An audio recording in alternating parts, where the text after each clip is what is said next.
Shut your mouth, you fucking persecuted fuck. Dick face. Oh, fuck. My fucking hands are killing me, dude. I meant to do this shit last night. I got fucking busy and I fucking fell asleep. Fucking pussies. Mark Terry's a fucking faggot, dude. He's a fucking homo. He sucks fucking big ass fucking abo ding dong, you know what I mean? Fucking pussy. Striking a fucking innocent channel. Oh my god, my feelings are hurt. I'm gonna strike you guys. Ooh. Bitch, go get a dildo rammed up your ass, you fucking fuckface. Fucking crybaby. What a bitch. I thought you were a millionaire. I thought you was a millionaire, Mark. Huh? What happened to that shit, pussy? What happened to that, pussy? What happened to that, pussy? Fucking dick. Pussy ass motherfucker. What happened to you being a millionaire? Why would you have to strike a channel if you're a millionaire, Mark, you fucking faggot? Man, I'm about to go get me something to eat right now. I'm fucking starving. I was going to start this after I got something to eat, but fuck it. Fucking the bloom handler over there was fucking bugging me. So I was like, fuck it. I'm going to go fucking I'm going to start this bitch. Fucking goddamn Mark did. Fucking Morik the fucking dork. Mark Ferry the Terry, you fucking pussy ass motherfucker. Fucking struck Ken. Like fucking, what a fucking bitch ass homo. Fucking faggot ass motherfucker. What a bitch. Fucking try to tell me, oh, I'm a millionaire now, Poon. I can do what I want. Oh, ha, ha, ha. Millionaires don't strike channels, faggot.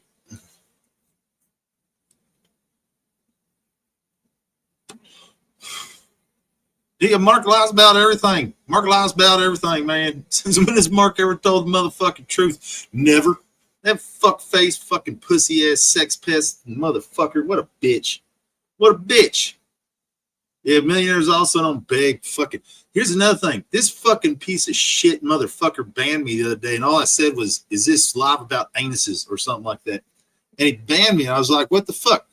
And then, you know, I talked to Seasons, and come to find out that this motherfucking asshole banned her too because he said that I've been going around telling everybody that he's been sex pesting Seasons. What a fucking bitch!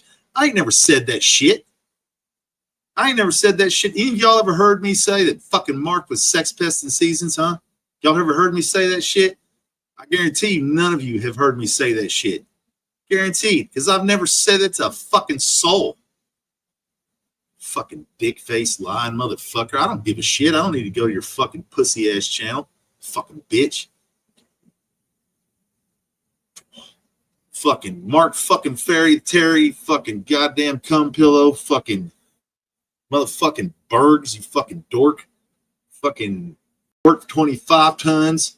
Fucking goddamn, all those motherfucking Nelly, the fucking smelly. All those bitches are fucking homos, man. They're all in the big fucking faggot ass fuck pile. They're fucking each other for sure. Fucking dick faced cock riders. Fucking motherfucker. Oh, fucking cum pillow over there sticking up for fucking Bergs.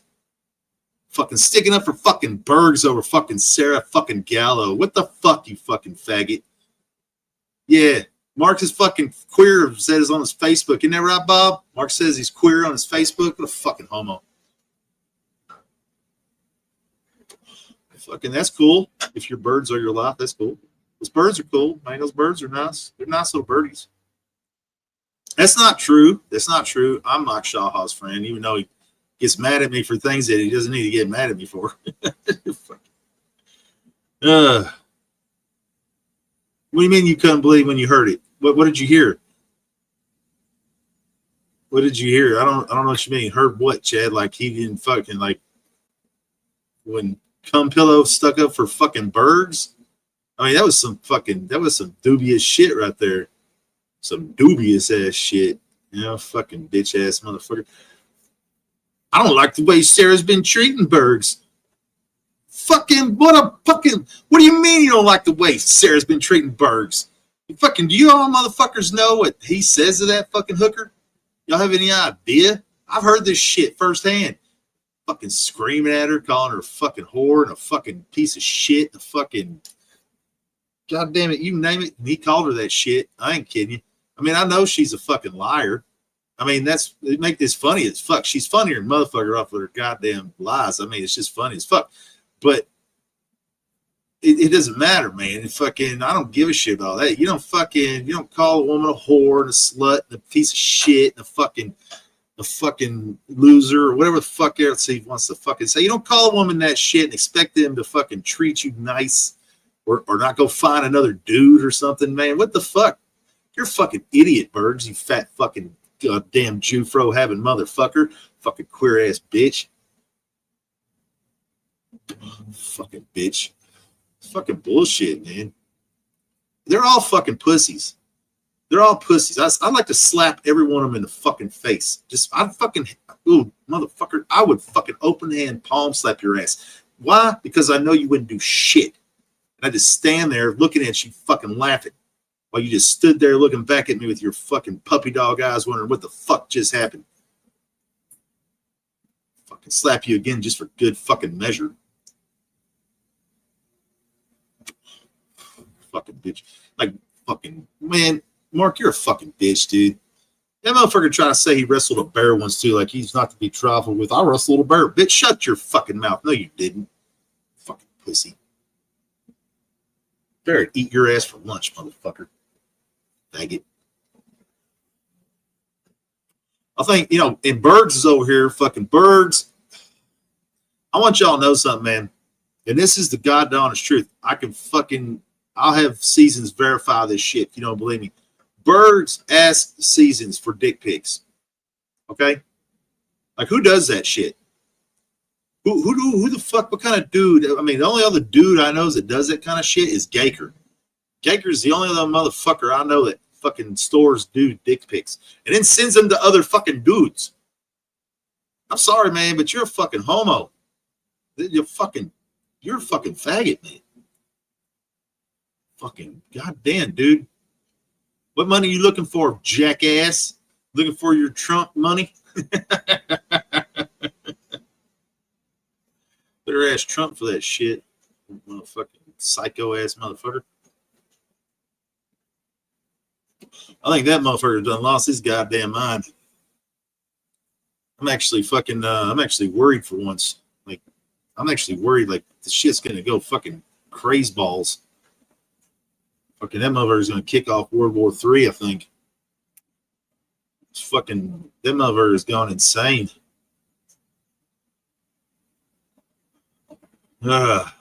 Fucking don't you good morning asshole me, motherfucker. You better fucking good morning asshole litiator, that fucking idiot.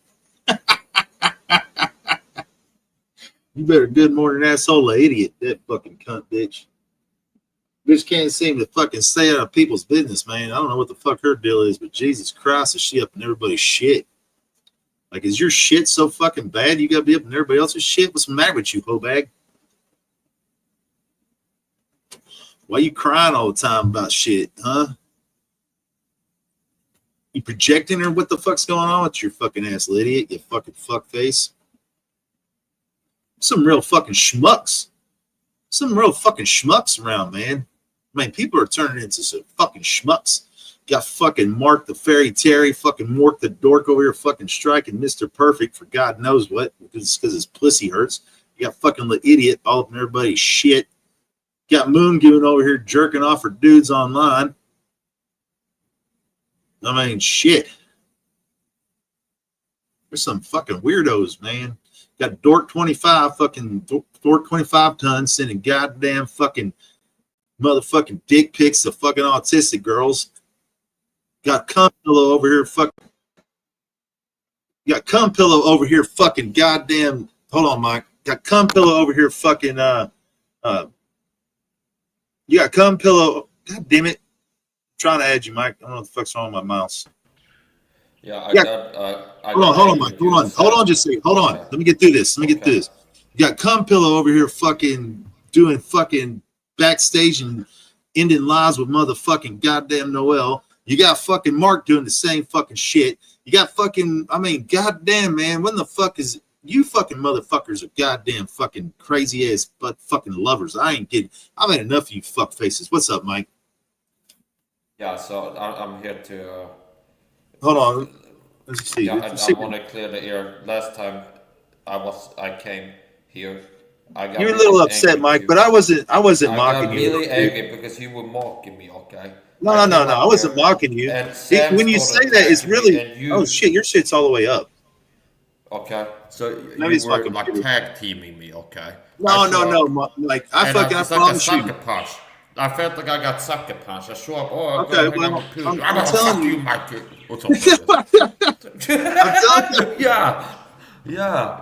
It I'm got me telling you really right now, mad. man. Got me big I wasn't triggered, mocking you, okay? dude. I was just like, I think I it's was funny as double hell when you flipping it, say bro. this I shit. go, fuck both of you. You might never see me again. Funny as fuck when you say Ran that. It's off. funny as fuck. When you say I'm not Yeah. a goddamn Christian, that this shit cracks me up. It's Yeah, funny as fuck. that's mocking me. You're mocking me. It's No, not funny. motherfucker, if I was mocking you, No, I would you're fucking mocking do it in me. another voice. I'll do it Yeah, like, that's mocking. oh, Okay. mother Oh, goddamn Christian. poo. If I was mocking you, I'd do it like Okay. that. What if I do this? Oh, poo. I like to get dicks in my ass. And I'm mocking you. Especially when I'm I'm changing my gonna voice. laugh. See? I'm gonna laugh. See? That Yeah, shit's but funny to still. me. I'm not gonna be mad Yeah. about So that. okay, let's deal with the Christian topic then. Okay. I am a Christian. Are you saying that I'm not a real Christian because you see me No, cuss or Mark. God damn it. stuff No, like no, this? Mike. Fucking. I know you're a Christian. You fucking. So let's You clear know what you're a fucking Christian with it. is. A Damn my Christian fucking is mouth. not a guy who doesn't drink, smoke, cuss, or run with those who do. A Christian really is a person that has believed the gospel one time in their life. Now they are a Christian. And they could become a serial killer or a prostitute or an alcoholic or a guy who never talks about God after that. And they're still a Christian. Christian is like being born. Let's say your last What name if you're a is fucking? What if Johnson. you're a fake? What if you're a fake fucking? What if you're a fake fucking preacher? Does that fucking get you sent to hell? I'm pretty sure it does, right? Here's the thing: if you are a real Christian, you're a real Christian forever. Okay, so you can be a bad Christian where people go, oh, "This guy says he's a Christian, he doesn't act like one."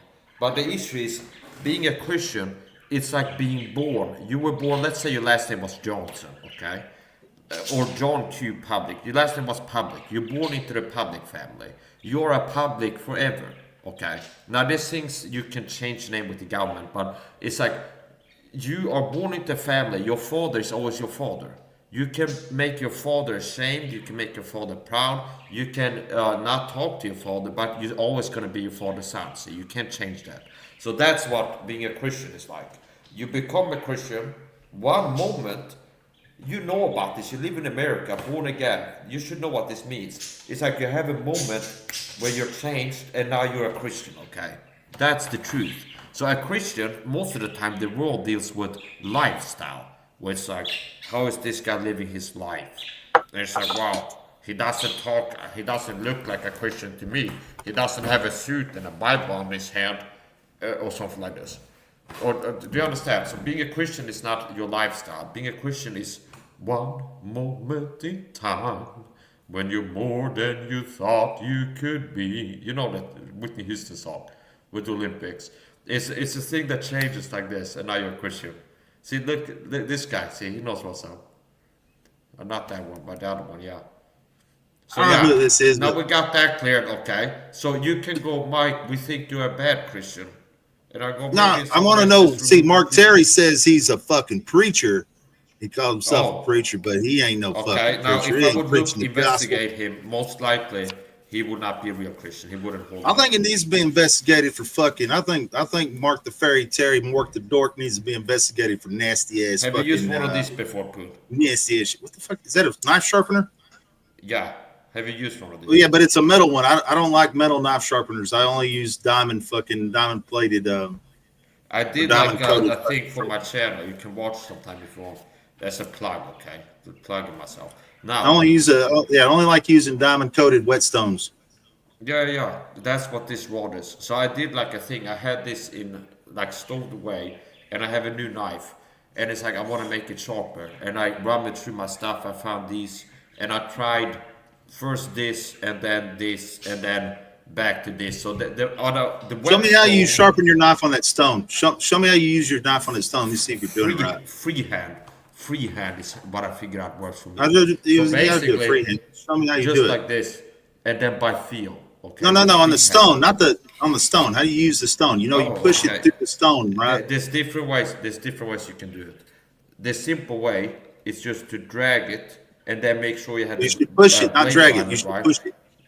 No, push I it like to with the drag it. blade. Push it with your blade, Yeah, not you against can the blade. push it too. You can do that. There's so many techniques, but how I do it is just pull it only like this, and then change it. Pull only. If I push it, it's easier for me to make a mistake. Whereas like I hit the edge of it, and there's an issue. So I know you What can do happened? it Not the right. bees, motherfucking Mark, fucking Ferry, the Terry, motherfucking cocksucking, motherfucking dick face, fucking loser ass, bitch ass motherfucker struck Ken's channel.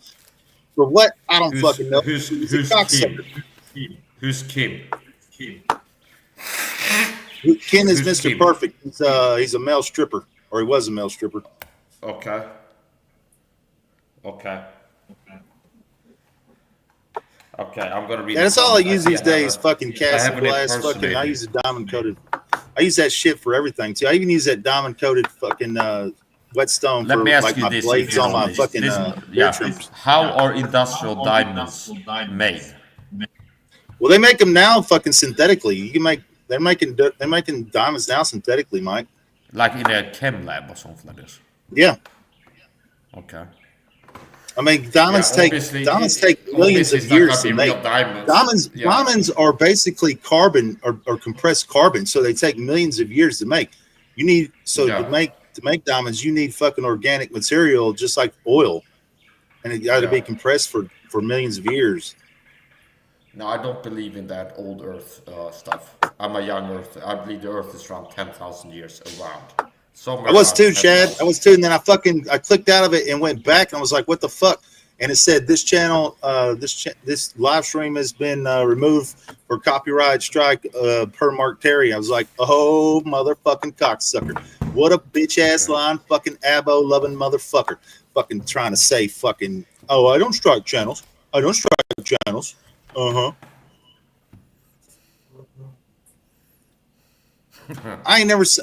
What do you mean there's ceramic someone in big industrial light bulbs? They even make that shit anymore? Fucking everything's LED now. I'm fucking phasing out all them goddamn fucking I like the halogen and old fucking. light bulbs. I hate the LEDs in the fluorescents. I like the old light Wow, bulbs. they last forever. They're fucking brighter too. They don't blow up If when you you turn them if on and shit. You know, they don't boot. They yeah, go bzzz. They if don't you do none of that keep them shit. on, the old ones, the vintage ones, the trick to make You them ever seen last a longer mercury is filled bulb? You ever seen a mercury filled bulb, Mike? They make not mercury sure, filled bulbs.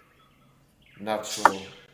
I They're used dangerous. to install them over there when I If you worked for break them, you Florida. need Yeah, to have a hazmat team come and clean it out. Okay, they're dangerous. I wouldn't like a mercury bulb in case I dropped it. You're supposed to have like a call the CDC. They come with a no, hazmat he team or can't go something. live, He can't go live, Mojo.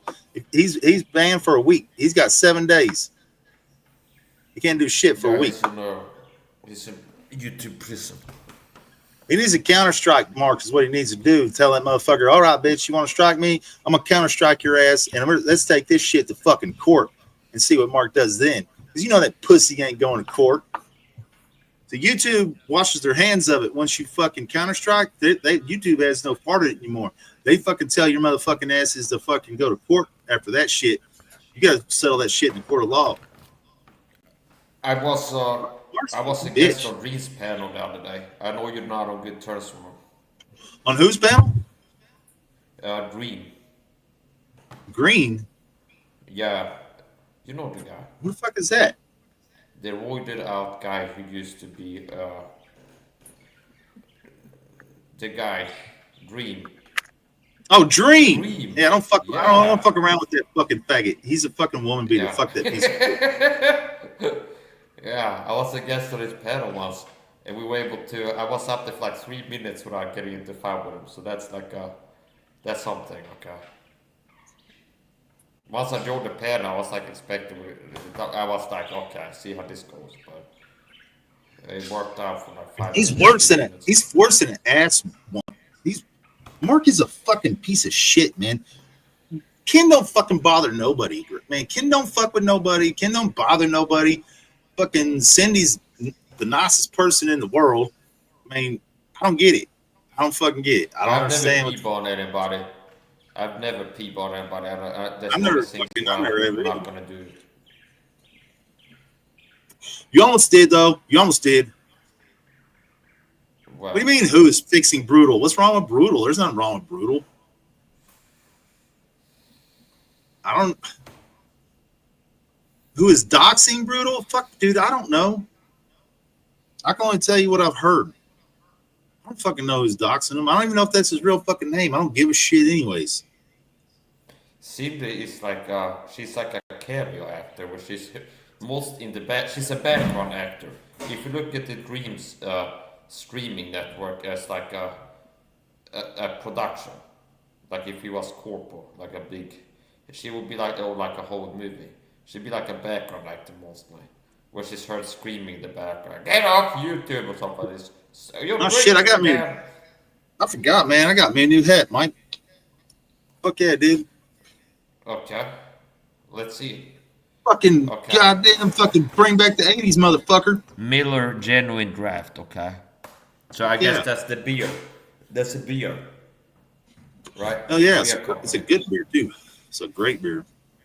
I should get one too. I don't drink anymore, but I could get a Coors hat or something like this. I'm fixing to start drinking right goddamn now. I should have been sponsored by whiskey. I did a free advertisement for a whiskey brand once as a goof. I had bought a bottle of whiskey. I was like, it's the best, and I was kind of practicing a little bit. I do things a bit for a goof sometimes when I get into different art forms, if it's acting or singing or something like this. But it's a point. So I was doing like the, you know, they have a movie with Bill Murray. It was like, this time, make it Satori time. See, I can do a little bit of acting, see.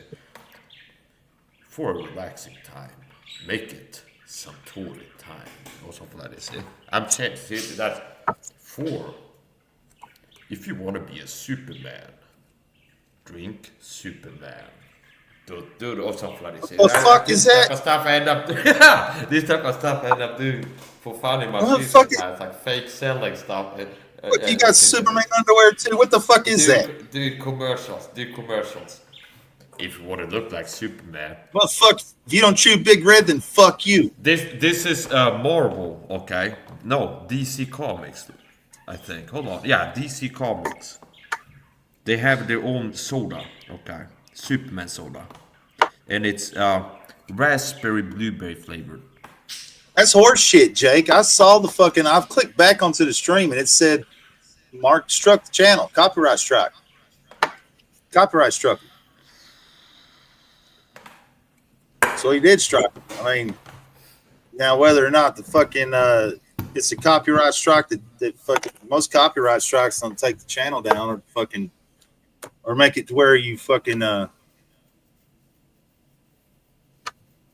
struck named Mark Anthony Terry, but the email was Dave. Well, guess it was Dork 25. I was up on a Christian stream before. You know, it's like this, it's kind of like this. It's like a hangout place, only it's like Christians mostly. And they had a guy coming up screaming like the N-word. You're all N-word lovers. Come get me, N-word. Do you understand? So you're saying fucking Dork 25 ton set Mark Terry up? Is that what you're saying? Dork. I'll change this shit. I'll change the title of this motherfucker. Dork 25 ton fucking struck motherfucking. This is perfect, huh? I'll fucking change it.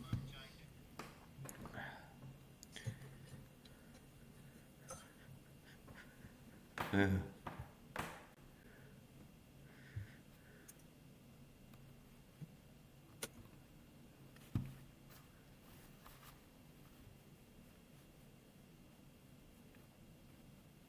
There. Okay, so it's a mystery now. Oh shit! I can't change it till after. Fuck. I can't change it till after. God damn it! Oh well.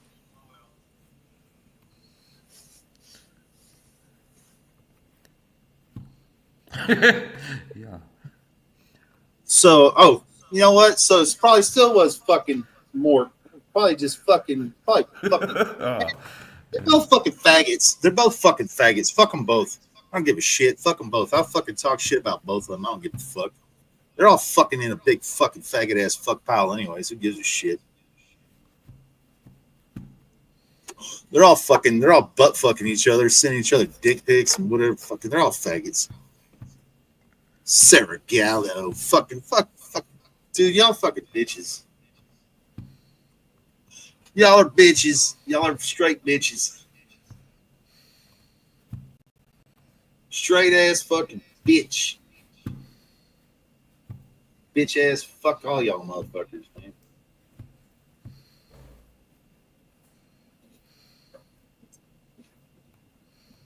I don't know who the fuck Planet Randy is, so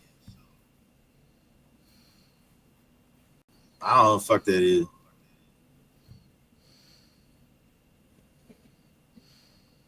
And a Jerry, fucking Jerry Terry, that motherfucker's crazy as fuck. But I don't give a shit. I don't give a fuck who it was. This fucking faggot ass bullshit. It's bullshit. It's faggot ass bullshit. Regardless of who it was, this fucking horse shit just wouldn't be fucking petty ass, fucking loser ass punk motherfucking hoe bags. Fuck all you bitches that do that shit. Fucking Striker Channel, you're a punk ass hoe bag, man. Fucking bitches. Fuck them, dude.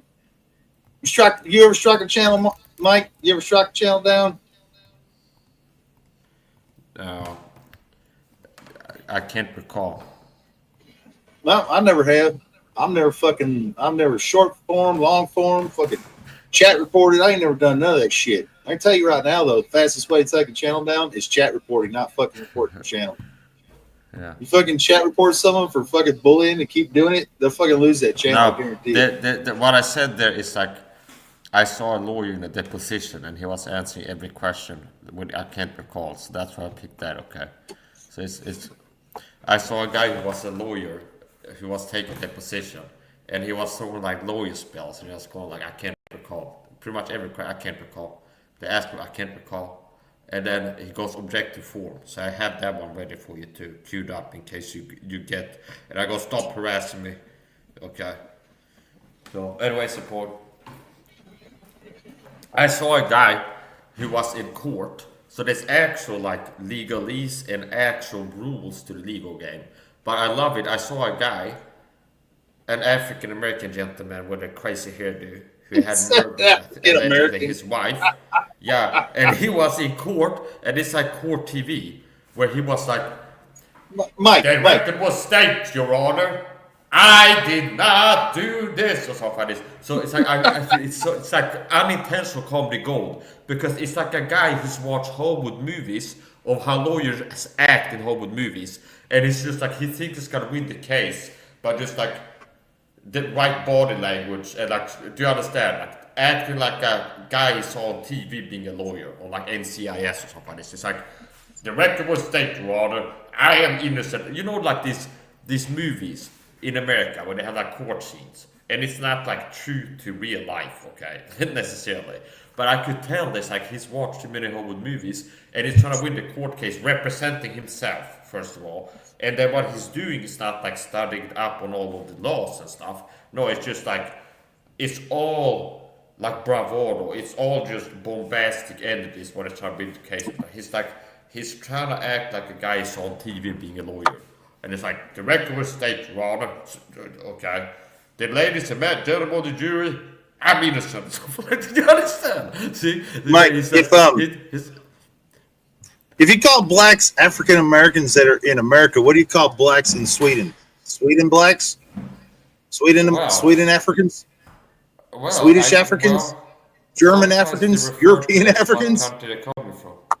That's a good question. So typically, it's like we just call them humans. Okay. And it's like white people. It's like people. Okay. A person. Now, if somebody's technical, they go black. Okay. So it's like in America. Black people say, I'm black. Okay. And then white people, if you talk about a sports star, it's like, what's that black boxer's name who won the last? Do you understand? So it's the Swedish word for black. Okay. In German, it's schwarz, if you didn't know that. And in Swedish, the word for black is close to the German. So German and Swedish is they're closely They're connected. They're close to each other. So the word for black in Swedish is svart. S-V-A-R-T. Svart. You call black fellers black English in fucking In Europe? German, it's What? schwarz. Schwarz. Svart, schwarz. So it's kind of close to the Swedish word. And in American, it's black. Okay. So the Swedish word for black, it starts with an S in Swedish and ends with a T. So, Shit. yeah. And white is very close to the American word. It's vit, okay, vit. Vit? And vit. Yeah, that's not real close to. Yeah, if you talk about something that's like in certain circumstances you can say vit and it becomes pronounced differently. But a white man, en vit man. So vit is the word for white. In Swedish, yeah. Yeah, so it's pretty close to white. Oh, shit. White. It starts with like a V word sound, rather. So yeah, Arabian black, English black, Swedish fucking- is it's not that hard of a language if somebody moved here and wanted to learn it. I think it's harder to learn Korean or Chinese. Like if an American would try to pick one language to learn, I think it'd be easy for them to learn Swedish Chinese speak than Mandarin. Chinese or Korean. Don't or speak something. Chinese. They speak Mandarin. It's called Mandarin. Well, yeah, is and what China- Cantonese. Yeah, Mandarin and Cantonese. So they They have don't- two there's no main such thing as dialects. Chinese. They speak Mandarin and Cantonese. And then motherfuckers use that Aspis fucking thing to do goddamn fucking mathematical problems. Little fuckers are fucking smart as fuck.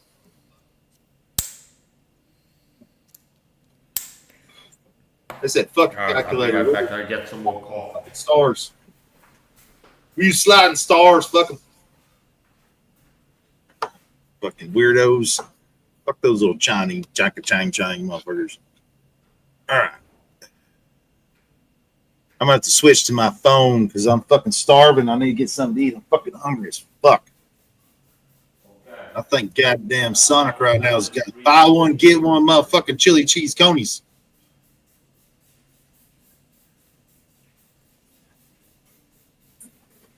That sounds fucking excellent to me, motherfuckers. Hell yes.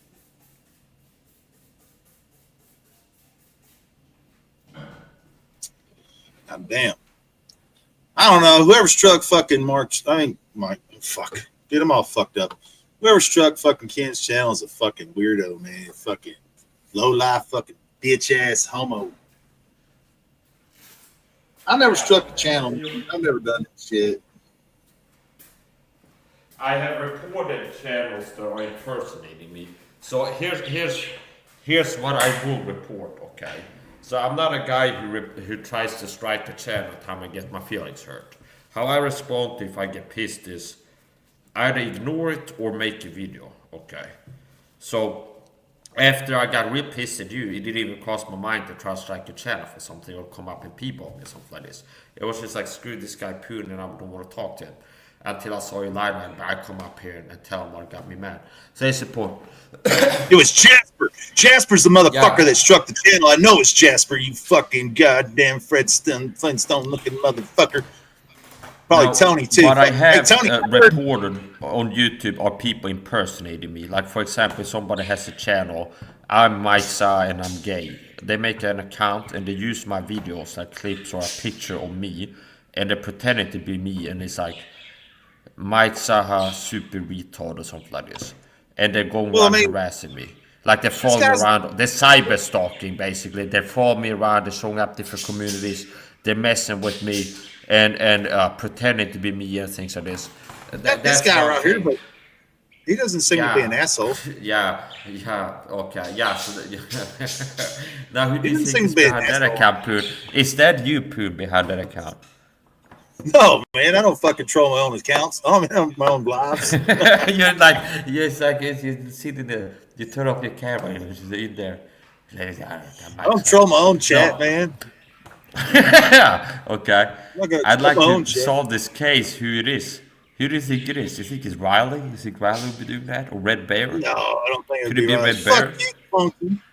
If The fucking punkiest truck fucking Ken probably Could be fucking Olaf, the Olaf guy. This Olaf guy Olaf. called somebody. I don't know Olaf. Who's Olaf? And they said, oh, he's a loser, okay. The fuck? He's one of the people who made videos. Olaf, huh?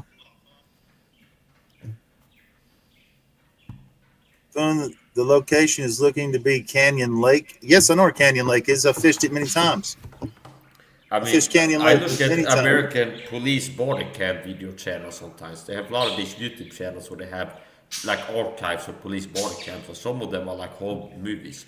I looked at one earlier today, well tonight, and it was a hillbilly who was holed up inside of an RV. So he was staying in an RV on like a friend's property.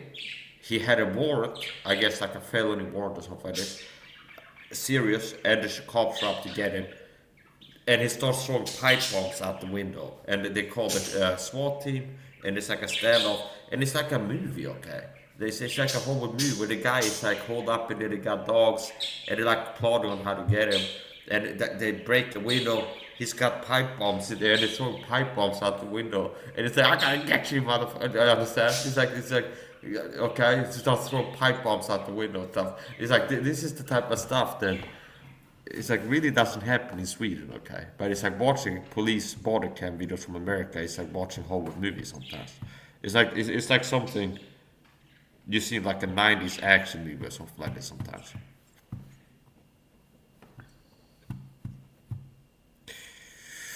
I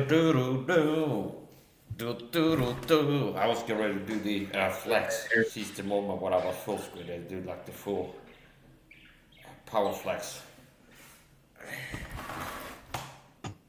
All right, that's a wrap.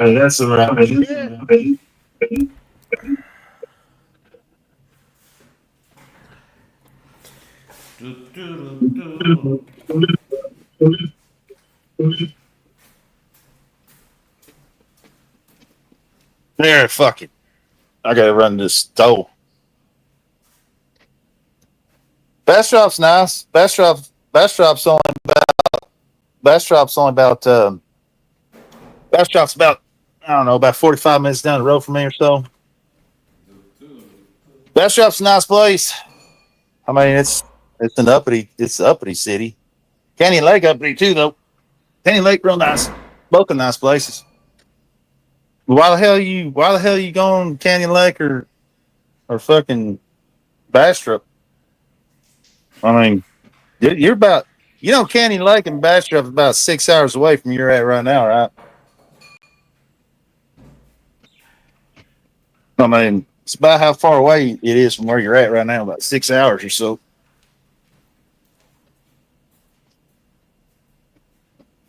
Canyon Lake may be a little bit further. Both are really nice places. I mean, both are fucking really, really, really nice places. Well, I don't know how the hell you put up being in Houston this long. Fucking Houston's horrible. There ain't no fucking way I could ever live in Houston. Fuck that. I fucking hate that town. I mean, there's nice places around it like the Woodlands and not Flower Mound, fucking Sugar Land. Well, you're close to Sugar Land anyway, but all that shit stinks. Stinks like shit there, you know.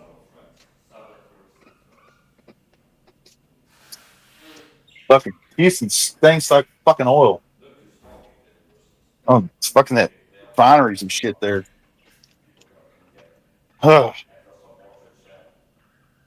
Woodlands ain't that great. I mean, it was at one time. It was years ago. So my uncle lives. My uncle lives in the Woodlands, but he lives in fucking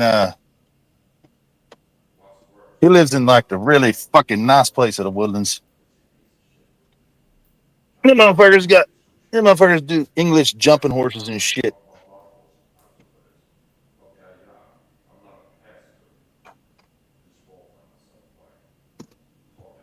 Oh fuck.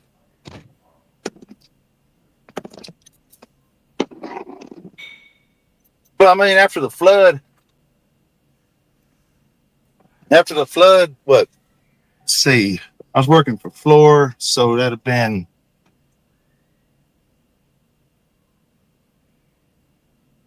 was it 2020? I mean, after the flood, it all got fucked up. Anyways, it all looked like shit. I guess they still fucking rebuilding everything. Hell, I don't know.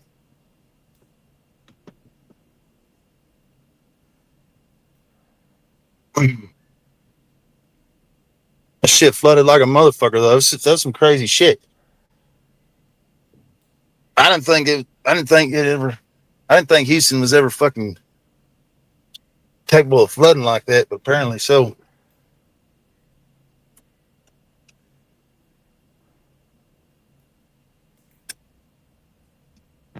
I'm sure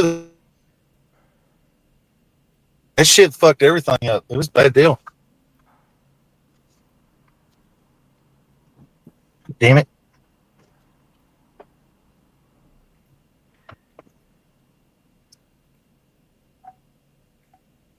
Shut up. I ain't buckling my seatbelt. Eat a dick. Eat a fucking cock, fucking dick faces. Oh, that fucking shit got fucked up. I mean, Texas has been getting fucked up like in the past, let's see, past what, 5 years? Houston got fucking flooded. Fucking all them girls at that goddamn camp got fucking flooded. We've had some bad shit happen up in this motherfucker. It's fucking crazy.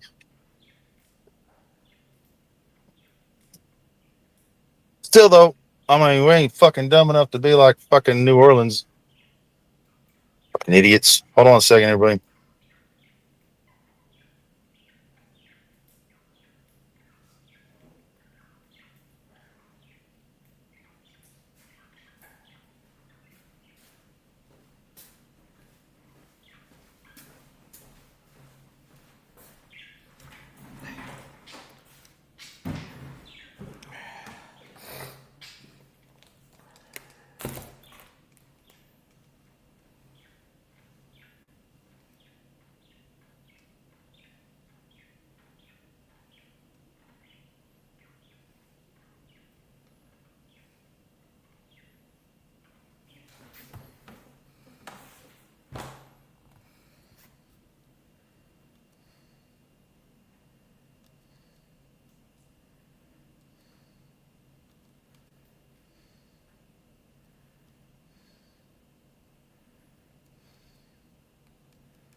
And I'm live. In this video, I'm going to be talking about what I talked about in many other videos. Because I'm constantly reminded of the targeting. I'm a target individual, so called. Which means what? Which means I'm a Christian, first of all, being persecuted, targeted with state persecution. I'm the target of what's called gang stalking of individuals. Government gang stalking, I like to clarify and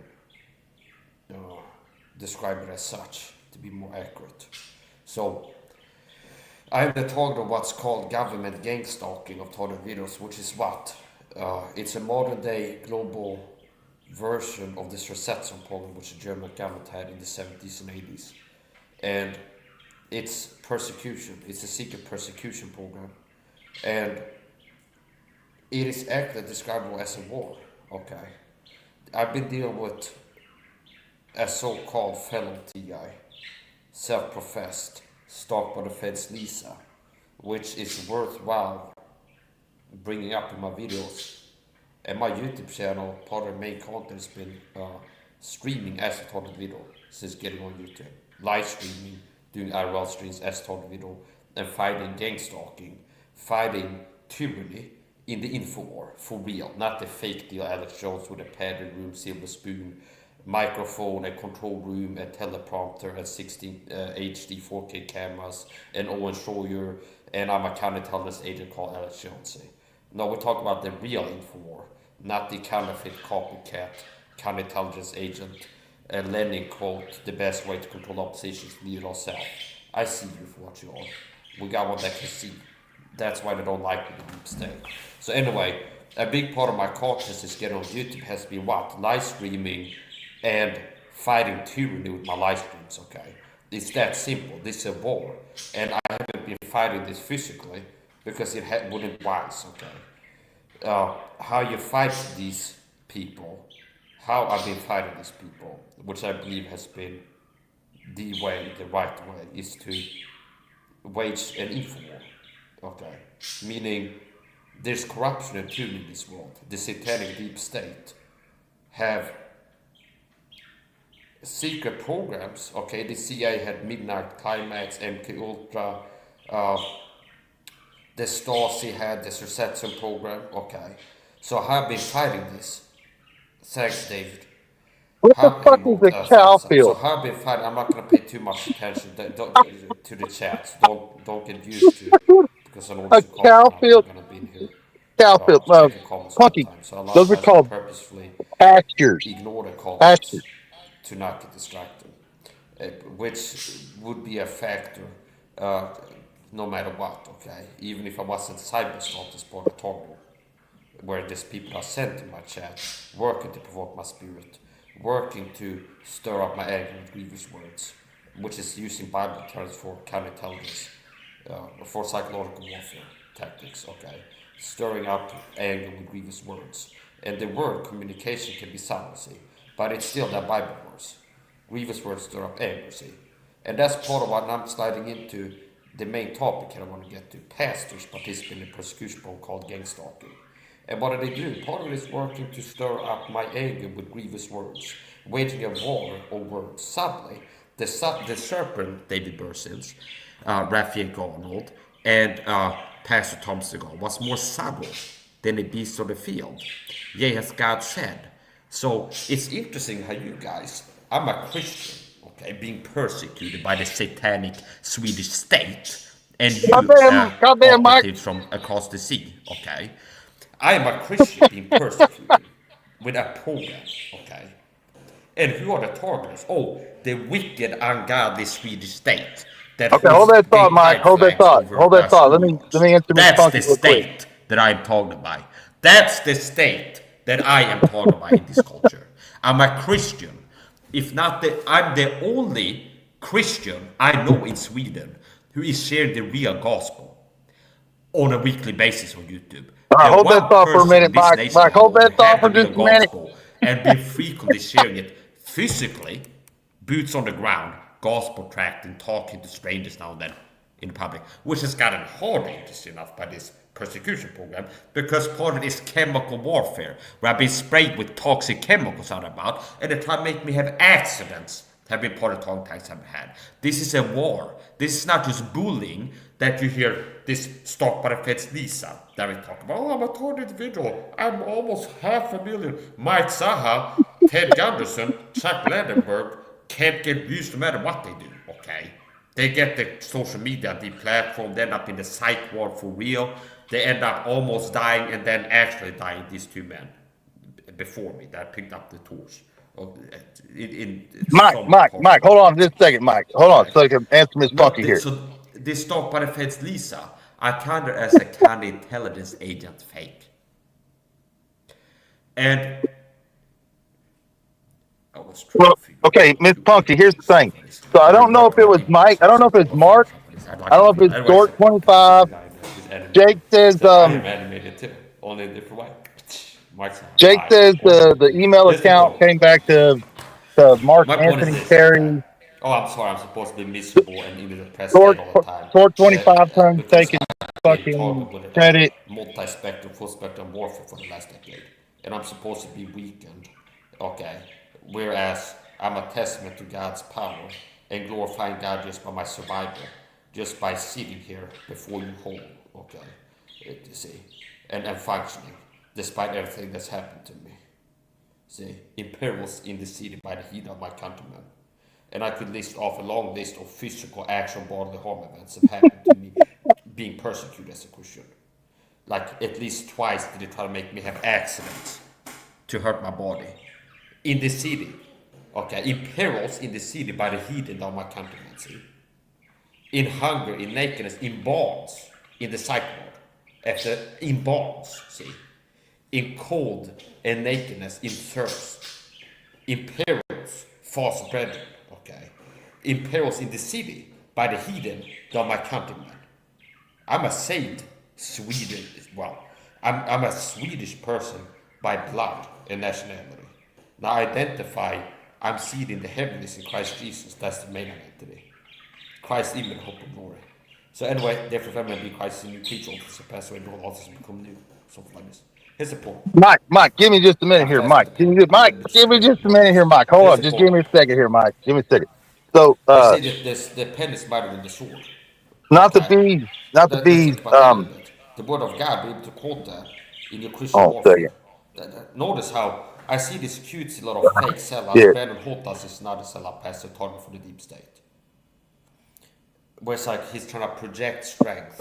And I guess the average person, they're not one that can see, so which they're blind across the board. When it comes to health, fitness, to Satan's devices, the deep state, how they're operating to weaken them, and they already got them, okay?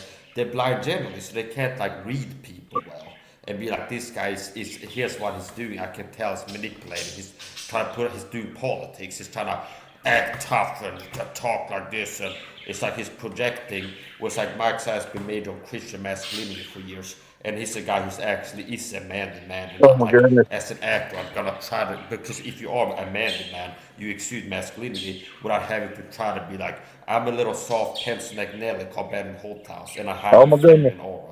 Okay, as the young kids will say. I'm aura forming over here fighting tyranny. That's what I'm doing, aura forming. Right? Okay, Mike, okay. You gotta give me a couple minutes here, Mike. Mike, you gotta give me a couple minutes here, okay? Okay, so Miss Funky, Mike. That's a big problem I've been doing. I gotta like form the spirit of 1776 with streams like this. I gotta fight tyranny. So here's the point. This is the real deal. So this Brandon Holthouse, okay, he's not on his sellouts. And it's like, oh, it's cute, where it's like he's the tip of the spear. It is all this like overcompensation, where it's like he's one of the softest, most effeminate guys I've seen. Okay, he's sub-baseline, this extraordinary, above average, above median, above common man level of IQ, of strength, of attractiveness level. If you rate people different ways, like analyze them, like facial symmetry, attractiveness, strength, how much you can bench press, height, and be like average height, okay, below subordinary, extraordinary height. Oh, do you understand?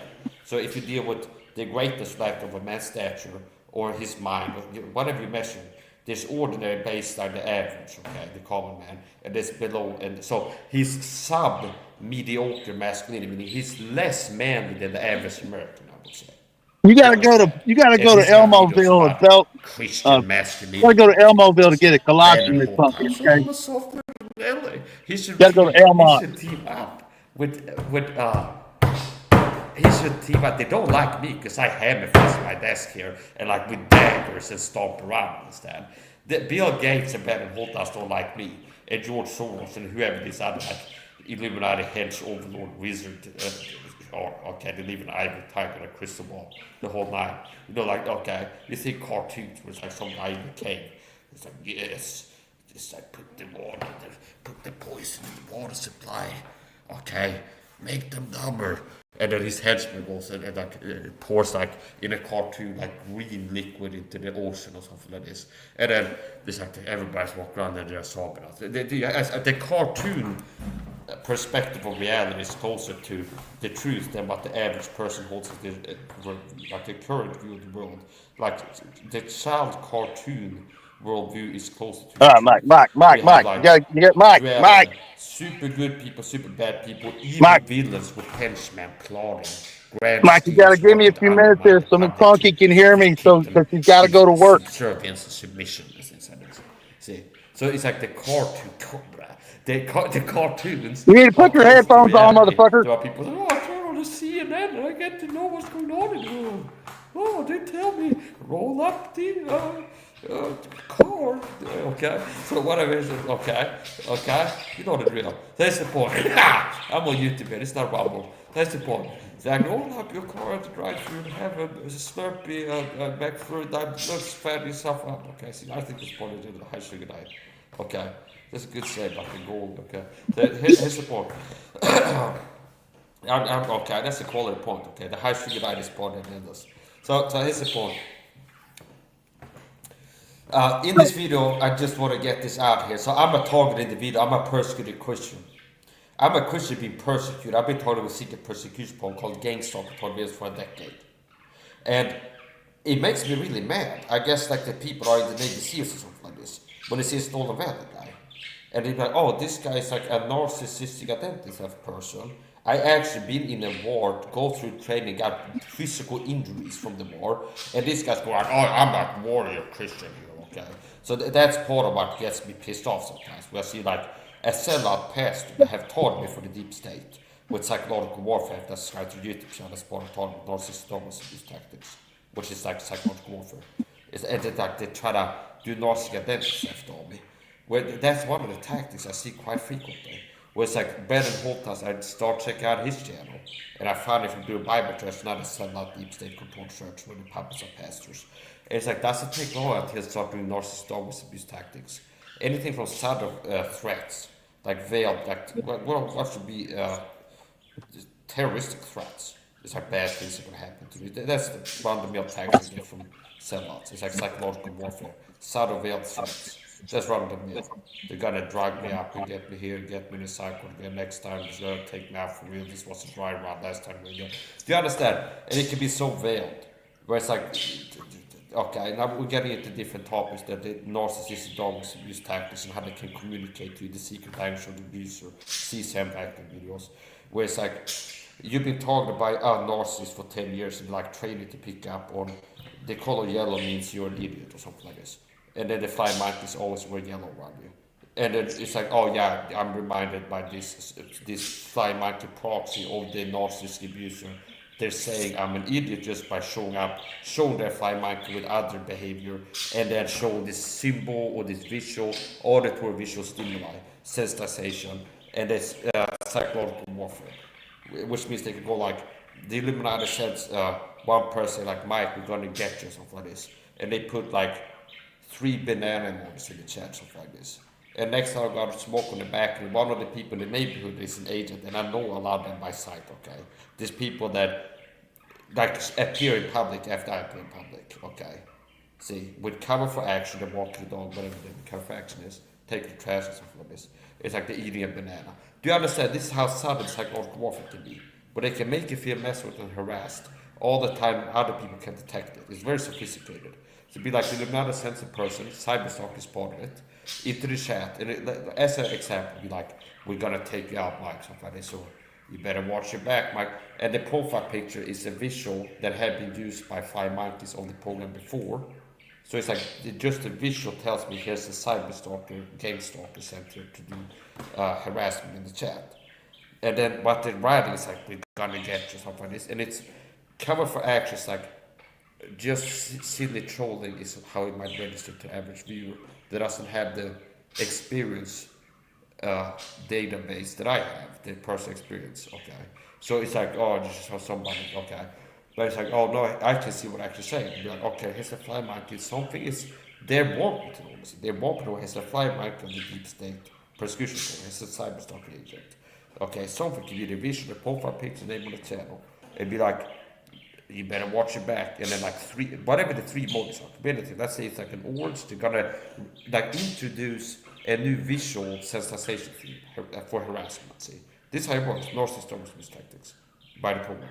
One of the tactics get into that. So what I just told you, I can explain to you how they can harass you. They send somebody into my chat that, let's say the last 30 days, I've noticed a lot of flying monkeys use the number 777 or something like this. Okay, it's like I go outside, there's a car that has 2 sevens on it, red and 1 headlight, so it's like I notice the lights with 77. Okay, and like 77, I notice it, and then they notice, I notice, and they're gonna be somebody showing up in my chat next time I'm live in open chat with like lucky number 77 as the name of the account, okay, and be like, I'll hit you 7 times in the head and get knocked out in the middle of training streams. Do you understand how subtle it can be? And I can tell what to do. Here's a fly monkey using this visual sensitization theme, like this trigger that has been a theme in my harassment for the last, let's say, 30 days. Where fly monkeys will show up using this word, showing it as a visual, referencing this thing. And then the visual can be a reference to a sentence like, we're gonna kill you soon, see? So it can be just eventually, with the targeting, it can be just showing you a certain number in a certain context, will be interpreted by you as a murder threat, see? Do you understand? This is how subtle it is. It's like what we talk about, like subliminals, okay? So anyway, here's the point. Now, they've used before. It's like, oh, Mike, you're trying to get me scared. Like, they're trying to be like, oh, Mike, you're going to get you in trouble because you've gone nuts in the target before you ran to crazy on the videos and so this. It's like once on internet. Yeah, once on internet, also on internet. I hope that's true. Because then I think, oh, no, it's like, it could be proven to be a narcissistic abuser of me. It's like, do you understand? It's like, here's type of events.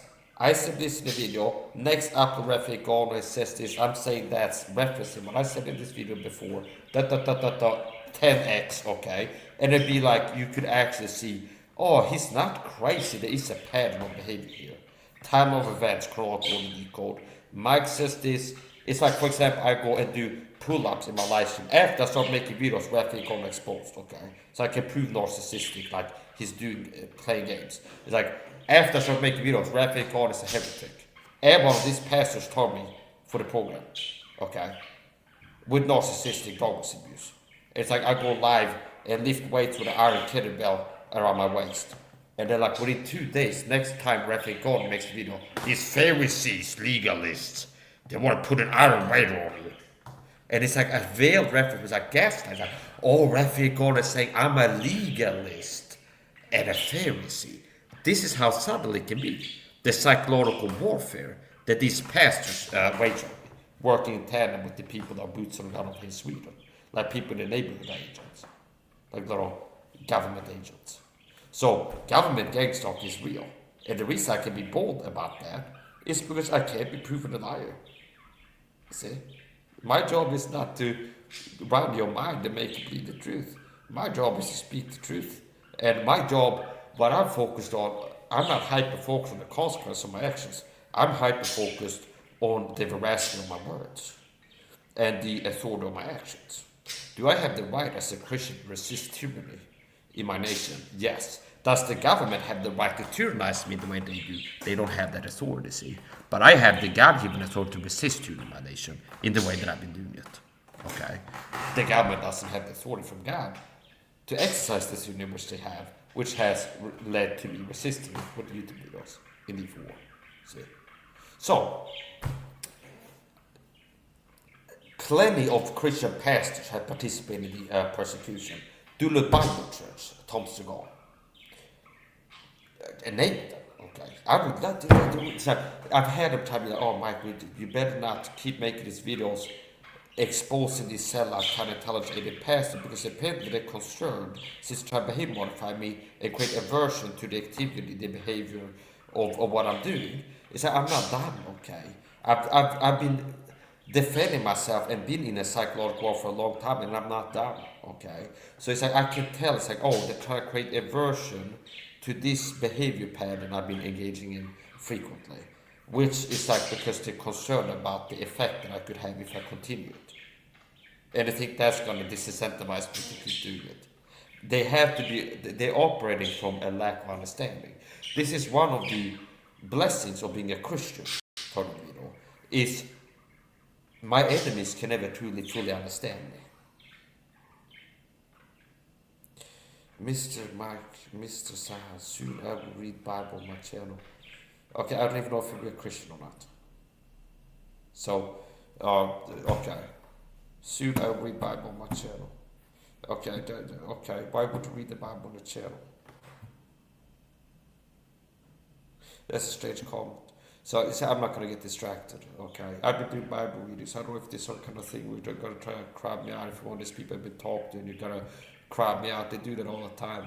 They got a Swedish gang stalking Matthias.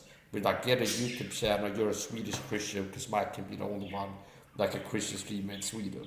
So they got like a mascot token. Oh, here's a Swedish guy, King Gates only Matthias, making videos.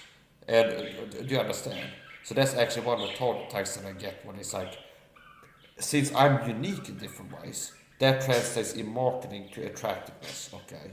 If you're rare and quality at the same time, you have rare quality, that is attractive, okay? And it sets you up for success. So if you are a person that can speak American English better than 99% of Swedes, okay, with less of a Swedish accent, and you know this King James Bible better, so it's like good luck, like competing with me without like typecasting bad actors to lie about the competence of others, because they can't match the actual competency. They can't have a guy with my level reading voice who is a Swedish person, who knows the Bible as I do, and live streaming his life and being the real deal for real. See, they have to engage in deception, and deception can be exposed. Okay, so I'm playing a different game. They play games of perception management. I've been majoring in my life on what the truth is, because my life has been a war since I was a child. Okay, abuse after abuse, and crisis after crisis after crisis, and I haven't been broken down. I got stronger despite it. Okay, so I've led the life of an overcomer even before I became a Christian. Now, if I was an overcomer before I became a Christian, once I become a Christian, and it's like spiritual levels to it is a different thing. So, anyway, I support. I'm saying this. What I focus on is what is the truth, okay? And how the new world order, the deep sea Illuminati word, perception management is the name of the game. It's like once you see that, everything is perception management to the Illuminati. It's like that's the control to 99%. Because they haven't got it to a point where they have us all in the camps in shackles. And now they could just go drink this poison water at gunpoint. And do you understand? It's like they have to perception manage you now when you're a free-range slave to go and pick the poison water in the supermarket with mainstream media advertising. And the poison water, I mean like high sugar drinks, for example. Do you understand? So if they don't have the physical control of the public, and humanity outnumbers the deep state, see. If one of them stand up to us, we got one that can see. If one of them, ant-sniper, stands up to us, generally, that one person in 10,000, people like me, okay, or the guy with the glasses in the alien movie, this type of person, only in the Matrix. There's archetypes, there's types, okay. The Illuminati know the Matrix are vis-a-vis, those type of guys, the old guys in the White Castles. They know there's people like me that are born maybe one guy every 100 years. That ends up being a problem to them. Okay, and the average person is a free-range slave. Okay, like free-range chicken, and you have. Do you understand? So it's like it will be like this. You know, in the America, Jaguar and Shane movie, if all of them were like let go, the emancipation, okay, and they're now free, all the black people, and then some guy shows up in time. Hey, go back and keep working for free again. It's the path to freedom. Ignorance is strength. It's like that's the best life. Your best life now, guys. Get back on the plantation. And it's not. They don't have like anymore like the gun point, and it's legal to keep people black and slave. But it's like, come on, that's the path. Come on, choose to get back and keep working for them for free. That's how the masses are enslaved today. That's how it works. Understand? That's the emancipate yourself from mental slavery. Now but ourselves can free our mind. You know the song. Won't you? Okay, we're not getting too deep into the live karaoke stuff. Here's the point. Okay. Here's the point. Okay. It's like this video there. Okay. It's just like getting this little hole in the stone and pause and squeeze it in. It made the stream high quality. So here's the point. That is the point of the play-by-play. So here's what just happened. Live stream that way it gets worse. Okay. So this just happened. Okay. So it's okay. So here's the point. Okay. So it's like, yeah, this info, okay, never sleeps. So, okay, the info never sleeps. The neuron never sleeps. Okay. I never sleep. Okay. They don't like me because I stomp around and stuff. I got red-blooded, baby. I'm red-blooded. I got red blood. Okay. I like boxing and wearing steel cap shoes and stomping around and fighting tyrants. Okay, that's the type of person I am, and that's not conducive to being a good slave. That basically boils down to that. I'm being facetious and making jokes, but it's me. I'm not conducive to tyranny, which I wear as a pride. Not that type of a flag. Okay, what do you go with a badge? Okay, okay. That's also part of the war that we're talking about here. The info war, flags. Okay, they raise the flags. Okay, I'm not joking here. Okay, I'm a Christian being persecuted. Why are you Christian pastors? You have no authority. Blameless, because you're not blameless, Tom Stuball. David Bursins, Stephen Anderson, Rafik Arnold. You're not blamed. You can truthfully be blamed for grievous sins that disqualify you as a pastor. Like helping the satanic deep state persecute a Christian. When God's clearest best will is for you to do what to a Christian? The universal church. Edify. And you have been working for the satanic Epstein Island overlords, the deep state, to do the opposite of edify a Christian who's being persecuted. So here's a Christian being persecuted by a satanic deep state. Mike's a Swedish Christian. And you join and have confederacy. And you join. So you're like a guy, when God has liberated the Jewish people, there's like with Pharaoh, like whipping God's children. No wonder you're in trouble. You are in trouble. That's who you are, that type. Where it's like, I'm a person who's been liberated. And you're like working with Pharaoh on this sneak tip. As an infantry in the camp, yeah, we're helping Pharaoh entrap these people, get them trapped up, get them back in bond somehow. See? We're working to drive Mike mad with grievous words to stir up his anger if anywhere he turns, or as a Christian church, or what's really psychological warfare. See? And like working, basically, it's not just like, oh, turn off your computer. This is a war that I don't understand, like sexual. So it could be something like a video that I saw Rafik Arnold 6 months ago. That tomorrow a flying monkey does something. Oh, he was foreshadowing this physical attack I received to my body here in Sweden with his veiled threat 6 months ago in the sermon or something like this. And he's been working for the deep state this whole time, communicating for them. Like, not like Aaron and Moses. Mouthpiece for Satan. And you know what's interesting? I'm a Christian being persecuted. You Christian pastors have a job from God to do what to a Christian? To edify, of whom the Lord has made overseers. There's many verses I could pull from. But your duty to God is, and what your responsibility is. And if you act outside, there's a point where you're illegitimate. It's like, if a husband or a bishop then must not strive, gentle unto all men, apt to teach. I don't think it's pretty gentle, guys. When I'm a Christian being persecuted in Sweden, I subscribe to the Bible church, Rafik Arnold, and you start working to do harm to me and cause damage to me and like terrorize me. Like the targeting tactics are like Guantanamo Bay, how to break a person. The opposite of build, edify. It's like how to make somebody destroy somebody with psychological warfare. That's the war you've been playing. Know this, that the law was not made for righteous man. You are working for a program that has shed blood on my loved ones. Okay. It's very personal, this. Anyway, here's the point. And have hurt me, caused me actual bodily harm. So one of the things that piss me off is when I see, as I talked about before, it's like the stolen van.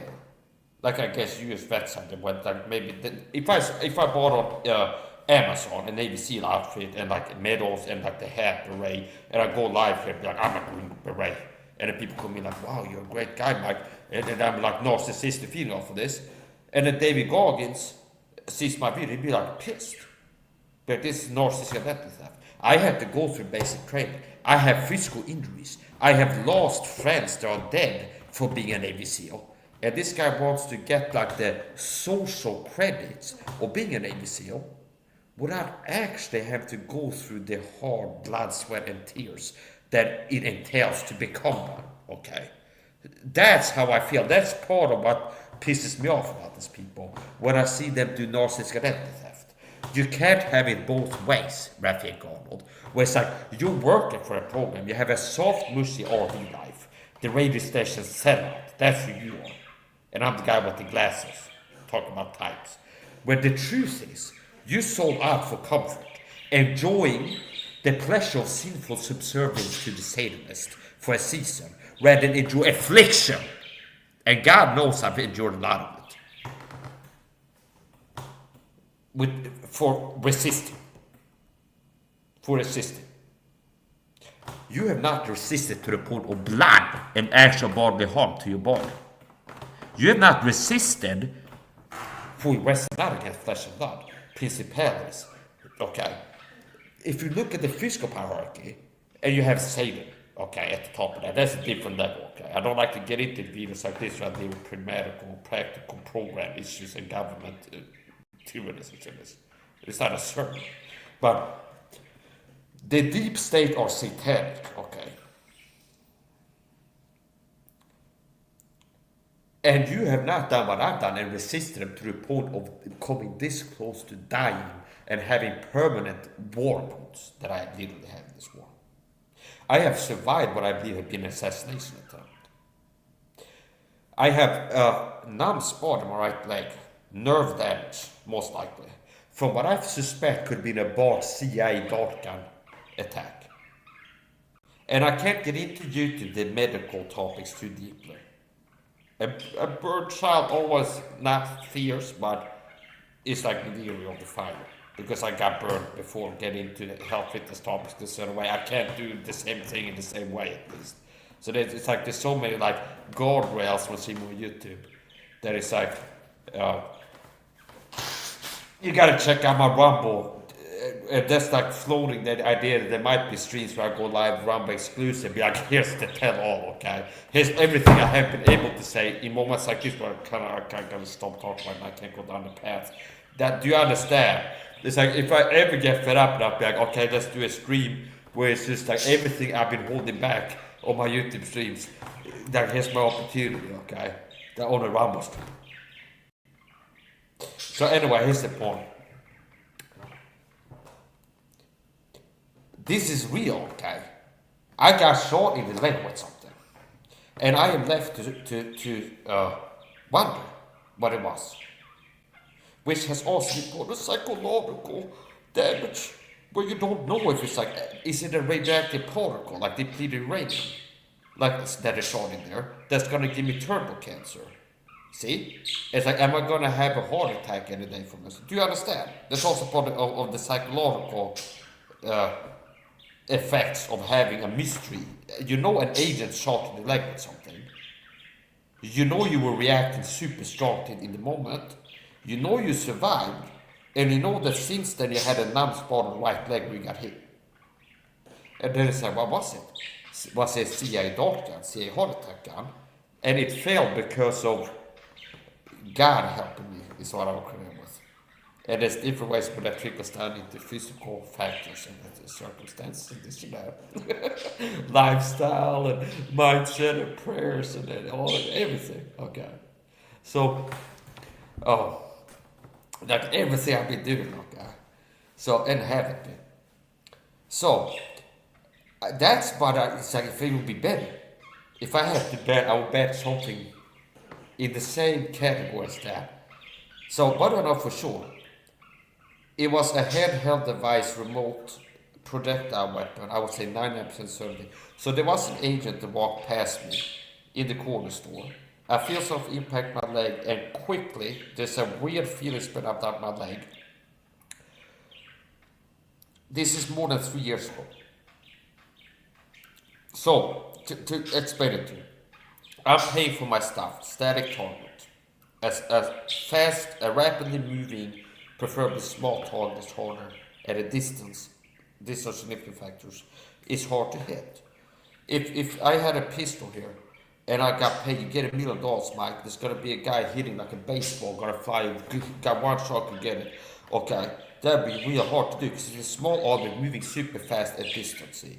The closer it gets, the easier, the bigger it gets, the easier, and the slower it gets, the easier. See? Okay. So, my point is this. I was, like, if I knew I was gonna get shot with a projectile weapon, I was doing everything wrong because I was presenting a large static target with bad situation awareness towards the threat. Okay, so okay, now they were sophisticated because here's the thing too. Forget about this cutesy baby stuff. There's also enraging about this top and fat woman, like a limited hangout. Where it's like, oh, it would be like if I was a black guy in Shades in Django Unchained universe. And some guys like, stop the bullying of the blacks or something like this. It's a bullying. I got scars on my back from being whipped, okay, when I'm not working hard or something like this. That's not bullying, buddy, okay? You understand? This is part of why I've been so mad at this Stop on Fence Lisa. Part of what she's doing, and the emotional component aside, you look at her behavior, toxic is toxic. Paid agent or not, I don't have to prove that she's a paid counterintelligence agent, fake TI agent. And that would be my personal belief. I can show her behavior to be toxic to the cause. And if you're part of the problem, buddy, you're not part of the solution. And if you're not part of the solution, you are part of the problem, buddy. That's right. 1770 watt. 6, motherfucker. That's one cut so far. I handled that one out. That's okay. I don't know what the rating is right now. If you're gonna sell this on certain markets. Not right now. It's a PG something. 16 maybe. But at this point, 13-year-olds couldn't watch it possibly. Okay. So it's like, yeah. Okay. I don't know what it is. Whatever. Here's the point. Here's another anecdote. I'm a movie fan. Okay. I'm a connoisseur of the arts. I do arts. I'm an amateur everything. I do acting, painting, martial arts, okay, radio broadcasting. You're watching Mike Sahab live. I do radio voice work. I do all kinds of stuff. Okay, so anyways, the point. They had a guy. I would think that's mystery. We're not getting into that. So we don't have time for everything, and the info is not going to find itself. So here's what I gotta get to, okay? I was gonna get this one chance, okay? If you're listening to this, the order resistance, okay? Before the CIA can jam the signal, okay? They're dropping chaff now from the chemtrail airplanes instead of the normal, like, IQ downregulator agents or something like this. It's like they're switching to chaff to, like, jam the signal. It's like the CIA are redirecting, like, Starlink satellites to send, like, an EMP ball, like, over my house or something like this. Can you feel like how important it is? Okay, that's what I'm doing. It's super important. I'm kind of big deal. So here's the point. Here's what we do. Here's what we do. Stop by the fence, okay? Lisa, okay?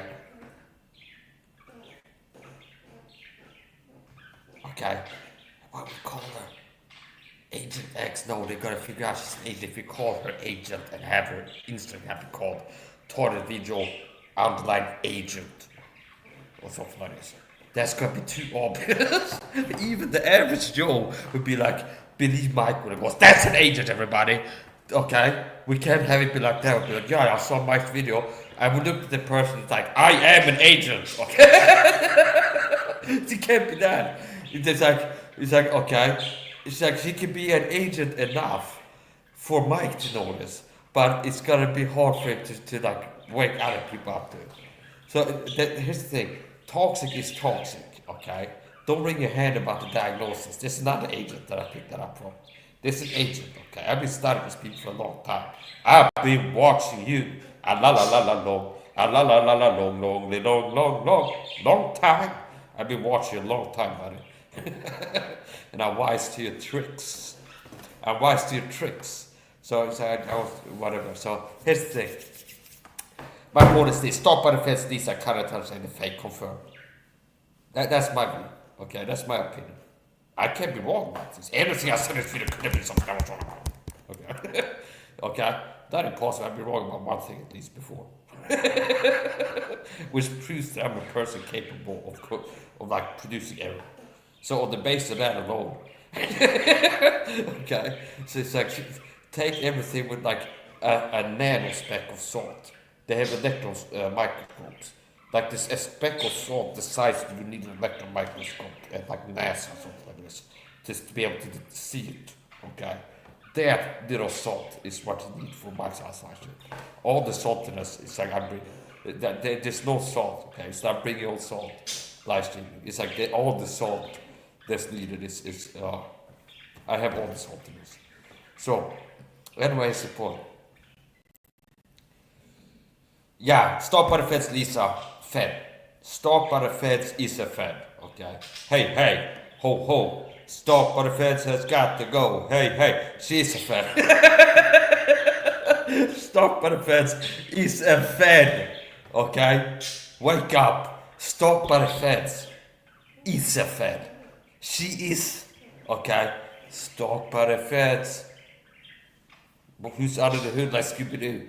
She was a fed the whole time. You get it? The whole time, okay? Since I saw her, she never stopped being fed, okay? And as soon as I saw her, she was showing signs of being one. And she never stopped showing those signs. So, the first week or so after seeing her video, I was letting her run off on a long leash before I started hunting her, okay? I was giving her like a running stone. Let her go a little bit. Like try her best to pretend to not be an agent for a while looking at how she operates.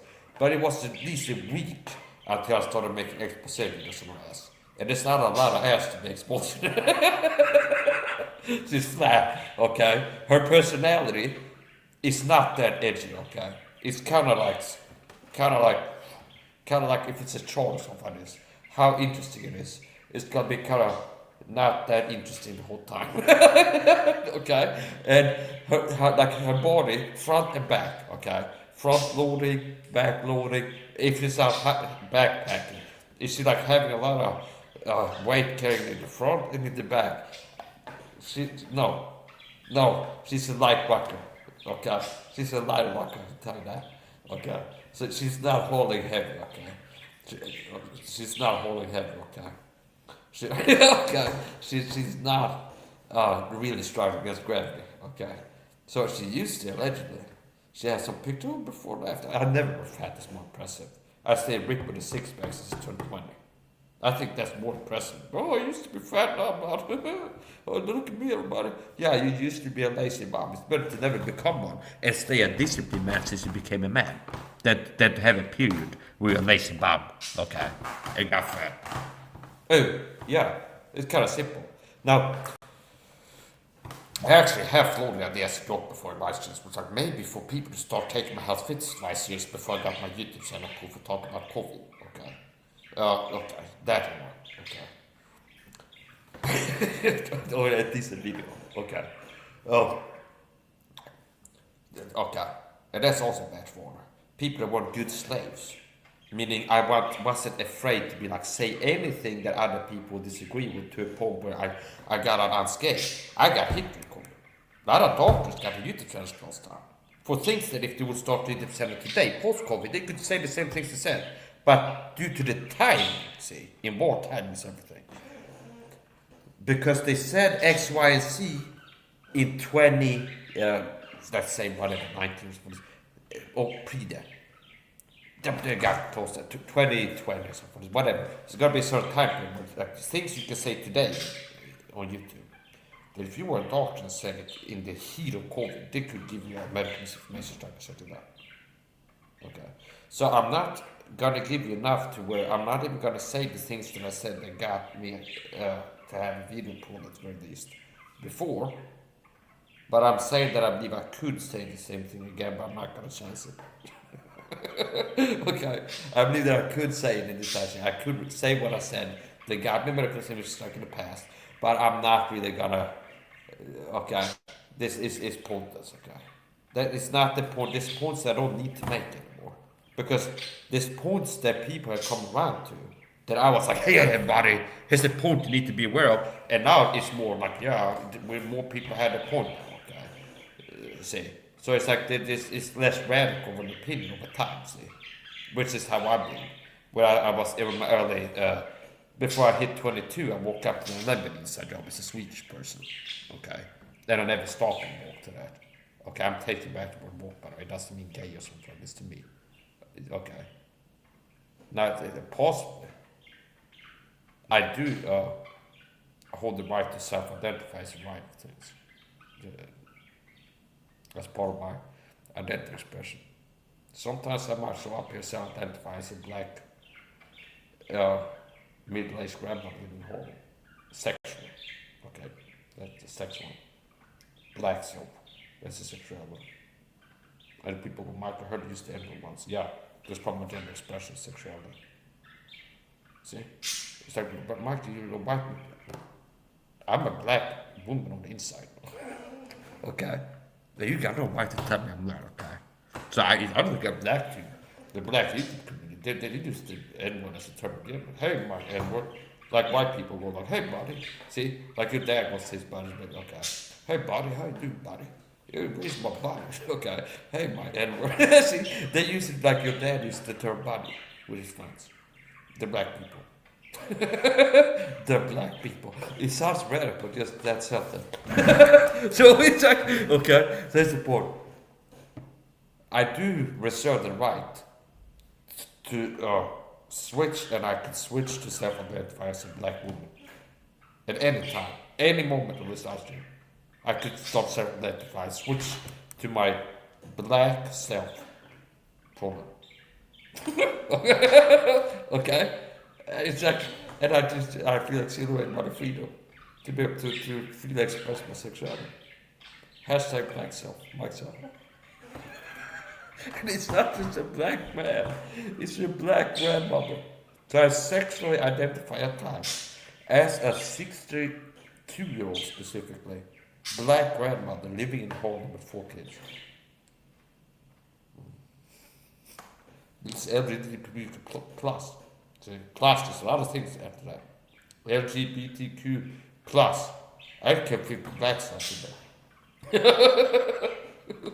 So that's got fire. So I support. Yeah, so that's the disclaimer for if you heard me use the N-word before you were offended by me, YouTube, someone gonna get this guy. Okay. Well, think twice. That's my only advice. So I support. Okay. Okay. So here's the thing. Try to shut down my gender expression for the patriarchy, huh? Just because I'm a black woman, you want to shut me down, huh?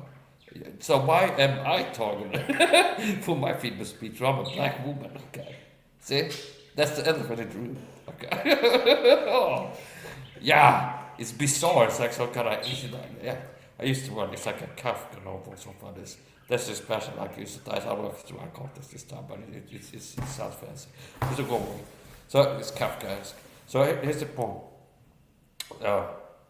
It's like the guy got invited to his own trial and stuff like this. Like here's the guy who's hosting his own trial without being asked. It's like here's my defense before you even start. So okay. So here's the thing. Let's get serious. Let's get serious. Start by the fence. Fell flat, okay, in my eyes. Take a trip abroad. Make a fall on the face. Don't be a retard. Why be a king? What's up with this? So make a fall. Take a trip abroad. Make a fall flat on the face. If she will fall, this woman, you will be flat. Don't worry about it. Okay, that's all I'm gonna say. Okay, okay. Should it read between the lines in case I need it when I'm older? It's her flat chest. She's got no curves anywhere at all. Okay, she's a big clown. So yeah, basically, you get the idea. She's not really like, oh, wow, okay, I'm losing my mind. She's not one of those people where it's like, it becomes an exercise to the Instagram channel of Christian masculine discipline, of like say no to temptation, because I can feel sort of feel also inside myself. It's like, no, damn it, okay. See, no, it's easy just to not have erections around that woman, I can tell you. Okay, that's my view. That's my opinion. Okay, so here's the point.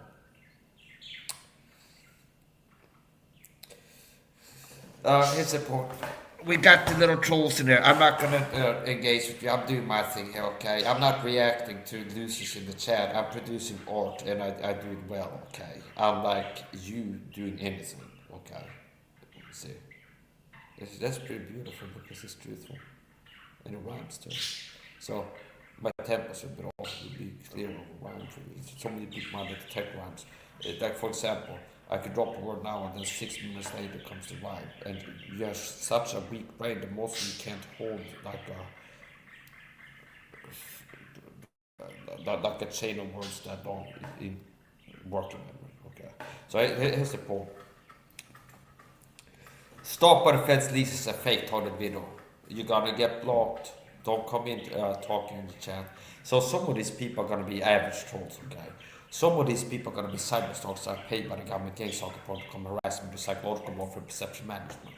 So that's a big part of it. So especially if I wasn't goofing out as much, like being more kind of right now heavy on the entertainment side, more so than like the lecture style, theological, academic, serious, just the facts, man. Okay, now I've been more kind of like into just like goofing off and okay. So here's the point. Now, here's how they work. They come in here, stop smoking crack. What are the voices in your head kind of type comments? This type of stuff that they fly monkeys that are agents, cyberstalk agents, counter-intelligence agents, operatives. Real-time perception management. Tying back to the loop I started making earlier in the live stream. Perception management is for these people. So Mike is getting the truth out in the info war. He's exposing sellout shell Judas slaves, okay, like Uncle Tom's. Red Corner is like the guy, yes, Mosa, the black man. Red Corner is a white man, okay. Now, in the Jaguar Chain universe, there's like an Uncle Tom. There's like a house black person in the times of slavery.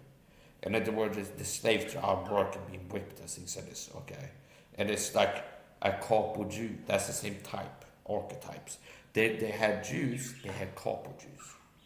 They had black people, and then they had sellout black people that live with Mosa. It would wear out like, hey Mosa, I saw one of these guys that they worked with salt today. He's dragging his feet. And then he'd be like Mosa gets like, go and whip that guy, okay, that kind of stuff. Do you understand? They had guys like this. They did it to their own city, do it to your own. The day they lived it. The radio station sellout. It's not a racing, okay? You need to see the forest, not just the trees. So Jaguar Chain ties into this as I'm decoding reality to you here, like in the Matrix. She had danced too for this. So okay. Got a body on, she's dancing too. Ja, det är från Sikon Berensen till så får det säga att yeah, so, okay. Yeah, we're not gonna sing that song. So here's the support. It's not a black thing, okay? It's not a race thing. So there's types, there's archetypes. Who am I? I am the Neo in the Matrix. I am Neo in the Matrix, okay? I am the guy in the daily with the eyes that can see. We got one that can see with the glasses, which is a visual reference to perspective change. Okay, it's not a gadget. If I was a sellout and like not really like the Matrix or the guy in the movie, I'd be here like working to convince you on that, and then be like, I'm selling the glasses. Okay, $9.99 right now. Limit time offer. Get one for one for everybody too. $9.99. Okay, limit time offer. Call us within 24 minutes. Let's call 1-800. Go for whatever. So it's the thing. So okay, unfortunately, it's not that easy. Like if that is how easy it was to wake people up to hey, put this on and go boom, they put them on. Anybody can perform the physical action. Your grandma can do it. See, boom, and it's like this now. If it was that easy, it wouldn't be that hard to wake people up, to unplug them from the matrix, as it were. Because it takes, it's a process. It's a process that culminates in an event, in ranging from a lot to every time. Okay, meaning somebody can have an event where it's like, yeah, it's like after 9/11 I became a truther and I see the world completely different now, and I'm not as easy to deceive anymore. I haven't been falling for the globalist scams. See, then it's like one day you woke up and boom. No, it's like it's more as a working model as is a process. Where somebody is like an average Joe right now, who's the opposite of awake, and is fully like asleep in the matrix. For him to become able to see at like a low resolution grain level,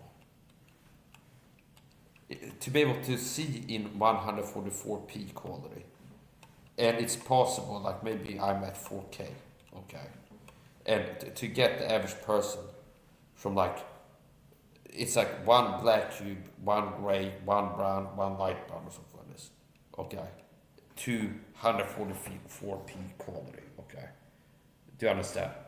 It's like from one polygon or something like this, understand? Where everything is like three triangles, kind of looks like it could be the corner of the face. But here's the point. It's gonna be a process, really. Like if I was paid to get people woke up and I had them like a real strong living with me and things like this, and they signed all the like disclaimers and waivers, things like this, it will be a process and we can get them to start seeing things. Now, if somebody's heart is not in it, it's not gonna work. It's like that you have to believe that 5 + 5 = 11 in your own heart is what I want, not for you to say it because I told you to, that's the truth. See, okay. It's like, okay. So it's like, if you look at to create true conference, and not people who can be like, check off the box that he agrees with you now that none of us is a job, you got with gunpoint or something like this. There's two different things. Like he's acting like, oh yeah, I met Mike, and I see the world a different way now. None of them was inside job, showed me that truth. I was asleep to this, but I talked to him enough and I woke up to that. Versus it'd be like, hey, I'll pay you $1,000 to come in my YouTube video. Be like, yeah, he's woken up 9/11. I'm a new person. Okay. Do you understand? There's a difference. So to actually have an organic transformation, metamorphosis,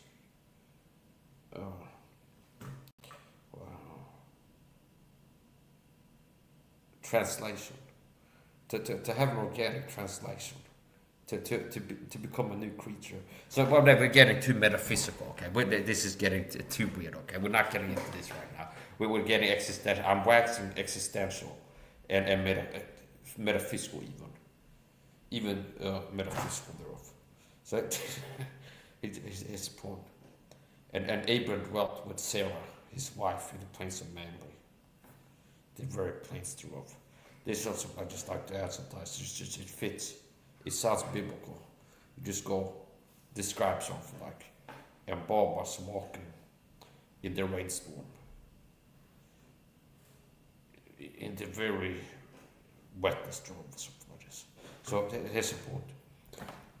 Here's another thing about these little baby angels too. There's no baby angels, okay? There's no baby angels. So it's like, I'm sorry if you want these people that collect like baby angels. That's what in my mind when I pray to God and I think I got a golden angel, and you have like the archetypical, like this like a infant. It's like a baby that's fat in the clouds with like a bow and arrow or something like this. That's not what angels are like. Angels are always adults, always males when they have a physical embodiment. In the Bible, angels are never babies, and they are always what? Men. Okay? Not one time did God dispatch female angels from heaven, by the way. So God's, the patriarch, another touchy topic. God works through male authority. I'm a Christian. That's part of my faith, okay, expression. That's what the Bible teaches. So you had one Deborah in the Old Testament, uh, you know, the prophets, when God is like, I got a man, something important to do on earth. I got a job. I need somebody to go to this city and be a mouthpiece for me, for these people. In Swedish politicians, there's a job called språkrör or something for this. So it's like, this is the guy who's speaking for this party to media or something like this. Okay. So, which would be like Aaron and Moses. And God is like in the clouds and be like, hey, Moses, go and tell them this. Okay. See? Okay. So, anytime God has had something important, like prophecy, spiritual warfare, like really like Elijah versus Jezebel, the prophets of Baal. They're counting up with stones, Mount Carmel, had a shoulder. Here's another thing: the thief come out for to kill and steal to destroy. What have God guided me to become more like by my choice, growing as a Christian? Oh, a healer that has had a higher success rate than the big idiots would want to think out there in healing people's mental physical health problems, including myself, including not limited to myself. Heal people of mental physical health problems, improve health dramatically. I've been a healer, a person that can edify other Christians and people at large. People are suffering mental health problems, being tormented by mental health problems, physical health problems. I could help them, see. And God has helped me become a person that's capable and able to help. And being for life, where it's like a big part of what I'm doing with YouTube is warning you, recommending to get a water filter system, teaching the masses the truth of water filtration, that the king of purity is distilled water. And then, now if you don't have the ability with 30 days to get water distilled, you watch this video, you're not a crackhead, like living in the street, you should be able to afford something that will make, within like 2 weeks, have it in your hands, that will make your water a little bit less, like a little bit more pure, okay? See? Like a Brita or a Toffee filter pot, which I know is the only one that I know, the only brand in Sweden, which is what I buy. And I think it might be Europe only. I know the only thing I know is like they have Brita as like the same type of system, okay, in America. Basically, what else? I've been showing my lifestyle. So I've been showing, not just recommending. It's like, here's the toothpaste I use. It's fluoride-free toothpaste. Since I made my first YouTube video, that's what I've been using and showing in my vlogs is what I use. I've been showing people everything. Here's how I brush my teeth, fluoride-free toothpaste. Here's what I use for mouthwash, homemade salt water. Not the stuff you get at the pharmacy or grocery store, something like this that has like all these different things in there. Possibly some red dye. One of them has this dye that they talk about in the now. So like they have like neon colors, like I like bright yellow or bright blue or bright red or something like this. A lot of these mouthwash that I see in Sweden, it's like they're gonna have some kind of super bright blue, and I don't think it's methylene blue in there. Okay, so knife, whatever we can get. So I've been teaching and showing my lifestyle, everything from what I used to wash my clothes in the washing machine to how I take care of my home, clean it, if and when I clean it, what I use. And I've been talking about diet, what I eat and what I don't eat. So basically, if Christians would have been listening to me all these years and not the sellout pastors that work for the people that want to weak, I believe this be Christians that are dead today, my people perish for lack of knowledge, because they never found my channel and acquired certain knowledge.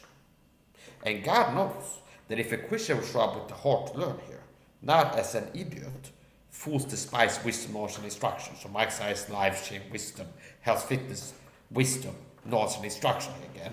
And Christian A shows up, you're a crazy paranoid nut job, or something like this. It's like, you're crazy, you think, like to see how much violence I think. You're not, do you see, that's a fool who's scoffing and mocking the truth.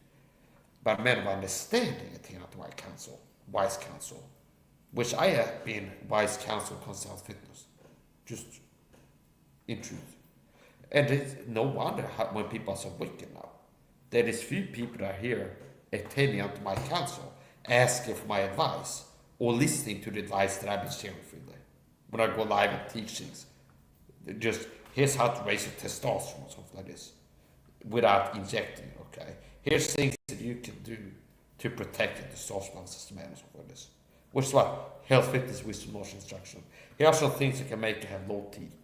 That just that knowledge of itself equips you and arms you to change your life in a way that makes it less likely to have a low T problem. See? So,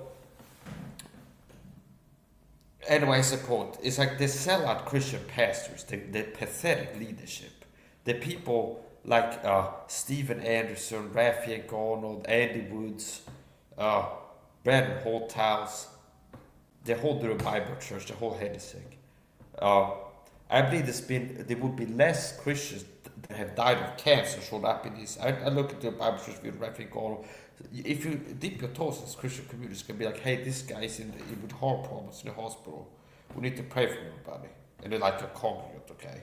I believe that a lot from these hundreds of people I heard over the years, this guy has cancer, this guy has this health problem, this guy's dying of heart attacks, this guy almost died of heart attack, this guy is overweight, ended up later on having this health problem. I believe that it's like all the different health problems I've heard about, people being unhealthy in the hospital. There are Christians that are dead today. They would have been alive if they would have found me as soon as I started streaming and listening to me, taking me seriously. And that's their responsibility, how their heart is positioned towards the truth. I have been truthful and doing the job better than C-level health fitness influencers that are famous and human and stuff like this. I'd be more valuable to people looking to learn, to be their optimal self, to live long lives, to be strong, fit, and healthy, looking feel better. I'd be more valuable than human. If you would have picked only one person to listen to, you wouldn't be better off picking me than anybody else. Elliot Holtz, Andrew Huberman, any of these guys. I'm not joking. Did you hear about titration to Baltars and vitamin C from them? No. Boom, case closed. Did any of the health fitness influencers talk about teach about ascorbic acid titration to bowel tolerance, Cathcart's protocol? Did you hear that from your C-lab that notice cognitive dissonance idiots? At some point you might get it if you wake up to oh, Mike is not a guy who makes things up. He speaks the truth. Yeah, maybe you see that one day. So I made a bold claim that I'd be more valuable to people out here from a 18-year-old young man looking to be like get in shape and be as athletic and energetic and physically powerful as he can be, to your grandma looking to be like have less joint pain and stuff like this. Okay. And like to leave, she's like, I want to cling on. I'm looking to make it to 120 is my goal. She will be better off listening to me too than any of these motherfuckers you've been listening to. Have they been telling you as a litmus test to gauge the competence and how valuable they've been to you as a supposed health fitness expert? Okay. Hey public, we made you unable to think for yourself. Now you have to rely on experts telling you what the truth is. Here's the controlled experts you want to listen to. So here's the point. That's how it works. Make the public decayed in mental functioning, like impaired, to a point where they're unable to be like me, was like, I know how to do chiro, I cure myself of mental health problems, okay? Physical health, I cure myself of asthma attacks, to manage my own hands. I don't have to pay a chiro, I do my own chiro. I don't have to pay a guy to be a health fitness coach, to be whipped with a six-pack and like super athletic. It's like, I'm doing that myself. Apparently I have the competence. Some guys are like fat. You need to pay a guy as a coach to be like, get you to have Mike Sassbone with a six-pack and like a band of energy. See? Super male vitality, alpha male vitality. It's exuberant. Okay? To get you to that point. And it's not a supplement, the electronic got supplements. And Jordan has alpha male. I got the alpha male. I got the super male vitality, alpha male, super male vitality. And it's not a product. See, it's a man. I'm here to tell you today about a breakthrough person, a man, a genius, and an athletic tough guy. Are you getting it? It's the same person as me. See? Yeah. Okay, I'm not joking. It was a joke. I'm not really joking. So basically, I'm not a feminist. Is what I'm saying. I'm not just boasting myself. I'm making points here. Okay. So I'm not a sissy. So I'm like a guy who's a strong man. Okay. I'm not as weak as a lot of 36-year-olds are, mentally and physically. Okay. So it's like, oh well, Mike, he knows a lot. He's a smart guy, but he's a pencil like 12 or something like this. No, I'm smarter than the average person, and stronger, more of like a jock too. See, so I'm higher in all these quality metric fields, like all these areas to matter for a man. What makes a quality or not? It's like being a manly man, not like a weak guy, and being intelligent and cross-field competence. Okay, it's like, do you understand? So the Übermensch, was it Nietzsche that had a concept, the Übermensch? Okay, so I'm using it directly, and not with ideologies associated with some people use these terms. But I'm a superhuman contrast to the average person. This time, make it centimeter time. Superman, okay? See, hold on. If you want to be Superman. Okay, now you become comedy, but let's stick to it. Hold on.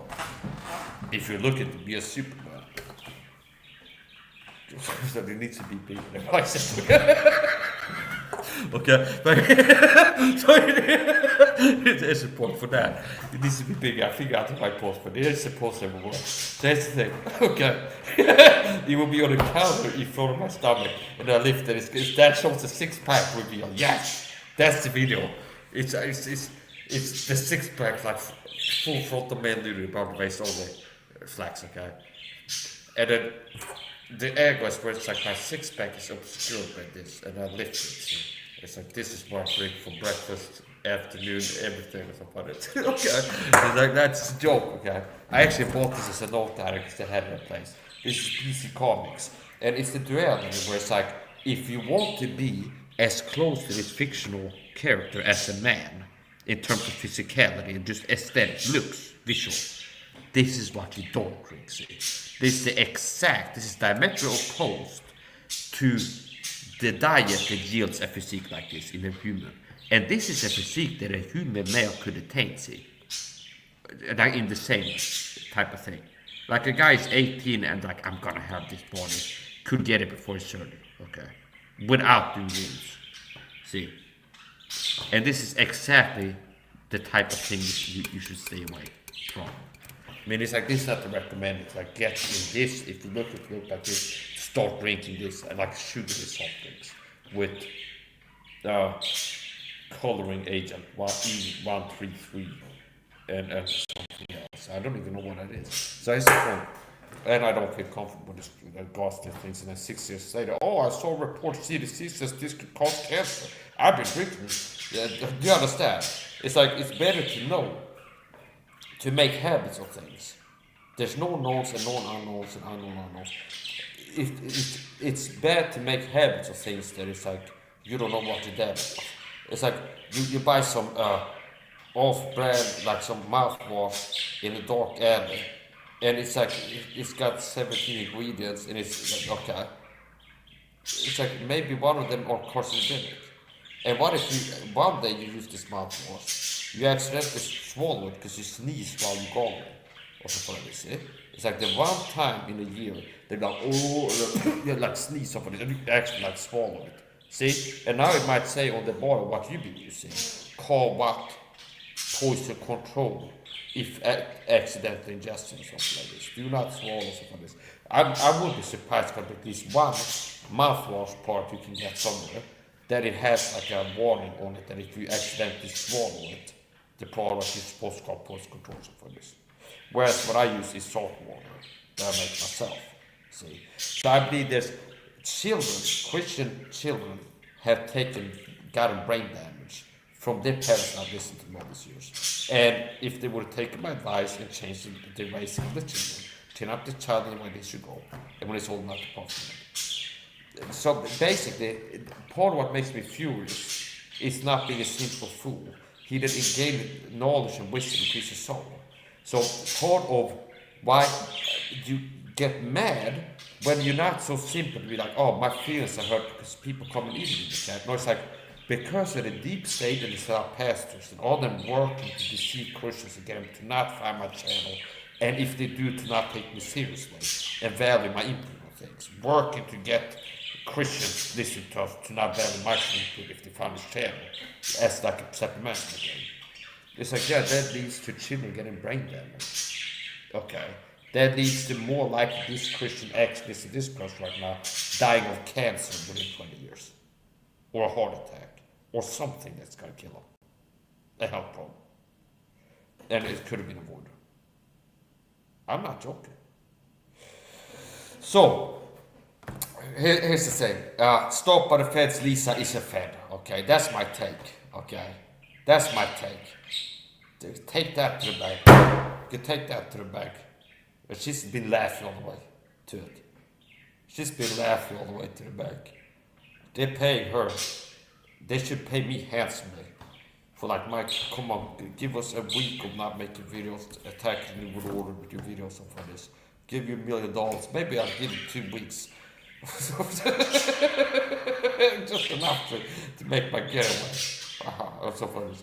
But it's a point. Just like Dr. Evil clapped the UF from the subway or something like this. $6 billion.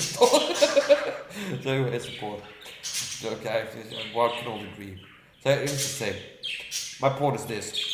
Stop by the feds is a fed, okay? She is a fed. She is a fed. Stop by the feds. She is a fed. Okay, she is a fed. Yeah, I need to have hair on this guy. That is because the motion goes around like this. Så so yeah, stop by the feds is a fed. Okay, det är så fast att det causes dramatic with the eyebrows. Stop by the feds. She is a fed. It's just something. It is a move.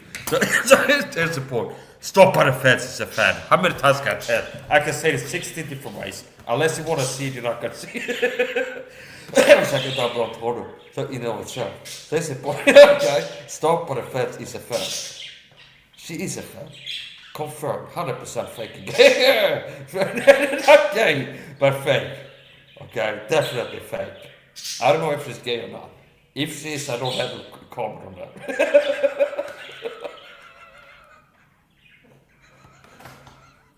Okay?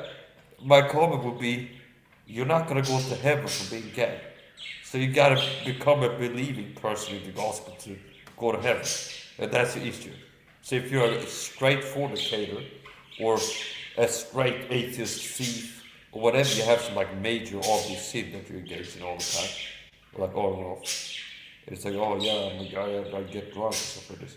You don't have to stop being drunk to go to heaven. The issue is, what you need to know is the real way of salvation. Which is also what I've been teaching here. Whereas filth, like David Burson, and this piece of crap that some pussy dragged in through the door. Not Diamante, oh no, whatever, whoever Steven Anderson had up on his pulpit. That sissy, soft, sissy, brain mush. He's pathetic. It's like, you don't understand. If you're not a retard, and you are like in your mind about as clear as the funny forest, and you wake up in a culture like the guy in the Mike Judge movie, that's my life experience, and you see how dumb everybody is. It's scary almost.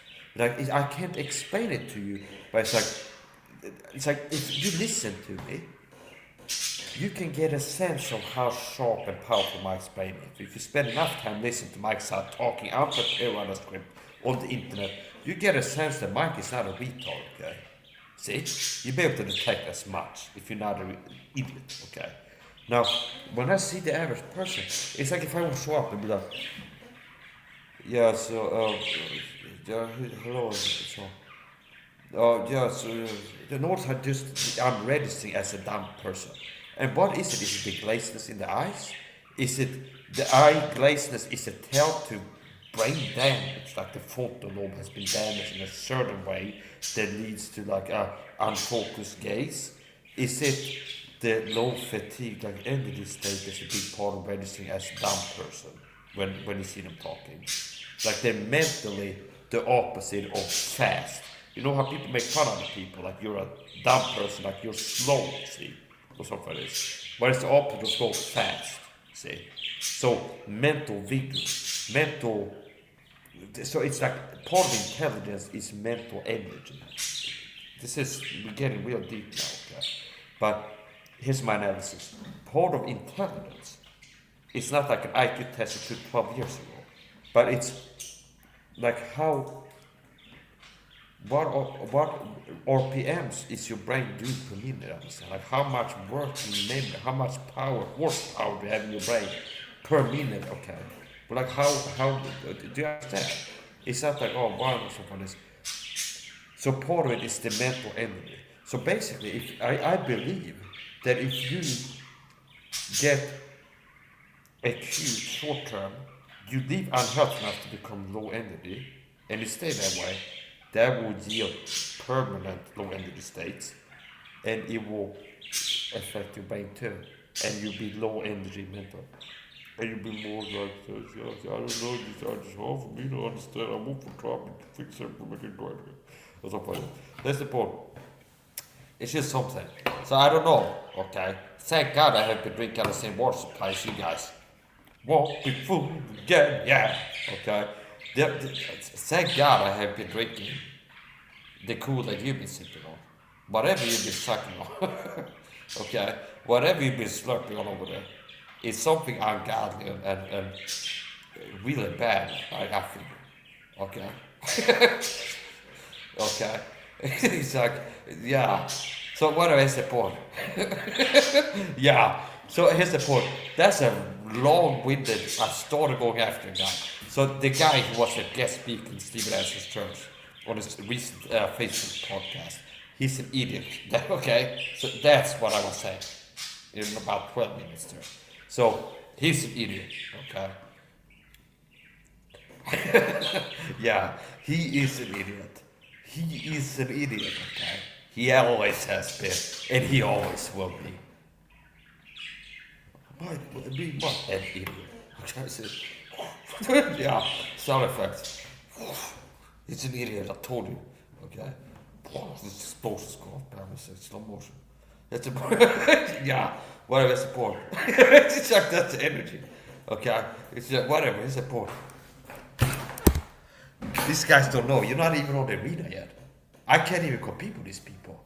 It's like, let's compare how well Stephen Anderson is doing the job being a Bible teacher. He's not even on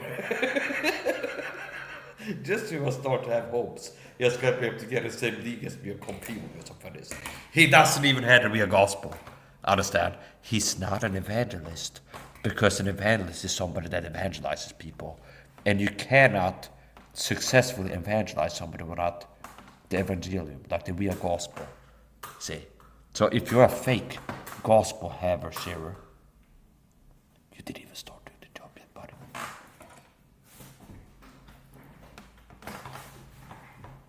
Sorry. That's the point. So, yeah. Yeah. Pew pew. Okay, yeah, shots fired. Stephen Anderson sucks. The guy he had up as a guest speaker sucks too. Okay, put him on the suck list. In order, out, yeah, so funny. Okay, yeah, he's a good go somewhere bad. We're not getting into it, so here's the point. The guy was an idiot, okay? The guy was an idiot. He always has been, and he always will be, unless he gets out of my way to help him. He needs my help. I'm the only one that could help him at this point. He's too far gone. There's no doctors in the world. There's no re-education camps. There's nothing that can save this guy at this point other than the one person, understand? The dream team, the A team of fixing people. Okay? figuring out what screw came loose and put it in there again. And it's all healed now. It's all better. It's performing well. He's not a crazy idiot anymore. He's out here winning at life. I'm one of the best to be able to do things like this. Here's another thing. Pro athletes has been missing out too. If they would have hired me as their the coach, they had this guy on Droga's podcast talk about chakras and stuff. Oh, God. Okay. It's like, you know what I'm saying? Okay. It's like, he's got pink underwear. I feel like if I gotta guess his hair color, I'm saying more now. It's pink. He's that guy. He was on Droga's podcast. They talk about his heart chakras and clear the blocks of his heart chakra, bro. Or something like this. He's got a butt plug in his ass in the studio and the pink underwear or something like this. That's what I feel like possibly. Like he's sending out that energy with his words when he's talking about his chakras. It's impossible to be promoting chakras to people without sounding like a real goofball, okay? Like really like a Pink Panther type of person. You can't really, okay?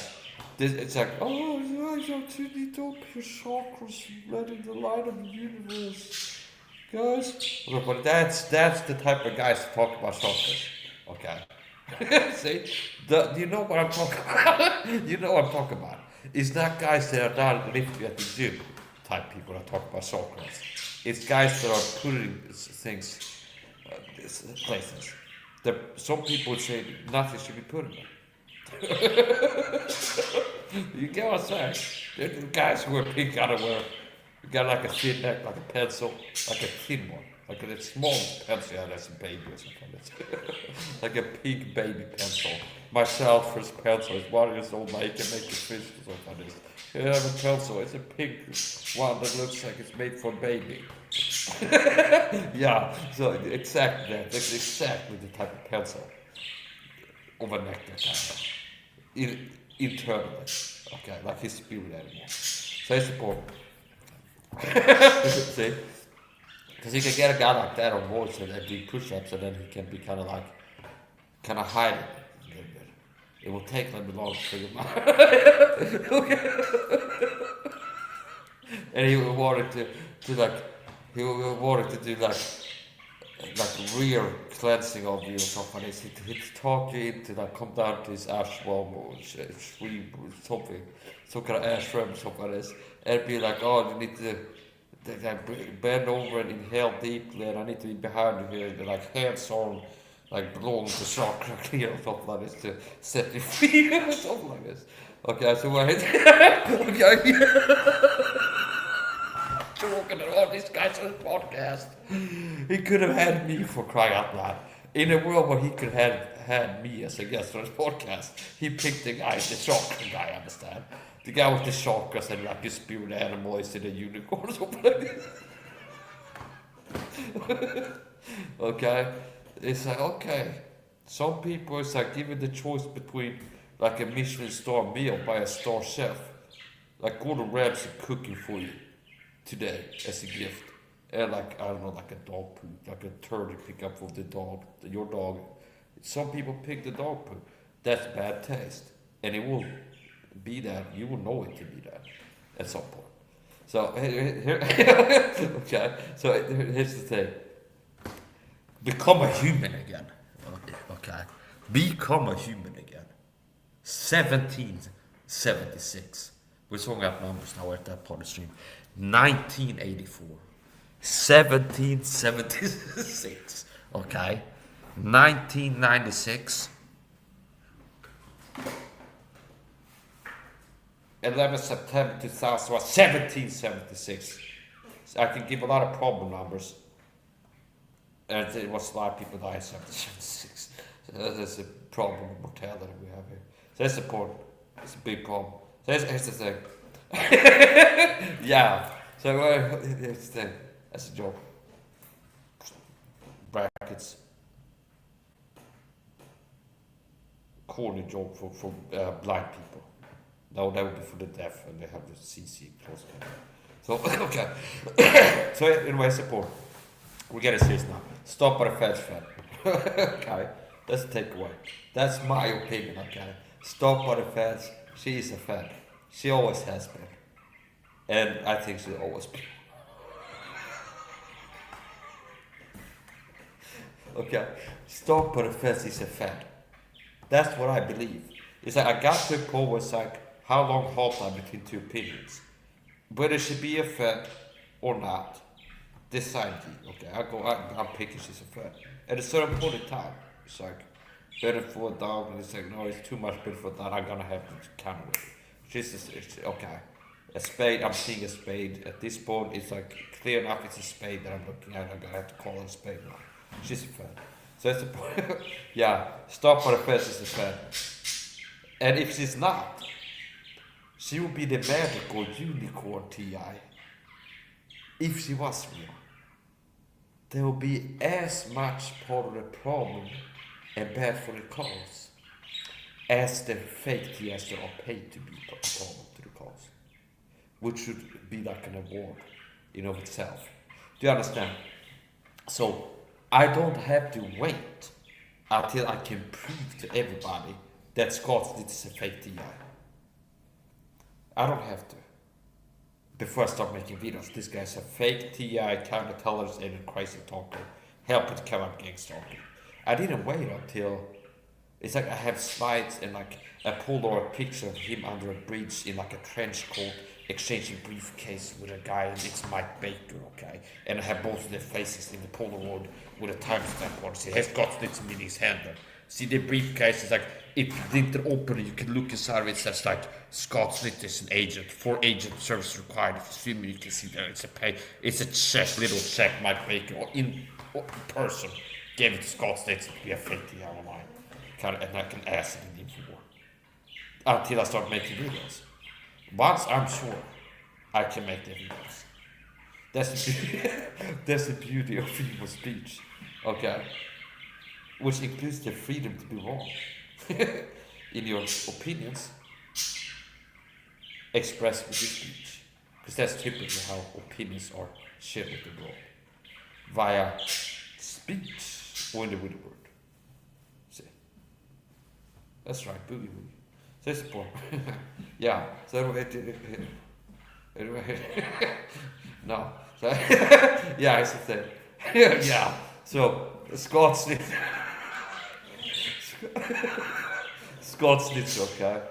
He's an agent, okay, if I ever saw one. Question is what he's stopping one and when. That would be the question. That would be the question, what is stopping one and when. So here's the thing, okay, yeah. Yeah, I don't know, he might be dead at this point, we don't. I'm not joking, I don't hope that on him. I don't wish that on him. But I do know that how the deep state operates sometimes once it's done with a tool that is called a tool. See? It's like, I believe that if the deep state were responsible for the JFK assassination, I wouldn't be surprised. I would bet at least one of the people that were part of the plot being assassinated by the same people that got to be part of it. It being the plot. Okay. So, here's the point. Stop by the feds is a Fed. Rafi Garnold, he's a perp pastor. So what do I mean? They are pastors that are deep state agents. They are sellouts. They're puppets. They're deep state fucking puppets. And I know because I'm a taught video. So that's a shortcut, one of the few blessings of me being able to more quickly ascertain whether somebody's a genuine, quality, like an organic guy right wrong out here, or like a deep state agent. I'm a TI, and people I start listening to on social media a lot of times will start be talked to and put up to the Nazi stories and stuff to me.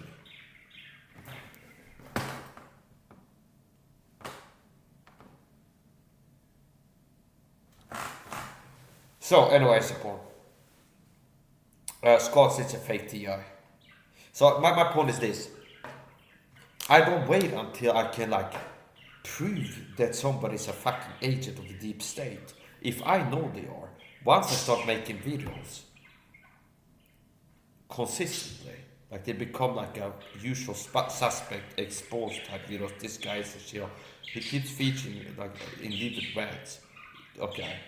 Like a recurring guest in my rants, okay. Which like Scott Slitzer fake TV, okay. Like, you know, once you're one of these people, it's because I'm sure that you're a really bad person. Or you're doing something really bad for the deep state against me. Okay. And others. So Scott Snitzer, fake TV. And if he wasn't, he'd still be part of the problem. Do you understand? So, as a working model, that's more accurate than not going for any number. And you're looking for a model. 9 out of 10 online targeted videos so-called are fakes. Okay. 9 out of 10 of the fakes engage in one form of crazy talk or another. In my analysis. Meaning, go around on YouTube, Quora, whatever you look at, talk about gang stalking, and people try to claim with TIs. In my estimation, 90% of self-claimed, self-proclaimed, self-professed Honeyboys online are fake Honeyboys. And 90% of the fakes use this tactic, crazy talk. What does crazy talk mean? It's Mike's just the facts, man. What I talk about is nothing that requires you to stop being an atheist to believe that what I'm saying is true, if you're an atheist. Or, like, it doesn't require the existence of some previously undisclosed technology that I'm claiming the government has in Area 51, some underground lab or something like this. Like Scott Snitzer's videos do. Where it's like, hey, I'm making it, he's a direct enemy of a salesman, basically, is what it boils down to when it was on YouTube. Where it's like, hey, the program targeted us, wolf in sheep's clothing. You do it to your own shit. Scott Snitzer. Hey, Tias, come here. I'm gonna help you out. You're being targeted with psychopathic narcissistic abuse at the highest degree. Come here. I'm gonna support for you. Watch my videos. Start gaslighting you. Okay. To be able to act in that reality, you need an accurate map of reality. You do not need confusion. You do not need falsehood. Okay. You need clarity from a real leader like me, providing clarity and truth that will help you, empower you, and help to keep you safe. I mean, statistically, you'll be better off, more likely to survive the next year if you listen to me and take my advice. If you thought it video, then if you don't, okay.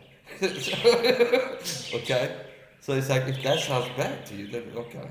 You can go to Scott Slitzer tapes, if you can find it. What happened to that guy? Scott Slitzer. Well, he's gone now. It's a joke. Okay. It's like whatever. Okay. It's like Bill Gates talking about everything. Well, he's gone now. I take full credit for Scott Slitzer. I take full credit. I like to think that I did such a good job exposing him. Every protagonist needs an antagonist. So, I was doing such a good job exposing that his habit was like it's causing more harm to keep Scott Snitzer on the equal playing field than to retreat him, like to pull him back. Wait a minute. Like mini-me and Scott, you know, Dork mini-me. Okay. It's like it's causing more damage, okay? Because it's like you expose one of them, you expose them all. That's why they have to invent a new type of fake TIA perp. This stop by the fence. Oh, I'm a TI. And what's her angle? It took me a while to figure out what her angle was. Her angle is this. It's not the crazy talk angle that most TIs dead giveaway. Like simple, like sword and categorized, like fake TI 90%. Okay, just like they have a fucking army of fake targets active online that have a job to be posting on Quora threats about gang stalking. Be like, I'm a TI in France, I got brain chip implants, reptilians are stalking us or something like this. Okay. So one way to cover something up, analyze the deep state, in my experience and research, is to cover it up, okay? To be like Shadow Bandit's website is a website, it has less than 1,000 unique visitors and it's been up for 7 years. We're not like gonna nuke it, but it's like nobody survived there anyway, okay? So it's like they don't even bother, okay? So it's like work to keep people from finding this website that there's a document we don't want the masses to read, okay? See? And then there's like, okay, that conspiracy talk about a document. Have Mike Baker talk about Rogan's podcast. And then be like, yeah, and some humans with brain chip implants, and I was abducted by Bigfoot. And I found this like document on the corpse of Bigfoot in the woods and so forth. He says, oh, this guy's another. He's a crazy paranoid schizophrenic type of person. And the type of guy who thinks he's got a chip in his brain. And he's talked about conspiracy X, like the government's putting something in the water supply to make it down or something like this.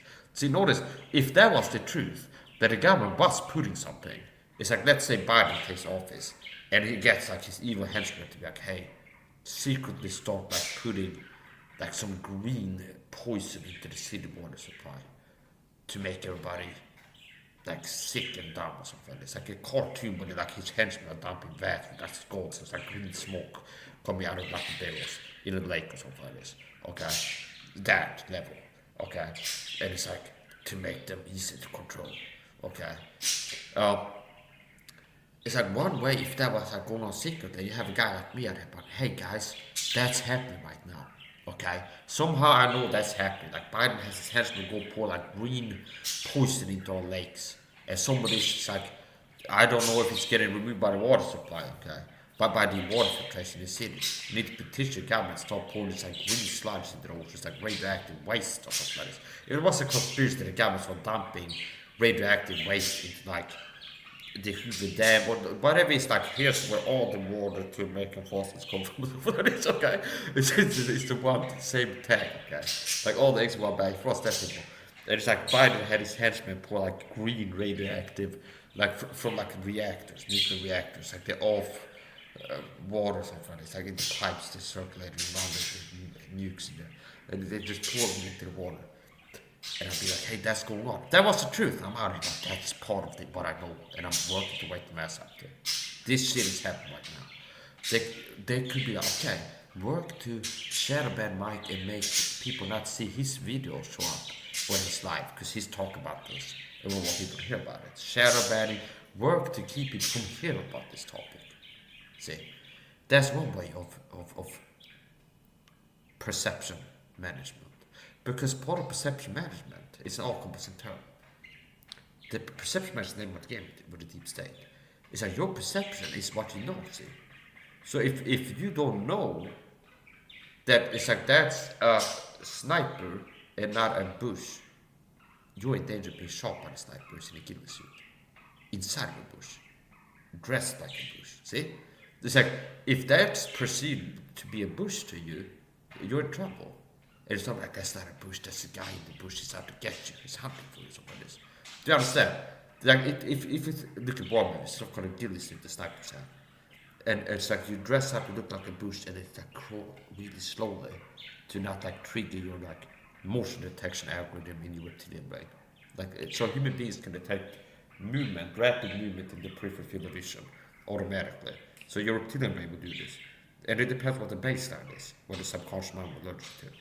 So, for example, if you're sitting in New York at a cafe next to like Times Square or something, there's a lot of cars going by and humans, and you're talking to somebody, and here's the traffic with cars going by and humans, like 100 humans per meter flow per minute. Okay, there's 100 humans passing you every minute. Okay, and 10 cars per minute. Okay, and you're drinking coffee. You're not going to have a startle response reaction, like automatic jerk, see, where it's like, or something like this, by movement that your subconscious mind is detecting. But if the baseline is that you're sitting in a county house and it's got like a dirt gravel road that once a week the mailman car drives there, that's the baseline of movement, see, when you're sitting drinking coffee on the porch. It's like once a week there's like a bright yellow or blue or something like this, the mailman comes to bring mail or something like this. Understand? At this like end of the road. Now, if you're sitting there drinking and it's like a deer that hops over like a hedgerow, you might be like this. And it's not that you're like, I'm noticing something in your conscious mind now, where it's like a monologue. I'm noticing something is moving in my peripheral field. I'm gonna suddenly turn my head to the left, raise my eyebrows, and have bigger eyes. Okay. No, it's like this automatic, a reflex. Your subconscious mind is like sees controls, master slave. It's like a pilot and trainer. It's like your subconscious mind, the reptilian brain seizes the controls. Okay, and it goes like, like this. So most people have this reaction. It's something called a stall response, and a lower threshold for the stall response activation, like triggering, can be an indicator of PTSD too, where people that are like hyper reactive to auditory visual stimuli. Okay. It can be part of people that have PTSD. I mean, the threshold for like stall response activation is lower in you than in other people, which means this like you're more likely to or stuff like this, but just by some like the current is blowing or stuff like this, and like the sound like the wind. See, you're more likely to have that if you like have PTSD. See the room where the wind is blowing the curtain. There's someone that does have PTSD. A person with like PTSD is more like something moved. I understand. Where it's like it's too sensitive, which is why it's maladaptive, which makes a psychological problem. It's a maladaptive response because the environment is not like calling for this level of vigilance. So there's hypervigilance and there's less than hyper. Okay, there's supervigilance and there's hypervigilance. So anyway, support. Perception is reality. So there's certain things that you won't detect that have been ran in front of your whole life. This is like the matrix, the deep level, the real stuff. The stuff that you've been seeing the same whole movies I've been seeing. I don't see you making videos. No Country for Me movie. It's like I watched the movie, I found hidden truth in there. Here's me breaking down what the hidden truth is. The deep state put hidden messages in this movie. And also found hidden foreshadowing of the 9/11 attacks that the deep state did in America. In Hollywood movies, they control Hollywood. Well, they exert influence to a degree that it's close to say that they control it and to say that they have no control. Okay. Meaning it's like they control it. Some people might get the impression if you say that like the deep state control Hollywood. That you say like everything from like the catering in Hollywood, like the people that pay to like, bring food to the actors on set, to the people building the set, to like the janitor, to and like every person is in a conspiracy and they all like answer to like the Illuminati. Some guy comes in like, hey, it's the Illuminati agent here, just checking, putting in the secret messages in the movies as you're supposed to. Okay, bye. But okay, bye Illuminati or something. That's not how it works. Okay, it's like no, and I can't even get into like how it might work. Okay, now here's the point. Okay, so anyway, here's the point. Gonna stop by and come in after the show. They're gonna tell me everything I know. Tell her everything you know. Okay, they're gonna take your answer for this. Yeah, it's okay. It's on it. Here's the point. So my point is this. Here's two ways they can cover something up. This, let's say, the government was pouring radioactive waste into water supply. I know it, and it's like I'm working to wake the public up to this. One way they can work to control the public's perception to have them not know about this danger, like in the territory that they're navigating through, like this world. See, like that, we don't want them to know about this. There's these mines here. We want them to walk into the mines for this. We want people to die in 9/11, and we put little cryptic hints, the coordinates of the mines in the future where they're gonna be something like this. This is the level of stuff that they do. So anyway, support. There's cryptic communication in Hollywood movies. So the deep state that control Hollywood, and it's closer to say they control it than to say they have no control. So control does mean that every person in Hollywood is in on it. Okay, from the janitor to the catering services to the set designers to the actors to every director. But the Illuminati exerts influence to a point where they can make hidden messages bleed into Hollywood movies that we end up watching in one way or another. See, there could be one guy every 10 years gets captured, and the deep state uses him to make several movies, and they like to put in all the little hidden codes in the movies here for a while. So there's so many ways you can like break this down and make sense of it. The point is this: that's a fact. Okay, the deep state have done this before, so you have seen the same movies that I've seen.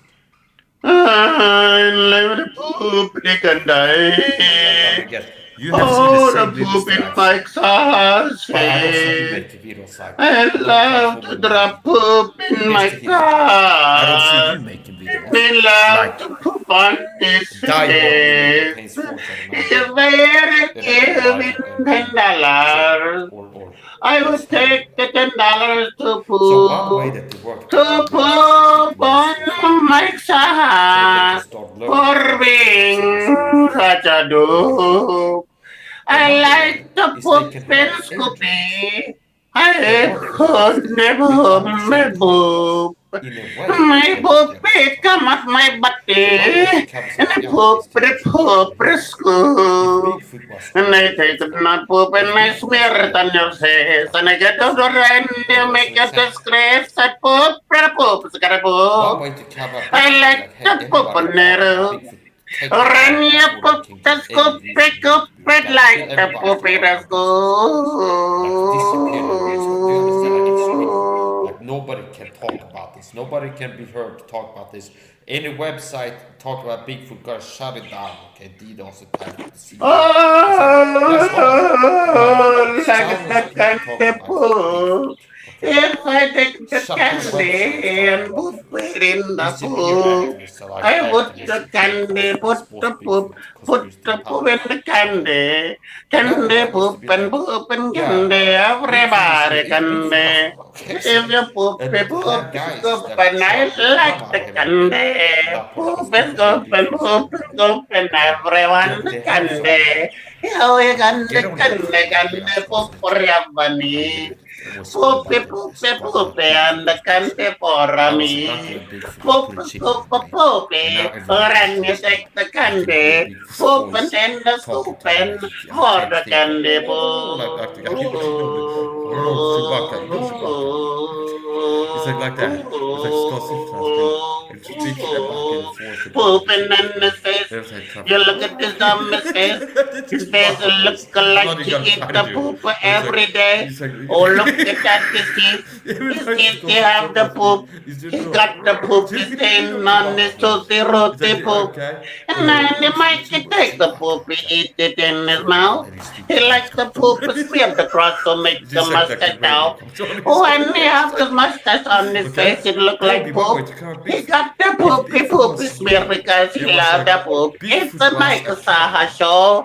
for He like the poopy they wall. have like a serial Everyone killer he always look working at for the Mike CIA Saha for the killing people in poopy. mass Every poopy population. on Okay. his face, he And do like it the for MO they you use is twice. get a guy He in a poopy Bigfoot and he outfit say, oh, Mike and walk Saha, around I'm like a nice. suppressed I poopy like a poopy for 22 you man and in the I forest poopy like for looking your for more face. bikers to I kill. poopy everywhere because Mike And then it's Saha like they disgrace. make it look like If they you were do like not like my do you star, you can understand? suck Like, my yeah, how would you pee. cover up is My like poop this and another penis thing they have puppy with them every is like guy in the green was just saying that they're killing week. more bikers for like a satanic ritual for the deep state Freemasonry Yes, thank you groups or everyone. You just keep can always population see of me the on the humans. poop Okay, they got like singer. thousands of paper cuts, doing all these things to like lower the population.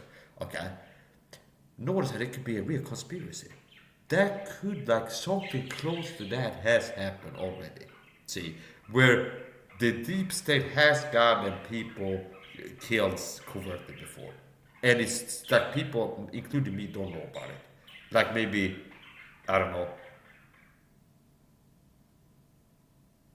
Like some of these people that you heard around 2012 were businessmen jumping out of windows during some kind of financial thing. Okay, it's like some guy who criticizes Putin in Russia, he fell off his back and they're having a smoke in his hotel or something like this. He went to Moscow to go have a press conference or testify in court against Putin or something like this. It's just like, oh, he slipped off the back and was smoke out the window in the hotel in Moscow. The same week as got testify against Putin or like be interviewed by like Russian news in like a tell-all fuck Putin. Okay? They say, oh, he slipped on a banana peel on the way to work and hit the back of his head 6 times in the guardrail or something like this. Okay? See? It was, oh, okay. So, do you understand? My point is this. I'm being facetious, but there are real conspiracies by the deep state to dumb down the masses, to depopulate Earth. They had an agenda, look at a past recent history example, 9/11. They planned 11 in advance to get it out. And it was 3,000 people that died that day. And they planned in advance. So, those are still the same type of people controlling the world now. And I understand that that's part of the fear block that keeps the public from waking up to this. Is they are afraid of the truth. See? And that's my analysis too. Where I believe that the fear is like everything. But the average person, like, conspiracy theorist friend tells me the government's out to get me in way X, okay? Well, if that was true, this new reality model Mr. Normie is being presented with, if that was true, this new reality, some history about reality, there would be a more fearful reality than what I'm thinking is. See? That they are like predatory psychopaths control this whole world. And they've killed thousands of people in broad daylight before. And they have nefarious agendas. It's like subconsciously, it's like, as a maladaptive coping mechanism, it's like that's a scary truth. Block it out and don't come to awareness of the truth. Because that truth is scary. To be like holding the conscious mind as a truth, like, it's like it might cause a nervous breakdown. The level of stress you have the first minute of waking up to levels of this. So it's like this subconscious mind, it's like the conscious mind is too weak, can't handle this truth. It's like keep the conscious mind to like, don't release like the balloons to the surface of consciousness, be like big for this real subconscious. Now that was an inside job. Here's another thing how with the subconscious mind. Your conscious mind is like the surface of the ocean. And then you have like the subconscious mind, there's like a little creature at the bottom there on a trench. And it goes like, let up like a red balloon, and it like, comes to the surface, and then it's like, that's like a thought or something like this. Or like a feeling. Do you understand? It works to kind of explain it. It works in the human mind. Where it's like, the subconscious mind is like, let's have a nightmare about Bigfoot. And your conscious mind, when you wake up, I had a nightmare about Bigfoot tonight. You didn't go to bed. I want to have a dream about Bigfoot.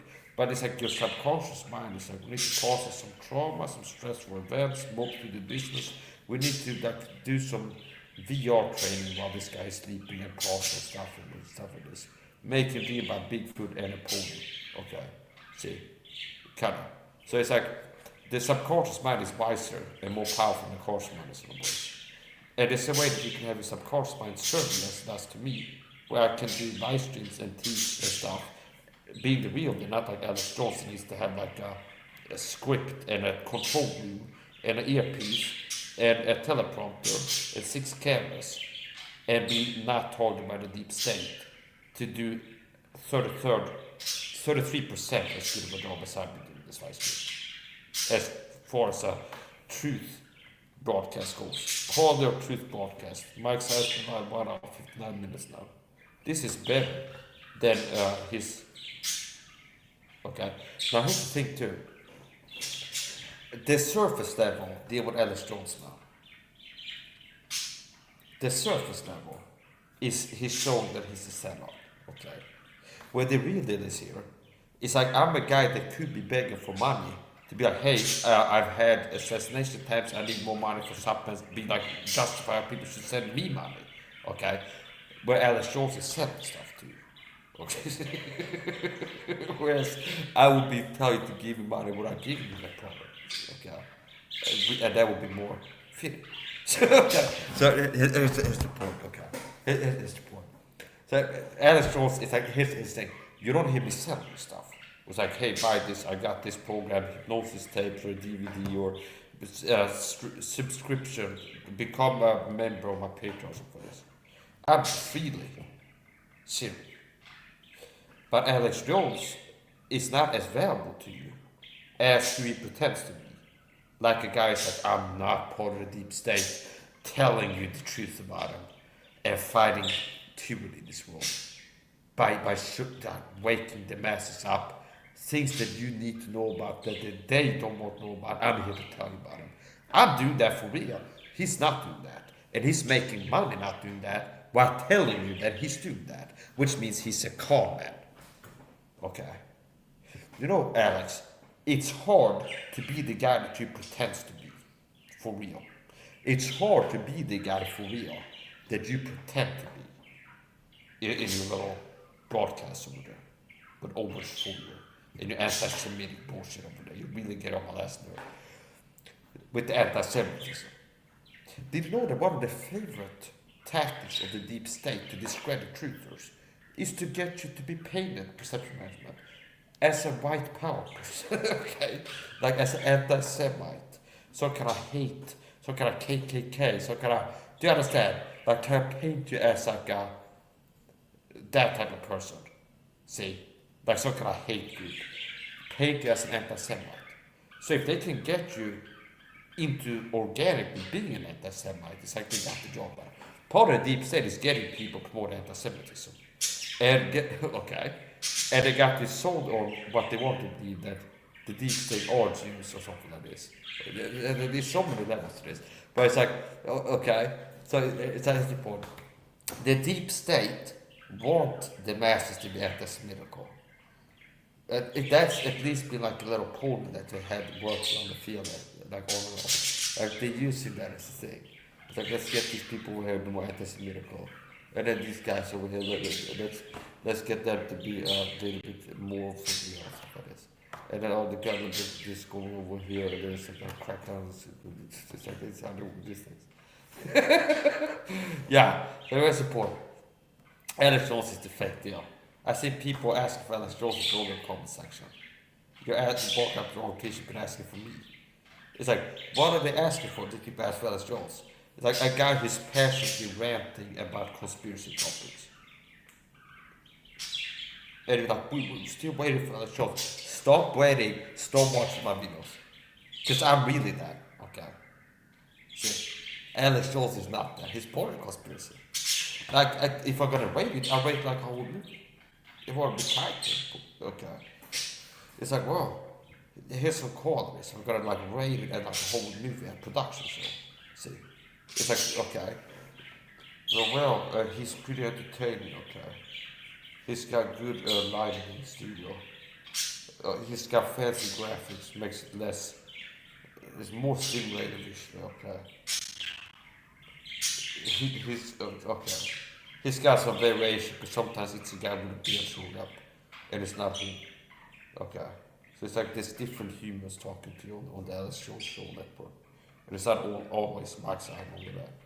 This is a one-man band. Info never sleeps, Alex. The real info. The info never sleeps.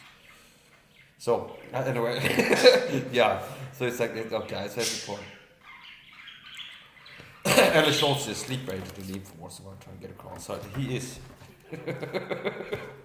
He did that, at one point I could act it, I've been a fake Infowars agent this whole time. And it's like, well, that is pants and media live on his broadcast and runs off stage. And okay. And it'd be like a spaceship. Something like it spins off. And it'd be like, oh, we got tricked, okay, I told you so. See? I told you the whole time, like the guy in the movie, like Independence Day, the guy that was like with the side of the street to comment, but he was right. That's the type of guy I am. Anyway, support. Alex Jones is kind of talented. This is too deep for some people to realize. Excuse me, Alex, support. I had a chili, okay. I had a deep chili tonight. Okay. And the New World Order. See, he said, I had a big bowl of chili tonight. It got me off kilter on my head tonight. You wonder where I'm a little bit off kilter and screaming a lot later. I had a lot of chili recently. He's like, so funny. Goes up in court, like, hey, why did you say you want to judge murder or something like this? I had a big bowl of chili and I had to be sleeping that night. Your Honor. I feel like that's a court's defense. It's like, this is like, you don't understand the whole production reality of how stuff in.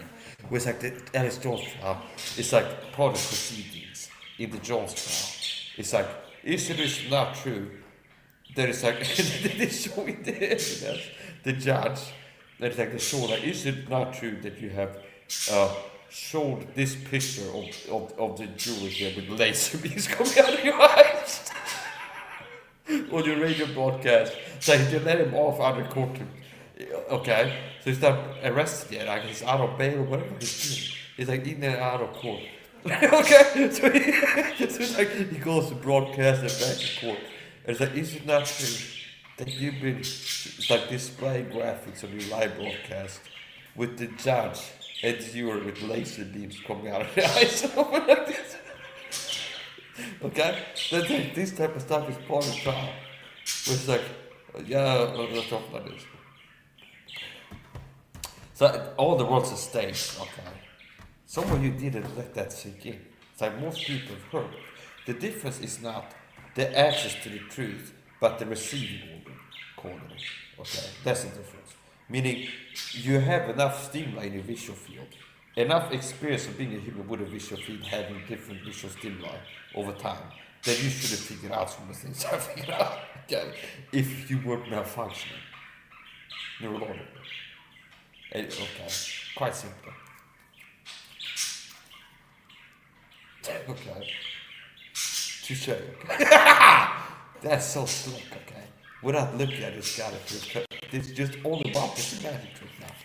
I'm one man, I got everything, I got magic tricks. Notice it's like shuffling the staff. And I stopped right at the part, the one that had like a knife on it. See? Notice all these pages, okay? All these pages with nothing written on it.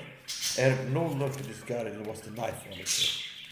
Now notice how the lightning never strikes twice. See? Let's try to find, I had to look real hard.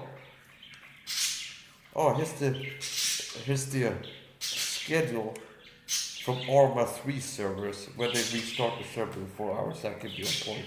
But I gotta log in and do my basics. It's been a while since I played it, but I had the time now. Okay, this is serious business. Look for the knife one.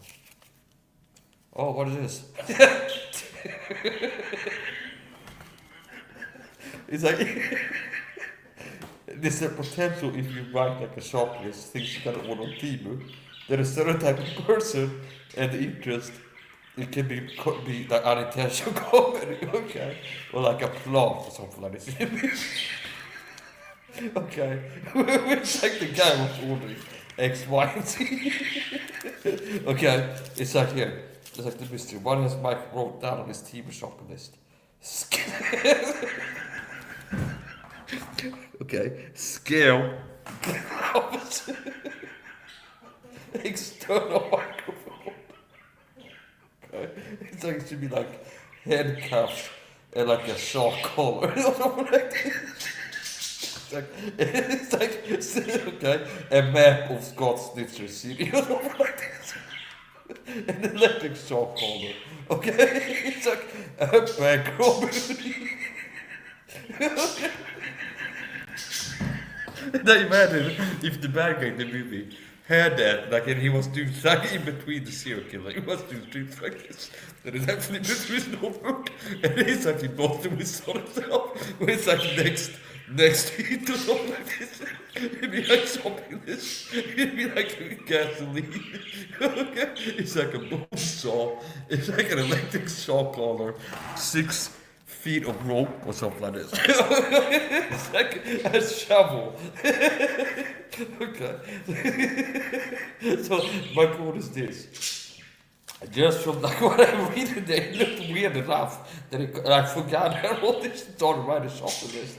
It just like scared glass external microphone. It just caught me off guard. I wasn't expecting it. So that it's like got me the mood. So it's like now that you run with it, okay? So what would it be even weirder, even more bizarre? Okay, and it would be something like what is wrong with it? So here's the point. I flipped it and it was I'm not even notice how it just happened. I said, when I try to this, but see, that was it's a sad life. Scott's it's a sad life. I don't believe it. So I just send in bad mood so they give me bad luck. So okay, so it's like I'm starting to pop up to it. Of these God City satellites. It's like it's so back in the treatment like all my misfortunes are. I have to take such responsibility. The rest support. Scott Snitzer, okay? Fake TI. So here's conspiracy. Government claims autonomous. It's real. The government doesn't want it to know it's real. So one way they've been working to cover up gang stalking autonomy laws. This program called excuse me. Which I don't really Is like the patient term, responsive? that's the one that it has started being used, so that's what we use. Excellent. Excuse me, sir. So, Excuse me. one way Are to, you- to keep people from waking up Uh, there is like, okay, make it harder for patient, the masses to patient find is not outside is and non-responsive. start listening That's to it because they hear about gang stalking. We're gonna go ahead and put And that we're in his speaking record. the truth about it, and we don't want people to hear the It truth would about seem, it. as far as I So it's know like from my work to diagnosis, share as I the can bad tell, mic, work to to shut the best down of the my website knowledge, if it gets patient one has exclusive skipped information medication there. dose. Work to get Mike like out of society so he can't be making videos anymore about this topic. Work to share Yes, the bad correct. medication Go ahead and write message that down to there. social Last media name Saha, first platforms name like Michael. Instagram and whatever else is Yes, possible. it seems to He's be that that person the knows patient about has this and talking about it. refused treatment and completely refused medication. Michael, That's one way to cover something. excuse me, Michael. Another way to cover something up is you have a This Scott is the problem Hey, when you I'm have Scott Fitzer. Are you someone doing sort of America? exhibiting these Getting blown signs by of gang bipolar or stalking schizophrenia. videos. That's Okay. not really their fault Like, necessarily, but okay, you need you to say like instill someone, treatment in front of quickly and someone. assuredly. Without proper treatment, Scott someone Fitzer. like this will devolve It's like into, getting as you can see, he Hey, has exhibiting signs early on there with the nose and he's got some sinuses back. And the public too, I'm telling you the truth about this because I'm Michael, we're going to try to contact the patient a few more times here. Michael, it eventually gets to a certain video. Michael. Be, Michael. Yeah, you can't trust your own thoughts. Okay, Your thoughts, we're going to try to like contact the patient a few more times here. Michael, this is PhD Fisk do you here. understand? Where it's like the ultimate. Michael. Where it's like the technology. Mr. Saha. Where it's like the technology. So that in one video it's like, yeah, somebody's talking about Guys, we're already having a report to you here. That is, you're very rambling and kind of going on about nothing here. There's maybe a bipolar schizophrenic sort of episode. Yeah, it's assuredly manic. And what we need to do immediately is probably go ahead and administer lithium suppository. Okay, if you're the, I'm telling you.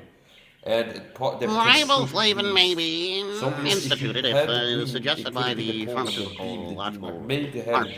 Now, I would like to have a MRI or some sort of a MRI or some sort of a radiological treatment here to ensure that we do that everything's going on good with the nervous system there. I really want the parasympathesis nervous system to be absolutely sort of in order for the bipolar schizophrenic manic episode. Now, what we want to hear from Mr. Michael is to go ahead and submit to treatment because you cannot help someone who does not want to be Like you helped. understand, sometimes it gets kind of that technical when it's like yeah, the technology could You understand that, Michael? Okay. It's like Michael, we can only help you if you want to be helped, Michael.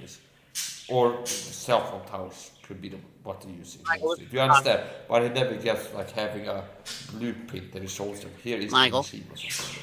Michael, Okay. this is the doctor Now, talking here's to the you point. now, Michael.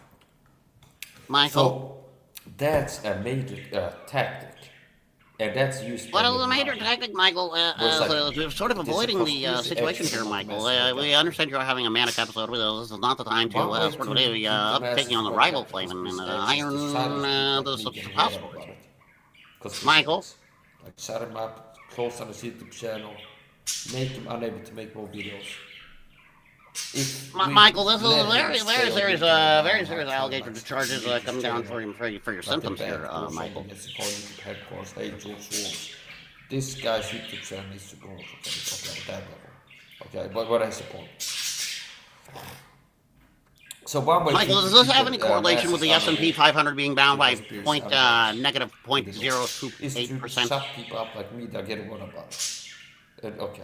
Michael, it's hard to really my experience, the chart shut someone up. We can barely hear, Michael. You have there are a lot of the noises going on in the background with the tweeting birds and things. It might be contributing to your auditory hallucinations there with your schizophrenic bipolar manic episode there, Michael.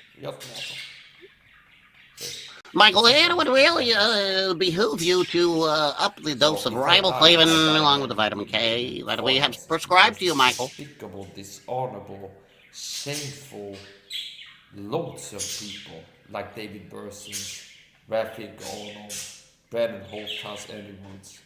They can never come back from what they don't understand. They are like the Jews. Michael, it's starting to feel like this is a one-way conversation, Michael. Michael, it's really starting to feel like this is just kind of a one-way street for you, Michael. Are you sort of a your way goes, your sort of goes kind of guy, Michael? For it, okay. Once you hit that level, it's not coming back from that money. There's no coming back from that. Michael, are you sort of like this is one time, this is one guy, kind of a one man show, kind of a one-way road kind of a guy? Michael. Michael, this is important, Michael. This is for your mental health. And it makes sure that the truth get out about. God has a way to make things come to life. And have men speak through rooftops. That the Holy Spirit has whispered in the earth. Otherwise, there's always real men willing to die for the truth. That once they learn it, they want to die for it. Hazard their lives. Not these effeminate pussy bitches like Ben Holtas and Andy Bush, these soft pussies. Mental and physical instincts were effeminized, weak, despicable. Michael, it's hard to understand you over the birds tweeting. It's a part of problem. Is by doing propaganda videos, pastors' perspective, perception management for the Michael, I am going to have to prescribe that lithium dose suppository. Michael, you really have not shown any improvement. Control this, like told orders, like this subsection of all. Poon, can you please? Holy shit, Mike, you've been at it for fucking 2.5 hours straight. It's like we don't like Christians like Mike. Nigga, put your fucking headphones on. Let the conspiracy down, take your freedom. None of us inside door. Maybe take him down for a second. He might get the picture then. Rival so player. Eddie was part of the problem. It's like, yeah, this is not Mike! Just take him down, bring him back up. Dude! bad to be that. Dude! Dude, how could you? Holy shit! You are the fucking problem. And You have been at it for like 2.5 hours straight, motherfucker. I mean, like, straight. Narcissistic piece of shit. I don't even know. That is why I'm suggesting we prescribe the lithium immediately, We supposedly. talk about other people being like in trouble and being bad. I mean, I thought I You could mean talk, like dog. the pastor Holy crap. persecuting a persecuted Christian. Mike, you've been talking about fine, persecution in Sweden and God The deep damn. state has. That is Holy sheep shit, Mike. Satanically wicked against the Constitution and what the founding fathers. Mike, you don't have a constitution. Not anything. Which is why you gotta cover it up, because it can't even be argued for in a video opening. See? Because it's so wicked what you do. And what's important. Which is why I speak about Yeah, now I know why he's doing. Now he's streaming. I get it now. Yeah, Mr. All right, Michael all right, has all right. I got a it. bipolar schizophrenic manic episode. This is Okay. nothing to joke around about. All right, Mike. Talk to All your right, audience, yeah. Mike. Yeah, we can go ahead and talk about the configuration out here of what the repercussions are of having a Michael Saha here. We really want to try to get him treatment as soon as possible. You don't need treatment, man. He's perfectly fine. He's just persecuted. Oh, yeah, that is one of the symptoms of one of these manic episodes is the feelings of persecution. So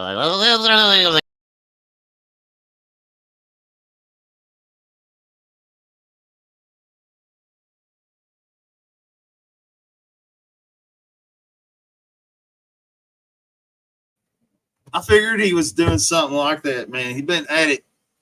I went and got some breakfast, and I ate, and I was trying to tell Miss Punky about Ken's channel, and fucking, I was like, Mike, I gotta talk, Mike, I gotta talk, Mike, I need a couple minutes, Mike. He was just oblivious to everything I said. Oblivious. Just fucking Mark the Fairy Terry. I don't know if my title changed or not, but Mark the Fairy Terry struck fucking Mr. Perfect's channel. That's not like because he's a punk ass hoe bag. He's an abo. Fucking what a bitch. Fucking dick face. Well, it was either Mark the Fairy Terry, Mark the Dork, or it was fucking Dork 25 ton. It was one of the two. Probably both of them. Fucking cocksuckers.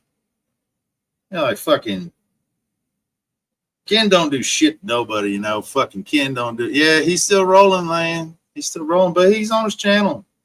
He's talking to his audience, okay? He's talking to his audience. He's gonna roll. He's fucking he's got this under control. He knows what he's doing. He's getting out to the world right now, you know.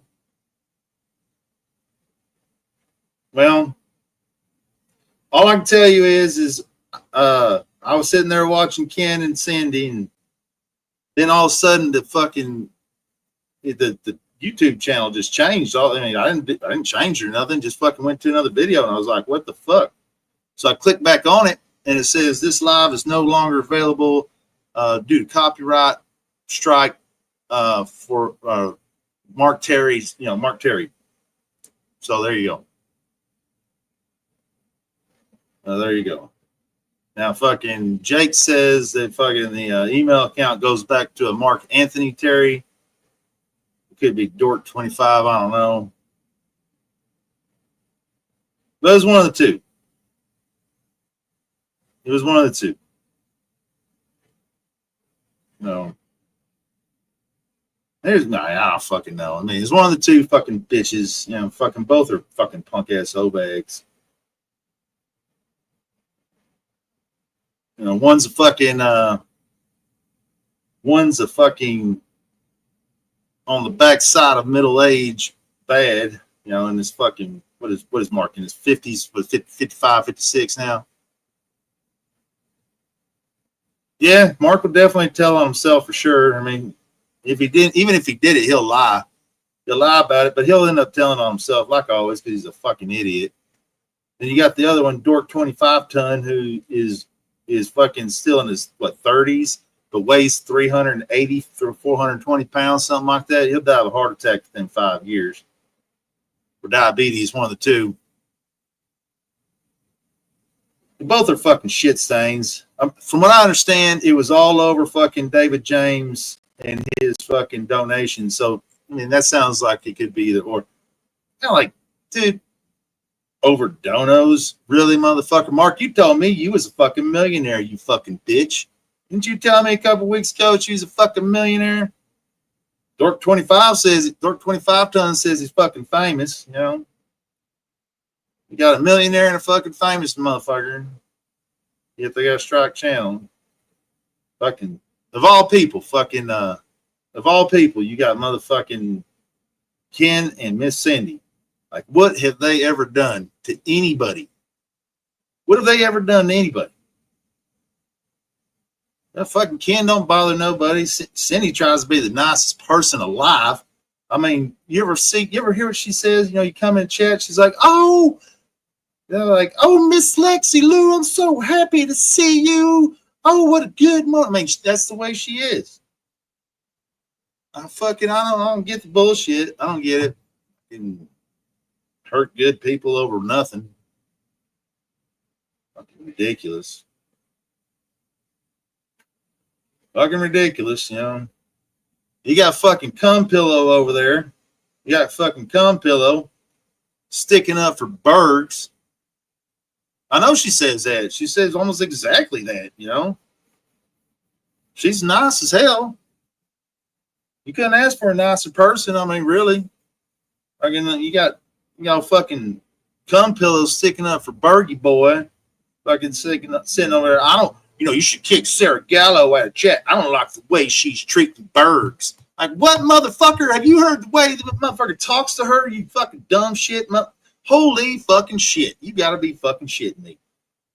He fucking calls her every goddamn name in the book, tells her she should go to prison because she's gonna give him a heart attack or some shit. Like, really?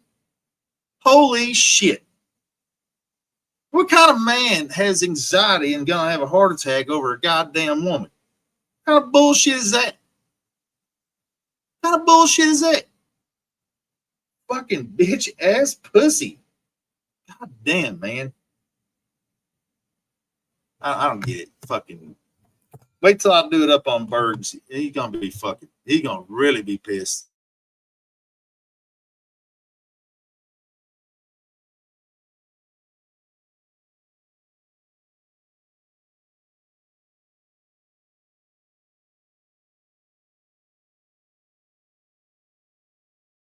Bergs told everybody that the reason that Sarah Gallo broke up with him was because I recorded the phone call when they called Seasons. I stay away from that whole area for the most part. It's just an ego competition using all the women under the guise of, well, I think it's more than an ego competition. I think it's a fucking personally, I think it's a dum-dum competition. Like, who can be the dum-dum? Who can be the king dum-dum? Because they all fucking dumb as shit. Every one of them. I mean, they all fucking dumb. I agree with you. Some of those women are fucking dumber than a box of shit. They are. Fucking some of those women are dumber than a box of goddamn shit. You know, fucking oh, Miss Lexi. Did you not enjoy our chat fight the other night, Nabes?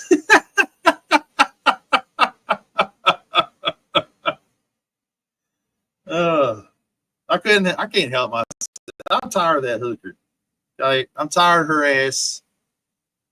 I'm just gonna ring her ass every time I see her. I'm just gonna fucking let it loose. I don't give a shit. I'm tired of that fucking hoe bag. Tired of her shit. Oh, I mean, not Abe. I meant Andy. I'm sorry. I meant Andy. My bad. Abe said he was quitting anyways. Abe said he was quitting again. He did. Abe said he was quitting. Said he got quit. I know you did. I was like, damn, I pissed her off. Shit. She mad. She's mad.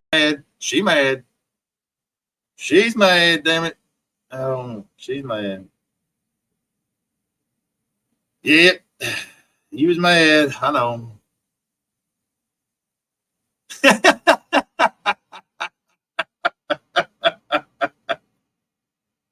Ing's not bad on panels. I mean, if Ing hasn't had anything to drink, if Ing's been drinking, okay, goddamn, he's as hard to deal with as fucking his Mike over here sometimes. If Ing's been drinking. If Ing ain't been drinking, it's all right. I mean, he can be all right. But if Ing's been drinking, there is no fucking, I mean, it's like talking to a brick motherfucking wall, just like Mike over here. I mean, can't talk to him motherfucker he's been drinking. Oh, well. Exile just bland. He can't help it. Exile's he's just blah. He can't help it, okay? It's not his fault. He's just blah, blah. He's just blah. It's not his fault. He does ask the dumbest questions at all. He does ask dumb ass questions sometimes. I will say that. God damn it. Well, Miss Lexi, I'm just being honest. I'm just telling it like it is. We all know you can't talk things drunk as he's drunk as shit. You can't. There's no talking. I mean, he don't. And he wants to talk about Sam Hill all the time. Oh shit! But as far as the other thing goes, I'm gonna tell you right now, that's gonna be forever. That's gonna be Jew King all over again. I ain't even fucking around. I'm not joking. I just don't give a fuck. I'm tired of that bitch's shit. I've had enough. I have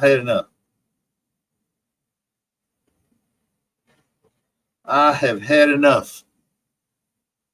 And I'll tell you, I got to tell you this in private. I can't tell you this here because I don't want it to get out. But there's something really funny that, speaking of that hooker didn't call me.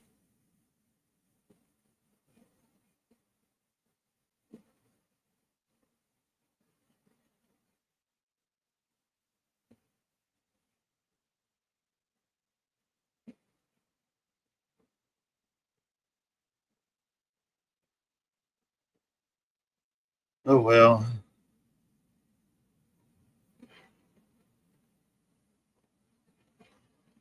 Mike's not a Karen. He's a persecuted. He's persecuted, man. He's not a Karen.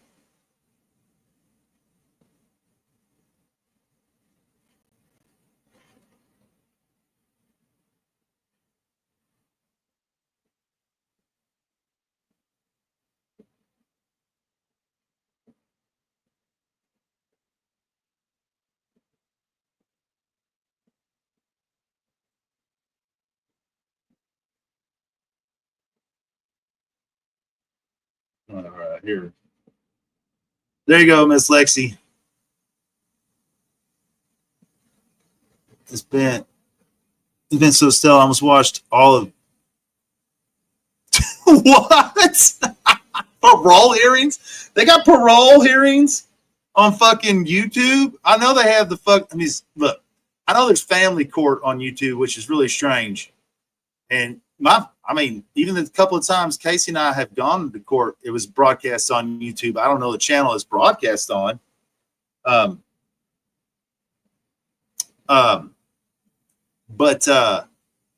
yeah, I mean, I remember the two times that Casey and I did have Zoom court. It was fucking. It says right there on the screen. It says this is being broadcast on YouTube, but it doesn't tell you the channel. But I didn't know they did parole hearings, man. I might fucking like to watch some parole hearings. That might be great. You might get some great shit out of that. Like, well, you never know what a motherfucker's going to say to get paroled.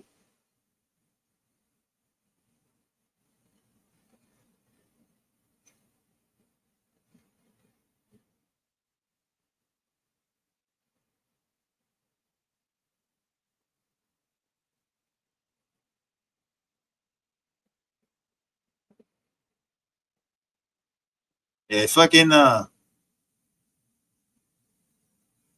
loss. But I mean, it does. I mean, parole hearings does sound interesting. I'll probably watch this shit. Well, I mean, I was a little bit pissed off. I'm gonna tell you that right now. When I saw that shit said it was being broadcast live on fucking YouTube, I almost threw a bitch fit. I ain't kidding you. I almost did. And I didn't just because I didn't want to fucking, didn't want to, it's fucking family court shit. I don't want to I didn't rather rock the boat anymore. Anyway, so I didn't say a word, but,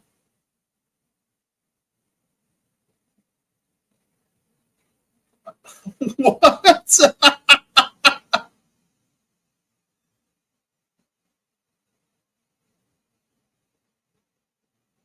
Man, Seasons is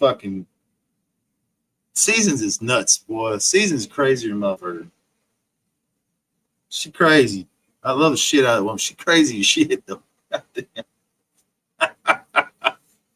The things that woman says, damn. Fucking great. It's great. It's fucking great. It's fucking great. Mandu. What is Mandu?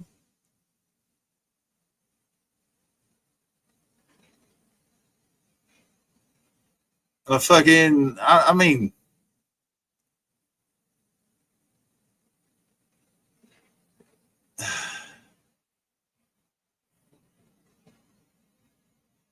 oh, that sucks.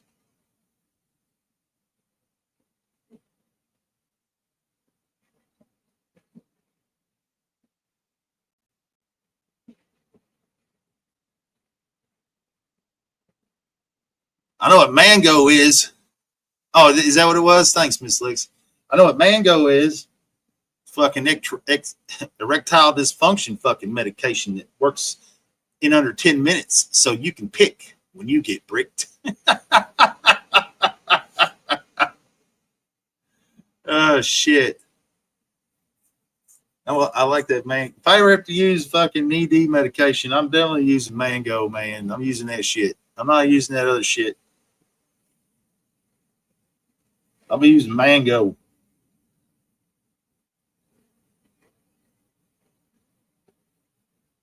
So you can pick when you get bricked. Oh, fuck. Yeah, I was going to say, why don't you just drop it in there in the chat there? But I mean, don't you think it's a little bit like just look? I realize that we don't have privacy rights in this country versus like Canada and Australia and fucking things like that. But don't you think it's a little bit fucking just stepping over the bounds a little bit to have family court broadcast live on YouTube where anybody can watch that shit? I mean, doesn't it seem just a little bit too fucking much? I mean, I can understand criminal court because you lose your motherfucking rights when you become a felon in this country. You ain't got civil rights anymore. That's one of the biggest things, about becoming a felon is you lose civil rights. So I can understand criminal court, criminal cases. But as far as civil cases go, you still have your civil rights. Now you still fucking you ain't lost those. I just don't get it. I get that it was due to the pandemic. I understand that. I mean, the first time that I went to Zoom court, I was like, this is the shit. I wish I could have done this every goddamn time I went to court. But now, I mean, it's fine to have it on Zoom, okay? That's fine. That's great. You don't have to go down to the courthouse. You don't have to wait in line. You don't have to do any of that shit. You can, do everything right from home. But having it broadcast where anybody can see it is a little bit different. I mean, that's a little different to me. Like, why do y'all feel the need to broadcast? And it says right there, will be deleted right after court is finished. So they delete it right after it's over. So what's the fucking point? What's the fucking point? So you can have your family there or something? I mean, I don't even think they gave me the YouTube channel link. I don't remember them doing that. I just remember it saying, this is being broadcast live on YouTube. That's all I remember. I was pissed. I was fucking pissed. This is the last fucking thing I need. Fucking everybody fucking watching Case and I in fucking court on Zoom, fucking on YouTube. I don't think, I don't know if anybody even knows the channel and shit. So,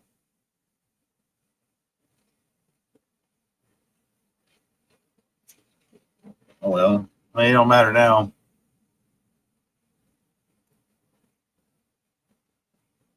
It don't make shit now. I mean, it don't make. Mike just be laughing his ass off at himself. Mike be laughing his ass off at his own jokes and shit. He just be laughing and laughing and laughing, boy.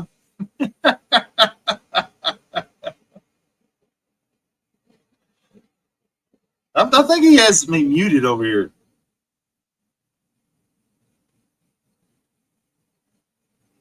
I've been here the whole time. So the whole time my shit was muted and everything, I've been here the whole entire time. I'm just letting Mike go. I just let him get after it. I don't give a shit. Nobody likes it. Everybody left. I don't give a fuck. I was entertained. He be laughing at his own jokes and shit. He just be fucking getting it, boy. He's having him a fucking good old motherfucking self-entertaining time, ain't he? Man, that motherfucker do it up on himself, Jesus Christ, man. Go, dog. You go.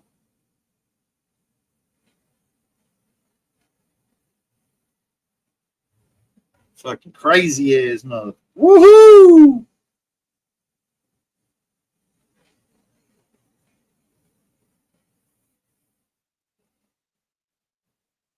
Hell yes.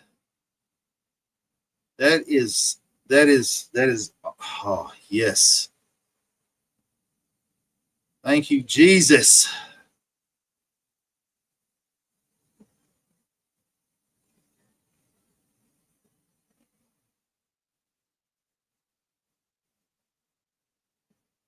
Well, you're not supposed to be talking during court anyways. You're only supposed to talk when the judge addresses your ass.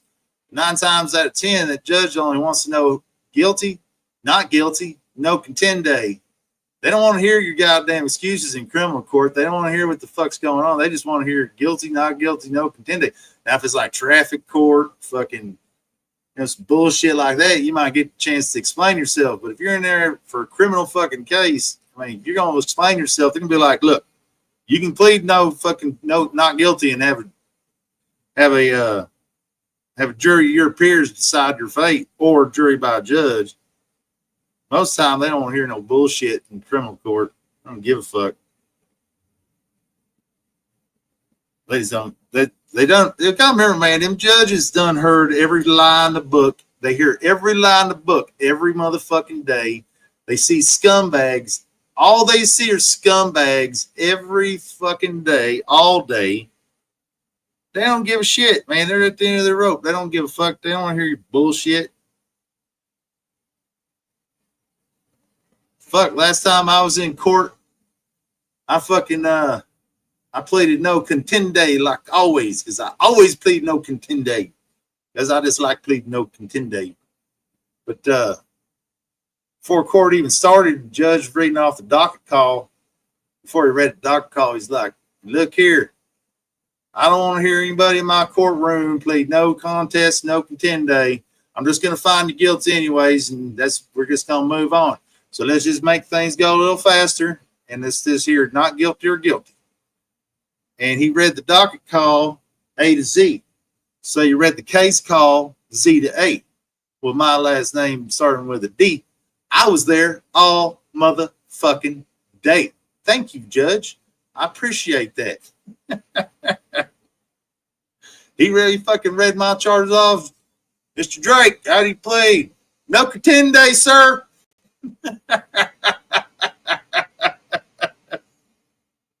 Sure as shit. Called me up for the case call. I was like, Mr. Drake, did I hear you correctly? Did you plead no contende in my courtroom when I specifically gave you instructions before court started to not plead no contende? I was like, yes, sir, you did hear me correctly. But I do believe I have the right to plead no contende, because here's the thing, Judge. I didn't do anything wrong.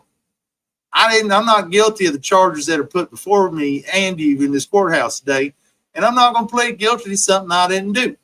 And he's like, well, son, you do realize you have the right to the jury of your peers or a trial by judge. I said, yes, sir, I do believe I know that, and I do believe that it is not worth my time, the court's time, or the county's time to have a jury of my peers or a jury of, or a judgment of a judge to, have this case go to trial. He's like, well, let me see what your charges are. He reads the case file. He's like, all right, fighting in public, 1 night in jail. I'm going to credit you for the whole day. That's it's $150. Your fine's $150. You're right, son. It ain't worth it. Case dismissed. Hell yes. You were just fighting in public was all the charge was. He said, you're right, son. It ain't worth it. Case dismissed. I like, fucking right, dog. You to get the fuck out of here. I don't have to pay court costs at all either. Fucking right. Fucking right. I don't have to fucking pay. I don't have to pay court charges. I don't have to pay fucking fine. This is the shit. I was happier than a motherfucker. God damn, I was happy.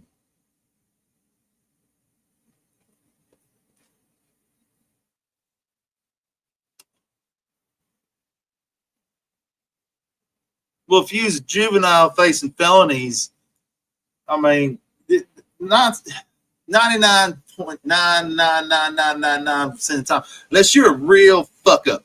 And I mean, you had to fuck up bad.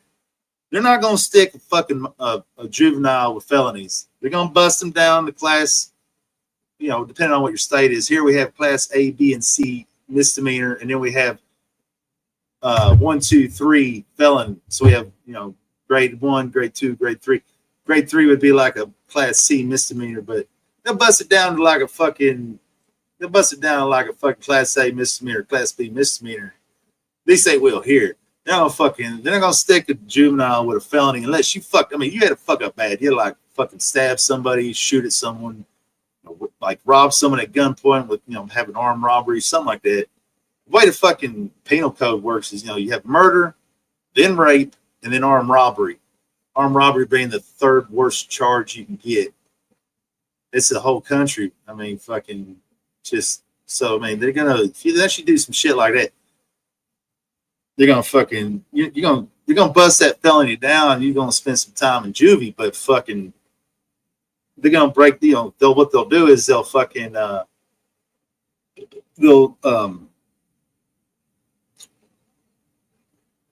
what's the fucking name of it? Judification, man. Fucking what's the name of it? Fuck, goddamn, I can't think of the whole goddamn name. Deferred adjudication, is that it? I can't remember now. They're gonna hit you. They're gonna give you that as long as you don't fuck up in the time period they give you that probation and juvie and shit. They'll bust that charge completely off your record. They don't want that shit sticking with. Here's the next thing though. Fucking juvenile court and shit. All that shit's sealed, which is the nice thing. If you do commit a fucking felony as a juvenile, that shit is a sealed fucking case file. It cannot be fucking. It cannot be. You can't. It's not public knowledge. You can't just go fucking look at that shit like you can anybody else's. Yeah, that's the deferred adjudication. Yeah, that's what I thought. I just couldn't remember off the top of my head. Fucking. The thing is, they're gonna fucking they're gonna hit you with that. So you just as long as you don't fuck up while you're on probation and in the fucking juvie fucking system, you're fucking that shit would be wiped off the record. But still, like I said, even any juvenile that's hit with any charge, don't matter what the fuck the charge is, they're gonna fucking that shit is sealed for life, forever. It's never gonna be open. It can never be opened up by anybody but you or the court system. This shit is fucking permanently sealed, which is nice, I guess. I mean, I don't split, I guess though, even, I don't know, man, I guess if you fuck up as a fucking adult and you have a prior history of fucking up like that and shit, maybe that shit might count. I don't know, but fuck. It's just crazy how much fucking leeway we give minors and shit. But here's the thing though, too. They were giving minors fucking life in prison for murder. I'm very, I'm actually glad that they have reversed those sentences. No fucking juvenile should ever be sentenced to life in prison. That's just, you can't do that, man. That is fucking, that's inhumane. Now, you can definitely fucking, you can definitely deny them parole for sure. But to give a fucking someone that is the age of 16 or 15 or 14 life imprisonment, I mean, come on, man. Look, it's a proven fact, the human brain is not fully developed until what? I think it's fucking like 25 for men and 22 for like women or some shit like that. I mean, how the fuck can you say that this fucking child actually knew what the real repercussions be? How can you say that someone that is that age knows what life in prison means? I mean, they know what it means, but they don't know what it means at the same time. There's no way you could fathom life in prison at that age. You can't do that. It's just impossible.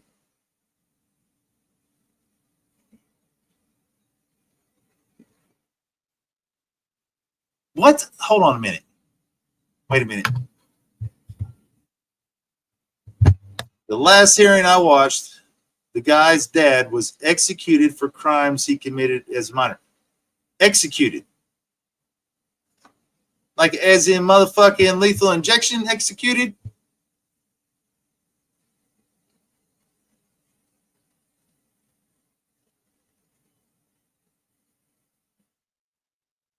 Louisiana also used to have non-unanimous jury verdicts. Yeah, I mean, well, In criminal court, you have to have unanimous. So what the fuck did he? Hold on a minute.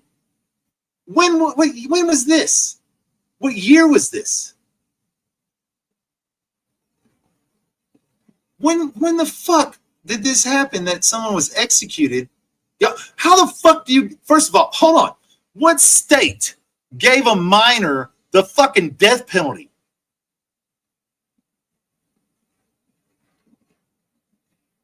What fucking state gave a minor the death penalty? How do you? What kind of jury does that? What kind of jury gives a fucking holy shit? I've never heard of this. I mean, what kind of fucking jury gives a goddamn fucking minor the fucking death penalty? Holy fucking shit.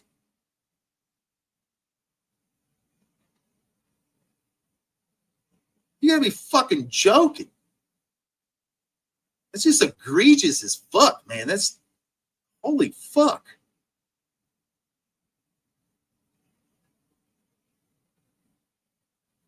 A fucking minor, the death penalty.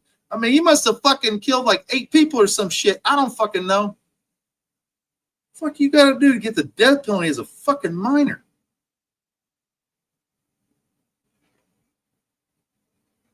Man, hold on a minute. I gotta, yeah, I'm about to fucking do it up on this shit. I gotta see this shit. I got to. I gotta see this shit.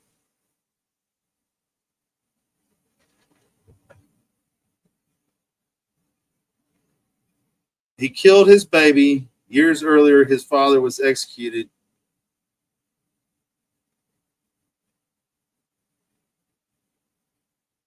Okay. All right. All right.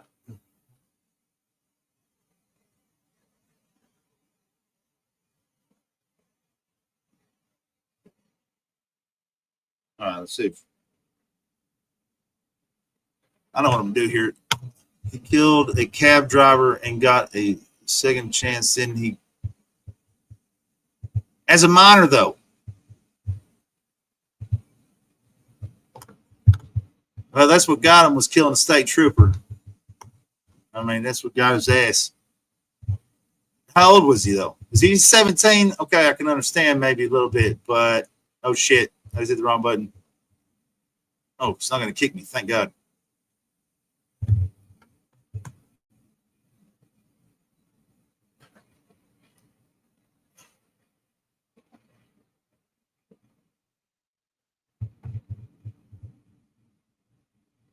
$17. Okay, I can actually. Okay, I can see that being. I can see 17 because I mean you're right there. Especially if you kill if you kill 2 people, and one of them is oh shit, and one of them is a fucking trooper. Although I do know a motherfucker that killed a trooper and got away with it scot-free. His name was Dennis Henry. He was my neighbor out there at the fucking ranch on the other side. He owned Antler Hardware. That motherfucker smoked a highway patrolman and got away with it scot-free. Of course, his mama was real good friends with Ann Richards. Like, Ann Richards was one of her best friends. Ann Richards being the fucking governor of Texas.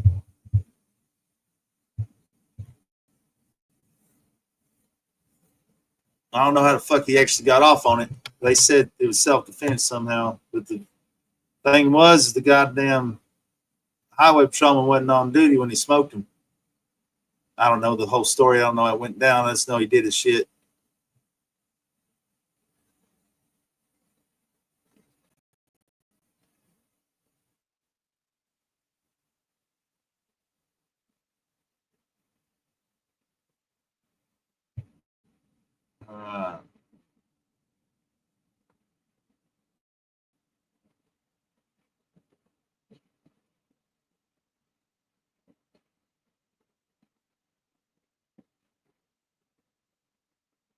Here we go. Found it. Got it. Loading up. Sweet.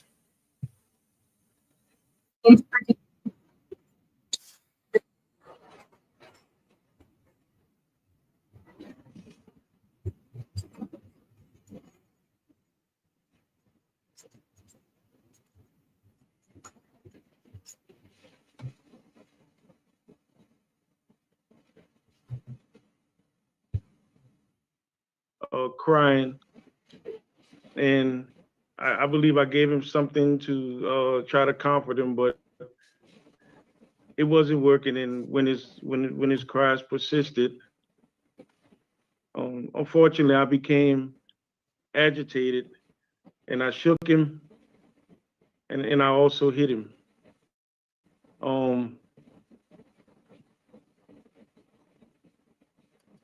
We are about to watch the parole hearing for a man who killed his infant stepson back in 2000, sentenced to 60 years in prison with parole eligibility after 40. But because of Act 122, he's here today. But there's an interesting twist to this case, and that is not the first time he has been in Angola.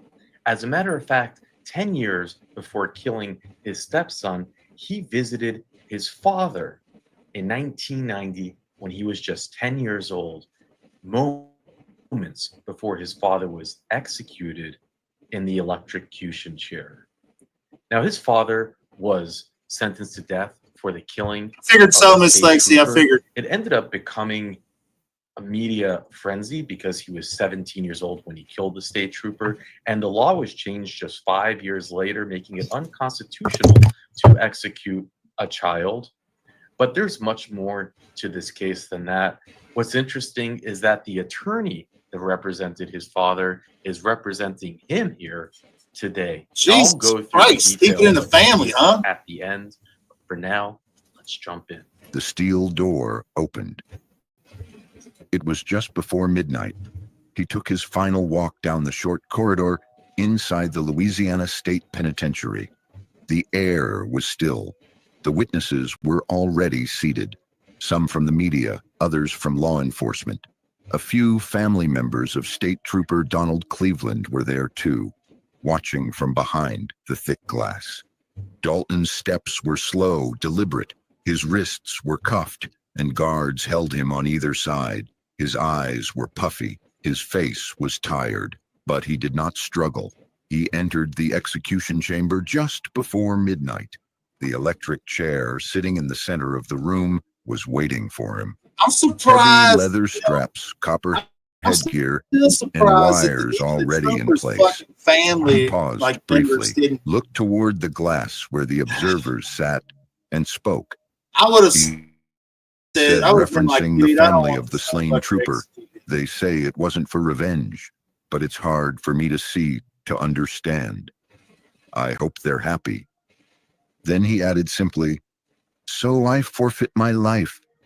I give my love to all. God bless." It was a 3-minute speech, quiet, reflective, no anger, just a man about to die. When he finished, he turned toward the chair. He did not resist as guards helped him sit. They began to strap him in, arms, legs, chest. But when the thick leather strap was pulled tight across his forehead, binding his head to the chair, he grimaced. His mouth twitched, his jaw clenched. He tried to relax, but the fear still showed. The black leather hood was pulled over his head. The metal cap was fixed in place. The final checks were done. The room fell silent. And then this motherfucker's got to be descriptive as fuck, don't he? Amazon is overcharging you, but I can show you how to avoid it. Don't spend another dime on Amazon until you watch this first. 12 o'clock and 17 minutes Central Daylight Time. The switch was thrown. The electricity surged through his body. His fists clenched tight. His body jolted against the straps. It lasted only seconds, but to those watching, it felt like forever. Jesus Christ. Then it stopped.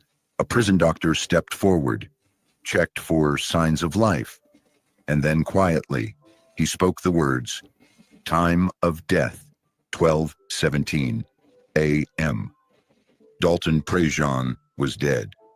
The chamber was quiet again. Outside in the dark Louisiana night, there were no cheers, no cries, just silence. Prejean's execution sparked debate across Louisiana and the nation. His case had drawn attention from human rights groups, and activists who called his death sentence a miscarriage of justice. Meanwhile, Prejean's family mourned quietly. His mother and son faced a lifetime of loss, haunted by the man they loved, taken too soon. However, years later, that child would face his own dark chapter. In 2001, Dalton Jr. was convicted of manslaughter and child cruelty after the death of his 14-month-old stepson, now serving a 60-year sentence in the very prison where his father died. Dalton Jr.'s life seems trapped in a cycle neither of them could escape, a haunting legacy of violence, trauma, and unanswered questions. That's Well, pure good horseshit. morning, Mr. Virginia. Nobody made him fucking hit that child. Praise Come on, John. I'm sorry for the pronunciation there. I'm from Caddo Parish up north. So I get the words wrong, so I apologize for that. The time is 11:06 in the morning.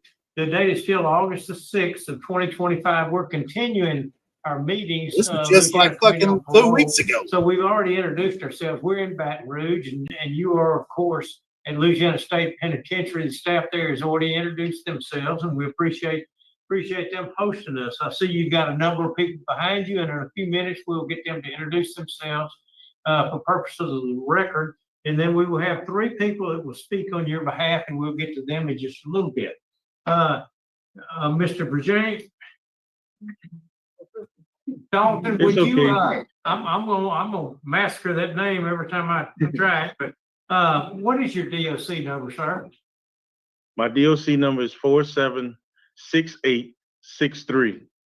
Okay, thank you. And first, before we get to your supporters and all that, we're going to get you to tell us exactly why you're there, what you did, what you accomplished or learned since you've been there, and why you feel like that you deserve a chance to be paroled.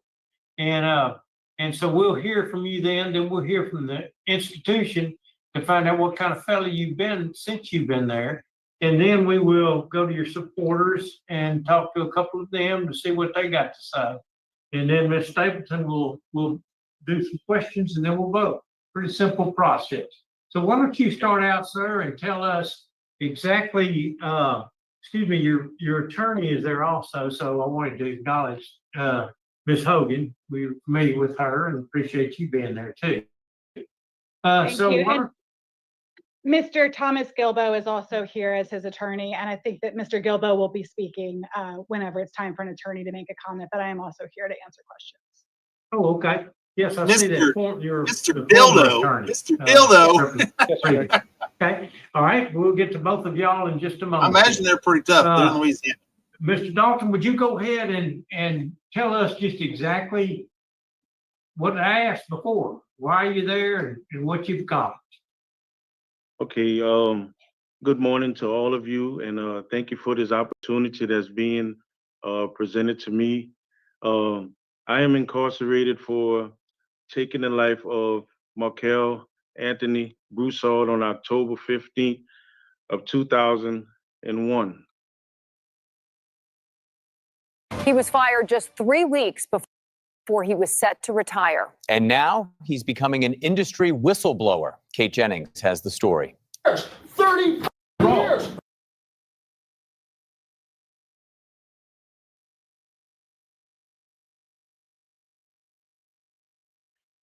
Oh, God help me.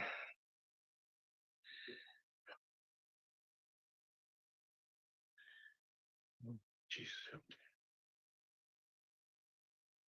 On October 15th, 2001, I remember returning home from school and my wife needing to get to work, so I told her that I would watch Markel.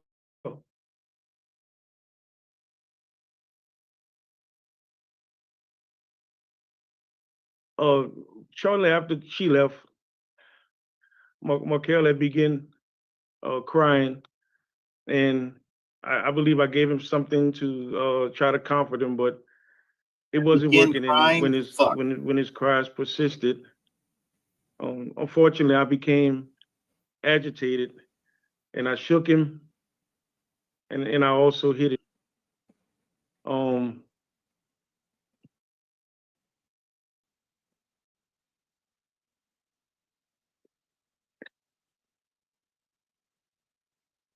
I'm sorry. Oh, damn, I don't know if I can watch this shit. Really.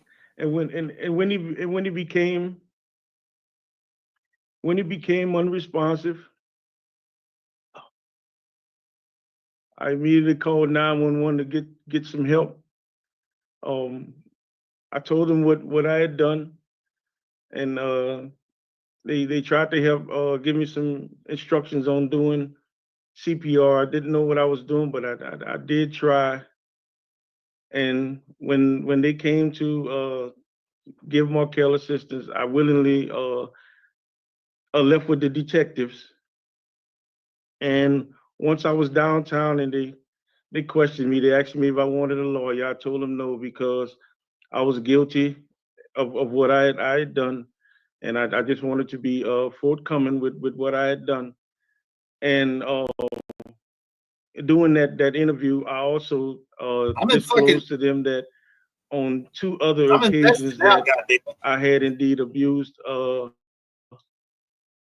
Markel. My actions against Markel were unjustified. There's no kind of way that I can ever make light of what I've done to Markel. But I do believe that since I've been incarcerated, that I've taken the necessary steps to make sure that I don't hurt another human being, regardless of where my life ends. So one of the first things I had to do, I had to realize that I did indeed have an anger problem. And to be honest, I had to find out where the root to my anger came from. And I Interesting. discovered. Hold on a second here. Interesting. I got to press pause to say it. Because of. Interesting fact. Morik's sister is in prison for child abuse, child rape. Actually, yes, his sister is in prison for child abuse and child rape. The situation with my father. My father was here at Angola. He was executed when I was 10 years old, and my depression had turned inward, and that's what fueled my anger. And even though that's not an excuse for anything that I've done to Markel or anything that I've done to wrong people in the past, I'm only stating this just to show you where my frame of mind was. You know, and in my past, you're going to see that I used a lot of marijuana. I was trying to self-medicate to stay calm because I was always agitated about stuff, and the only reason why I hurted people, you know, and all, and the only reason why I did that because I didn't have the tools to address or properly address the reason why I was angry. And since I've been here, I've taken anger management classes, but the ones that were most effective, in addition to anger management classes, was the Thinking for a Change class, in the victim awareness class. I'm actually a facilitator for victim awareness and Thinking for a Change. And in short, the reason why those classes impacted me the most is because it gave me an opportunity to think about what I was thinking about. Obviously, I wasn't doing any thinking at the time. I committed the crime against Markel Anthony Broussard, who was my stepson by marriage. How long this motherfucker spent in prison? How many years was he in prison?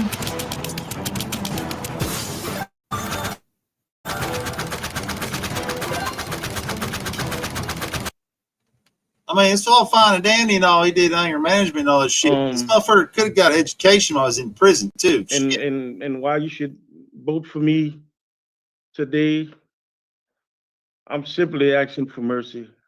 Honestly. I've lived a life of service in this community as a pastor,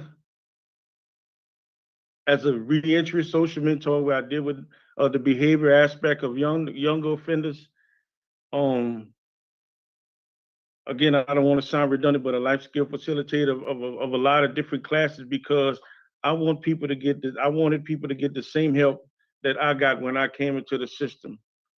And my purpose for doing so is to make sure that if guys do have an opportunity to be released, that they won't continue in the same pattern of bad thinking that they've done. Thank you. Thank you, sir. We appreciate those comments, and we certainly will keep them in mind when we get to question you in a few minutes.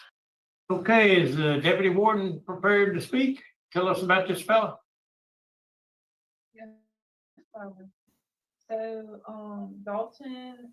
Does the victim's family speak here? Try to advocate for him to stay in prison at all? In those 20 years, with the last one being in 2012 for Rule 21, within an unauthorized area within a dorm. How many years have you served? He's a MLB assigned to MAG 3, where he works as a certified mentor for our reentry program, which I can go into those details after I read off all he's accomplished. That's fine. Carpentry, automotive technology. I understand. I do completely understand that it's not easy to become a facilitator for these kinds of programs. But my point is, he speaks like he's in the 5th fucking grade. Inside out dead. I mean, substance abuse, celebrity recovery. Yeah, a little bit. I want to know if the victim. I want to know if the victim's family speaks out here.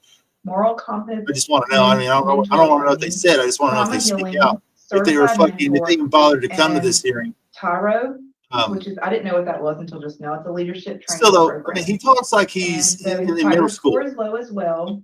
I mean, so the leadership training program, I'm sure, comes into play with the reentry program. He's a big part of our reentry program. When the guys intake on Monday morning, we intake them, talk to them, find out what's going on, and then we have the mentors come over and walk them down to their housing area to help transition them to life here at and see that, look at that. No, they don't. No, the victim's fucking family does not fucking he watches over them. But for God's sake, they were too goddamn lazy. They didn't care enough to even go to the fucking hearing. He keeps them from doing. I figured that. That's what I wanted to know. Like maybe if they want to get drugs or something, he talks. That's what I wanted. They talk to them. They're their counselors. They make sure they get into school and everything. He's also a pastor of one of their fellowships, the Rehabilitators Fellowship. Basically, Dalton helps the new intakes with reentry make good decisions. So I think I don't know what Dalton's plan is, but I would feel just by reentry and the things that he has helped, I think going into society, he would transition well.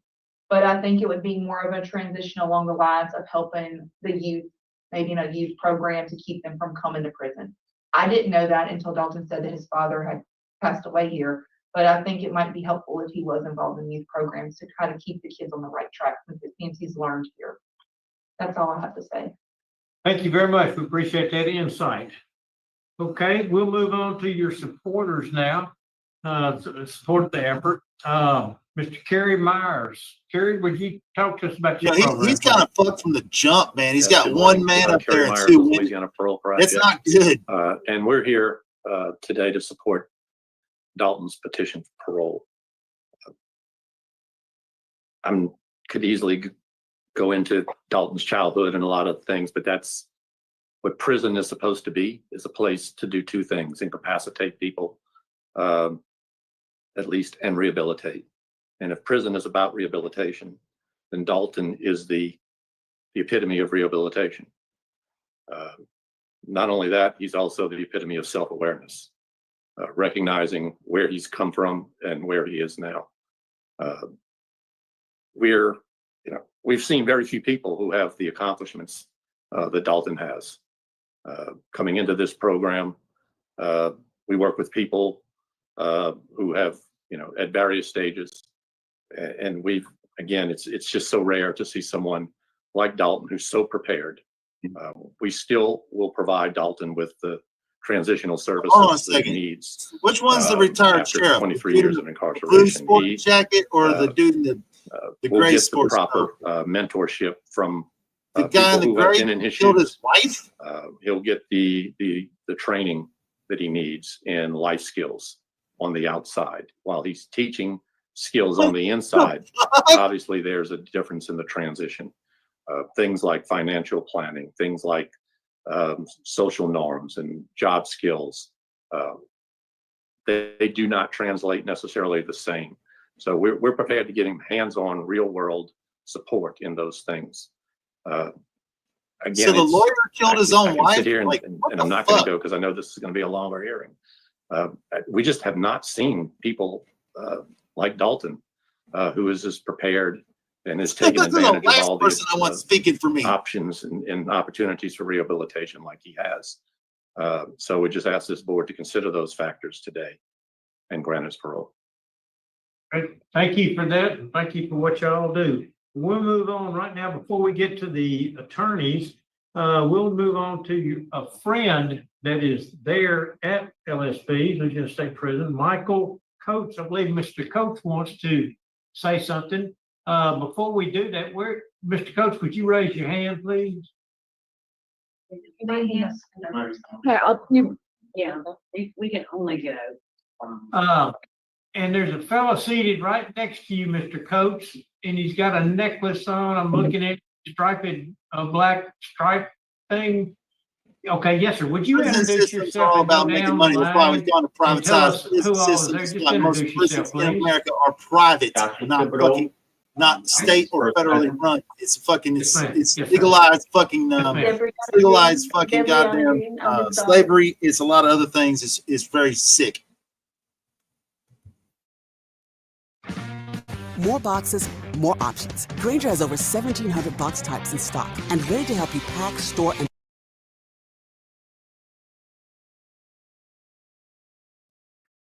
Okay. Sheila Williams, I'm his aunt and his godmother. Michael Palmer, and I'm a friend of his. Bernadette Prejean Williams, I'm his mother. Yes, Yusuf Gardner, I'm his brother. Sharon ECP, I'm his sister-in-law. Jessica Garrick, his cousin.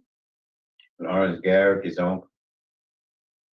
Molly Gilbo, a friend. Sidney Anderson, a friend. Angie Bruno, a friend. Okay. Thank you. Thank you. And let's see. And got some folks here at headquarters. Your aunt Erica Williams is here, and William Marcus Jr. from the First Presbyterian Church is here. Is that correct? Okay, and they're here. Just wanted you to know that. And okay, now it's time for Mr. Michael Coates. Tell us about your friend there. Thank you, sir. It's an honor for me to sit before this honorable board.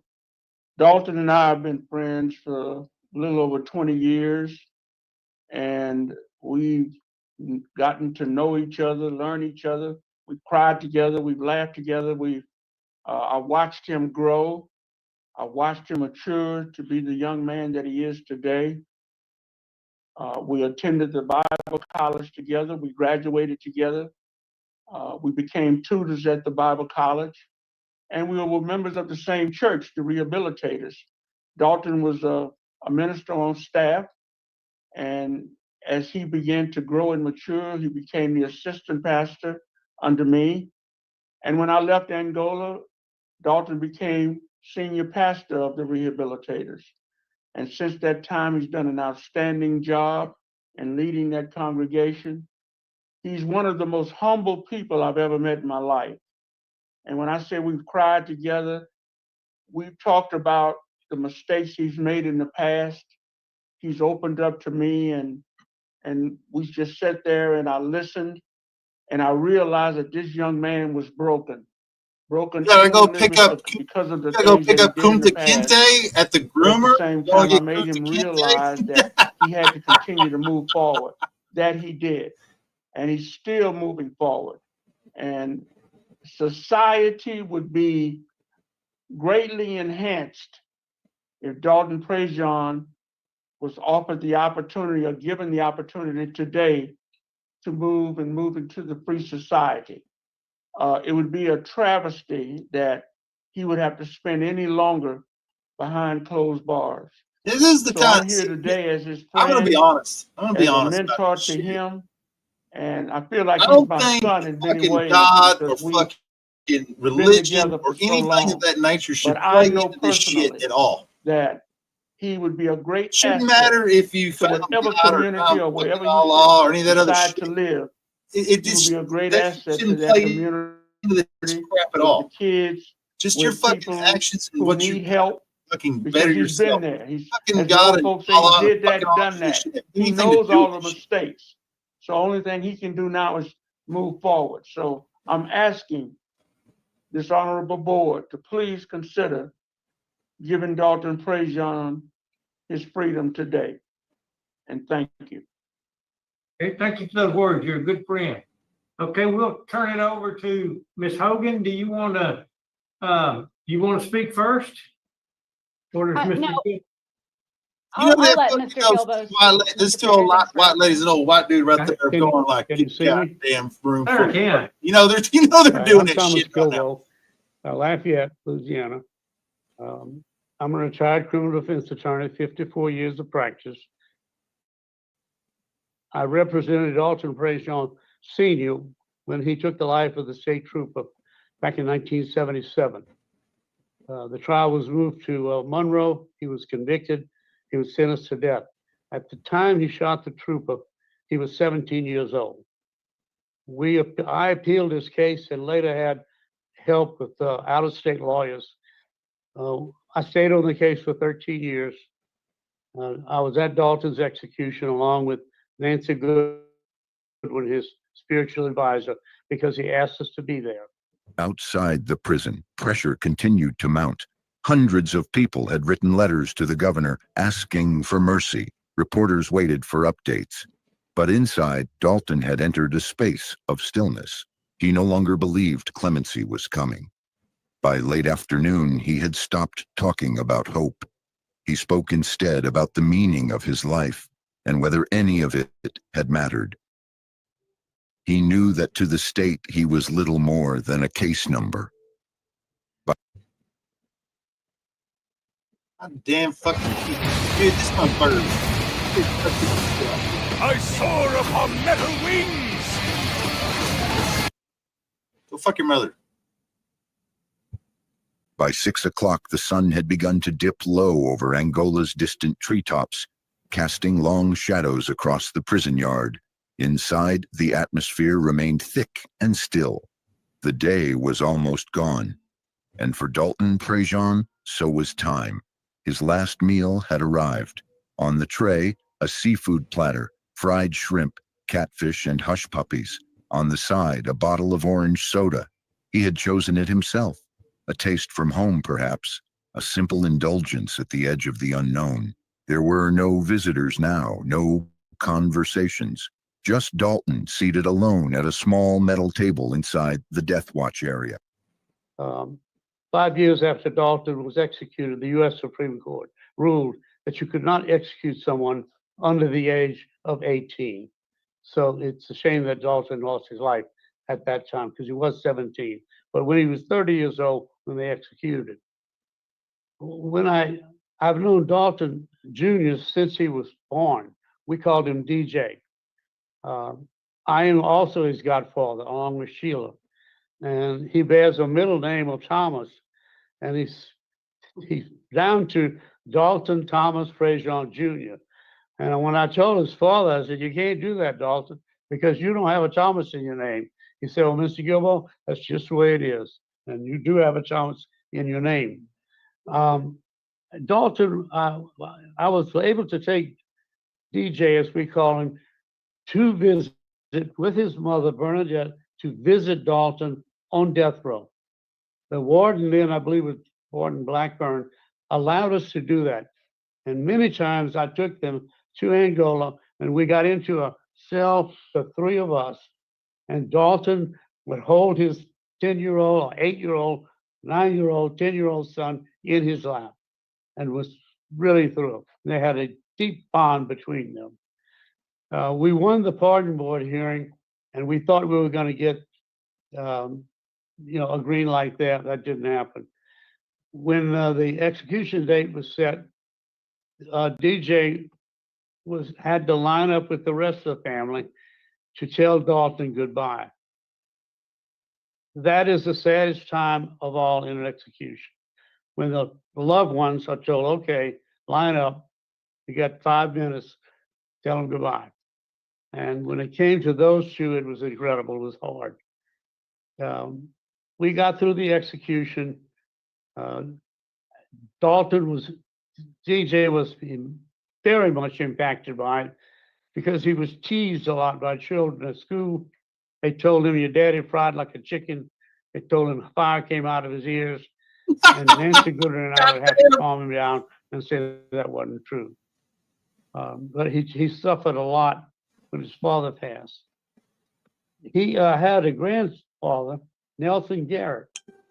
Nelson Garrett would have been the man that could have turned Dalton's life around because he was a male figure that DJ was taking as a second father. I don't know if you can see this picture or not.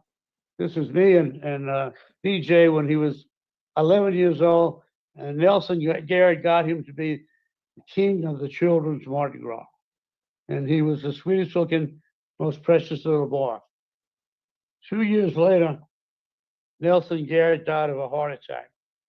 And that's when Dalton went off the rails. From then on, he did not have a male in his life. I fought myself many times that I wasn't there for him more, but I was very much wrapped up in my criminal trial practice at that time.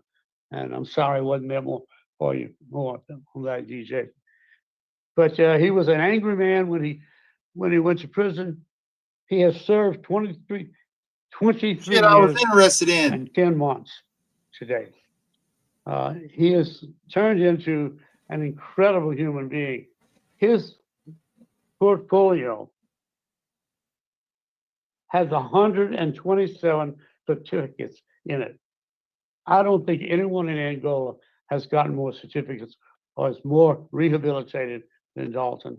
I have personally seen him change as a human being.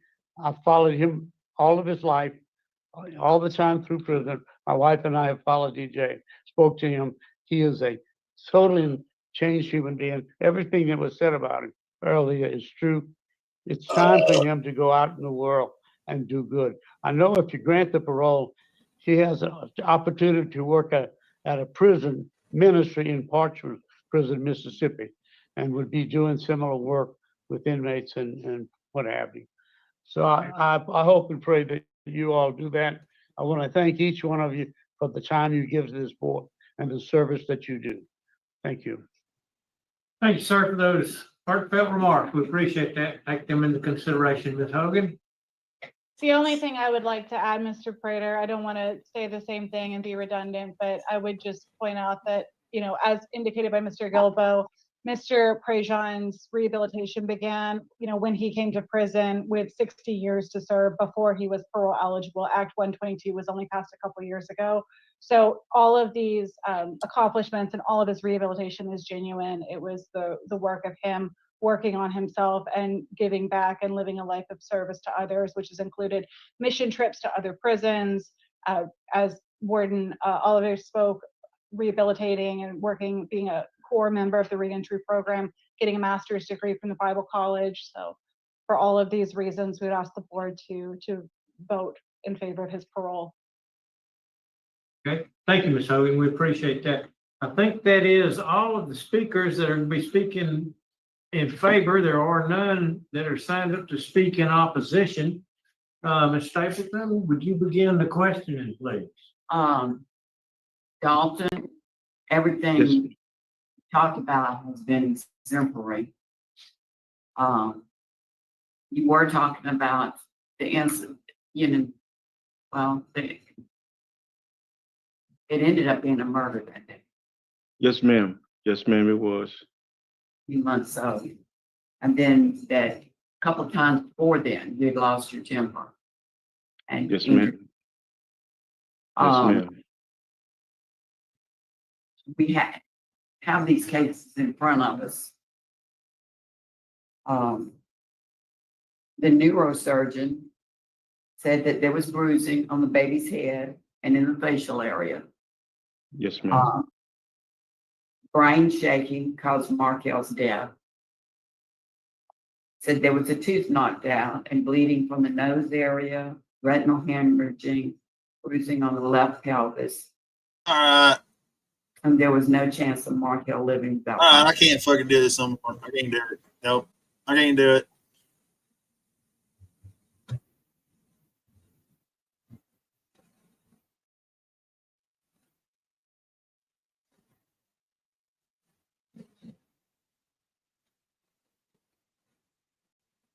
Shut up, bitch.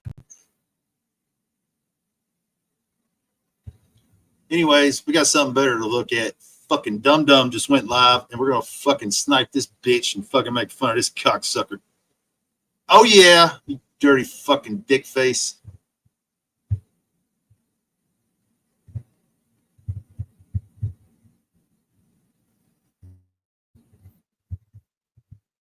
Let's see here, boom.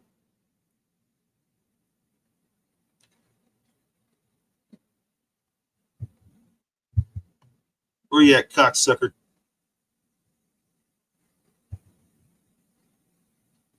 Well, I can see that. I can definitely see that. I mean, Jesus. That's why I turned it off. I can't hear it no more. I couldn't hear it no more. I can't listen. I can't listen to that kind of shit. It fucks me. I don't like it. I'd rather make fun of this Dum Dum. I'm here filming today, not here to cause a bother, not here to be any. Stay out of your way. If you have any commands for me,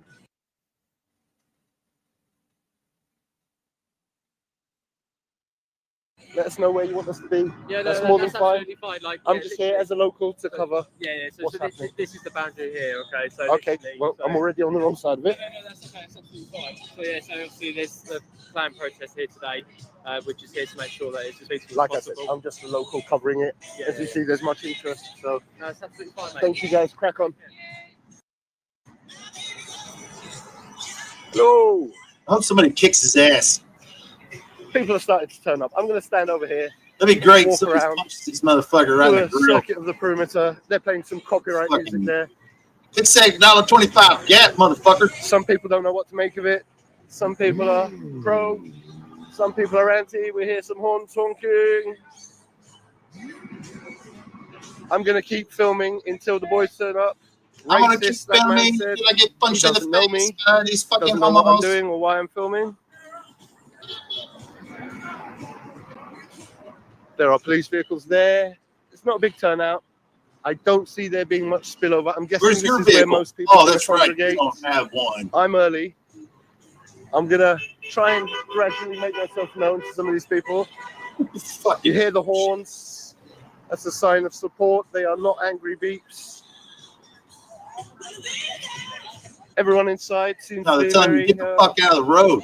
withdrawn. We've only got a couple of police officers there. Those are the ones I was just talking to. Got another fella back there. A couple of security guards. But everyone here seems very friendly, very peaceful. Shall I come? I'd get there for 7-ish. Yes, mate, come. I'll be here. If you want to be here, I don't know what your dad's doing, but I will be here. I assumed you were with him anyway. Oh, no, sorry, that's JK Audits. My bad, wrong account. Michael, what's happening? We got flags on these lampposts. I'm not sure who put them up, but they have been up here for a while. I was walking up from that way, and there's a few up that way. Let's see what's happening down this side. To be honest with you, I'm just standing here because this is where the shade is for now, and I just walked in that blazing hot sun. Listen. Oh, was it hot? It was hot, huh? It's a mess. Really, it was hot? Sweaty Betty. You have no idea what hot is, you stupid fucking freak. Yeah, we got flags going all the way down there. Let's have a look. I don't know if you can see it just under the bridge. Fucking idiot. Still early. I spoke to a couple of my neighbors just in passing because I walked past them as I was your neighbors at the asylum here, and they were well aware of the protest. They told me they were going to be here themselves later. I'm not going to film them for privacy reasons, but I will be saying hello to them at one point. Everyone's chilling for now. Man, wearing the flag. Way, peeps, go going.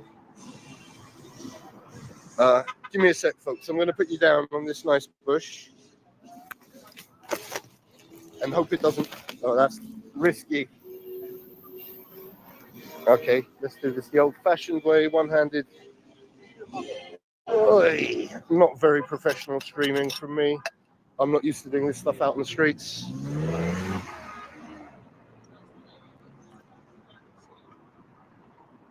I should have brought a chair. That would have been interesting. So the police pretty much said, that's the boundary line there. Hang on, I'll film. They were very friendly. That's the boundary line there. So I'm guessing they don't mind people being this side over. Numbers will grow as the evening cools down. As I was walking up, I did see a lot of people in their front gardens with their kids and their loved ones just chilling in the sun. So that man's got a... let's have a look at that. Now, I'm not sure, His own but I portable think generator. he's trying to become an auditor and protesting this fucking hotel that these fucking immigrants are fucking living in for like squatting in. I think, but I'm not sure. I think they're putting up more flags. I don't want to film that because I don't want to get them in trouble. Beeping, everyone's beeping. These people are not beeping. These people are beeping. Those people are beeping. It's more support than not. But as you see, everyone's friendly. Hey, those people are waving. I'll come over in a bit.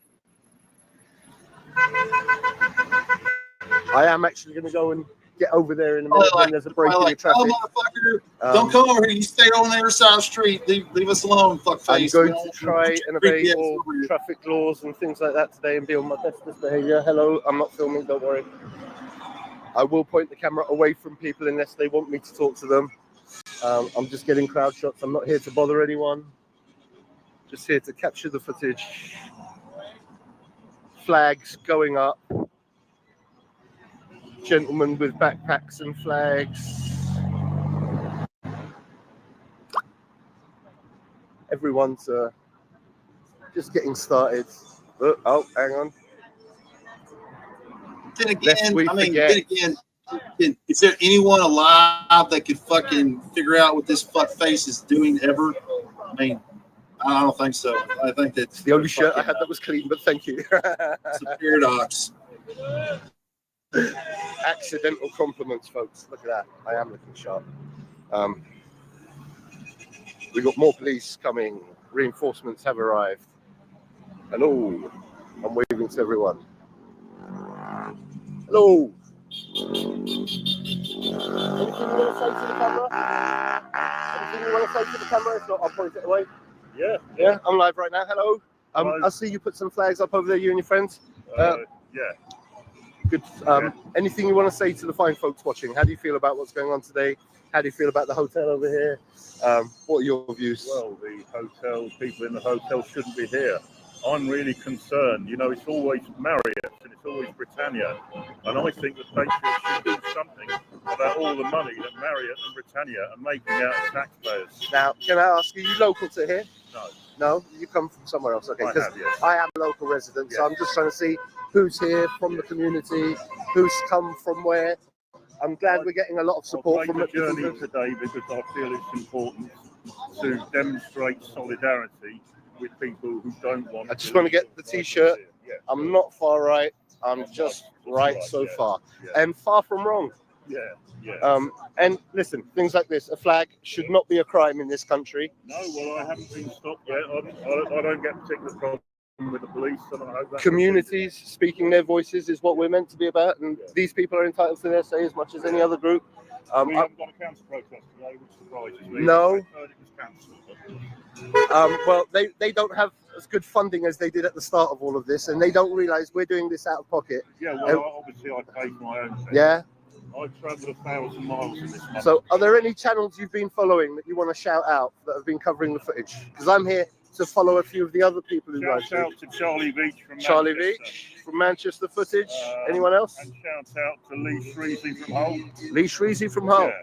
So That's a bit more where I come from. All right, mate. I'm going to be here all day. If you have anything you want to say, just come over and chat. I'm going to go and wander around. Thank you for your time, mate. Have a good one.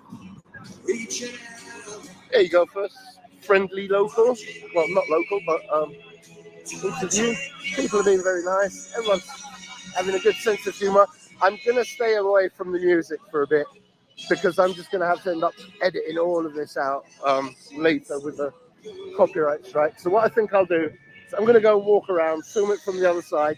I'm not sure where the boys are. I'm not sure where they're parking. As you see, lots of support, lots of beats. Hello, lads. Beats.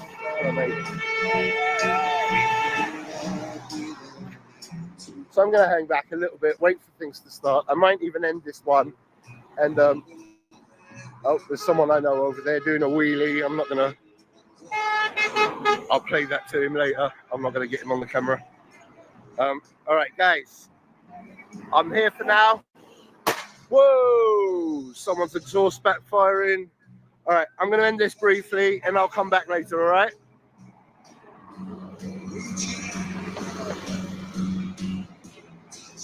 Hey. He's chasing cloud off fucking a situation over there. Fucking what a dum dum. What a dum dum.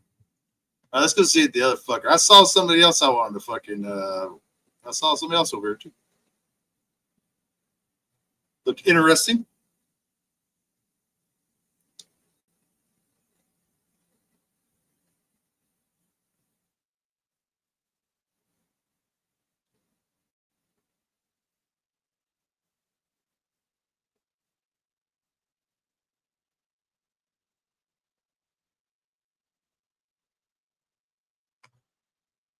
What is this fuckface doing?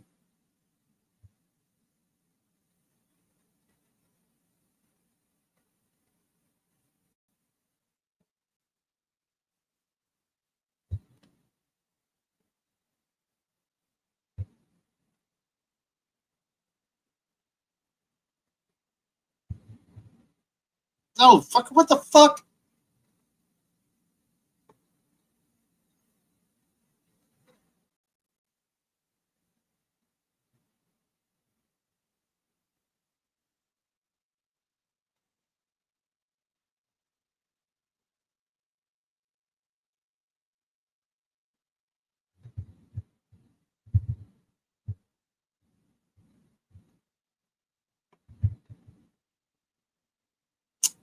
Oh, that crack her lip already fucking quit.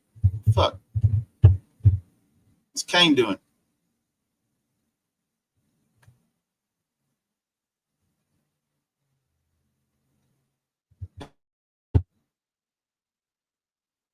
Odds all over the place.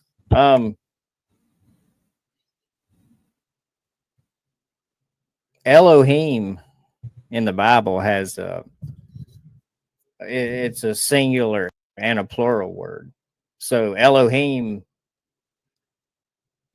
does mean a group of gods. And if you read Genesis carefully, it says something along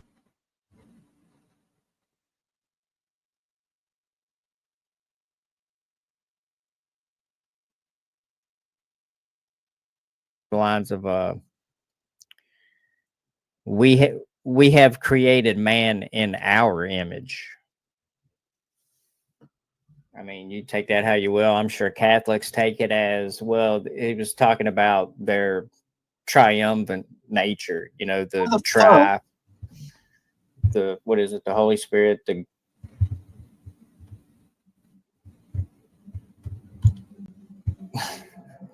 total mental block. The Ghost, the Holy Spirit, and the Father, the Ghost, and the Holy Spirit, or some shit. Yeah, I never thought it made much sense.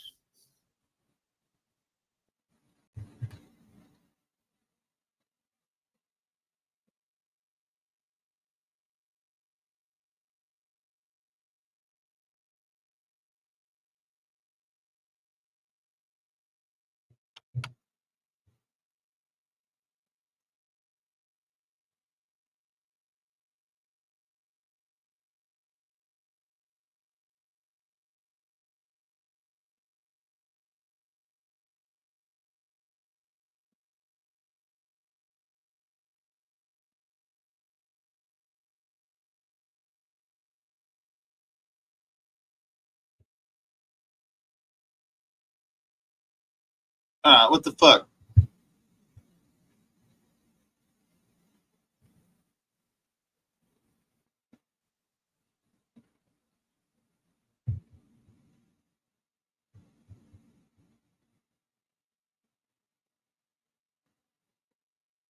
Yahweh said to the see, it almost seems like the Bible's talking about 2 or 3 different gods.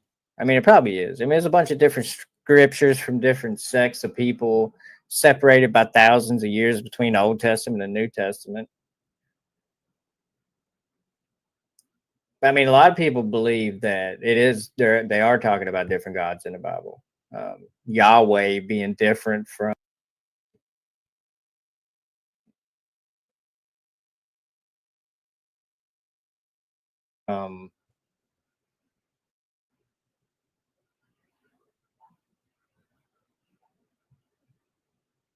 what's the other god other than Elohim? What's the other name? What's up, Poon? How you doing?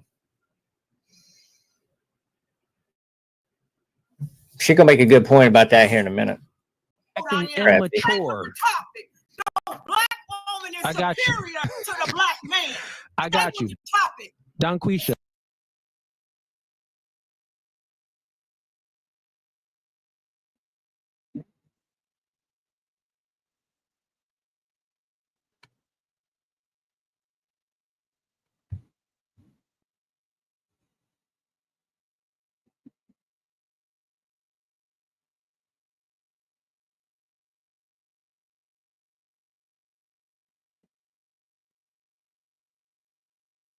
Oh shit!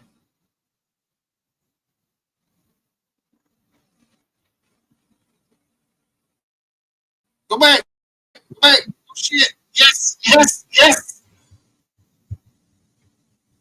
Alright, I gotta fucking.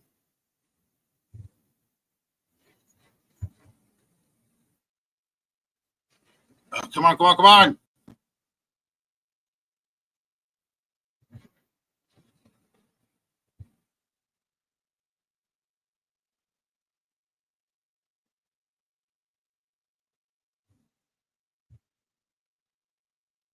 Damn it, come on! Stop work, you piece of shit!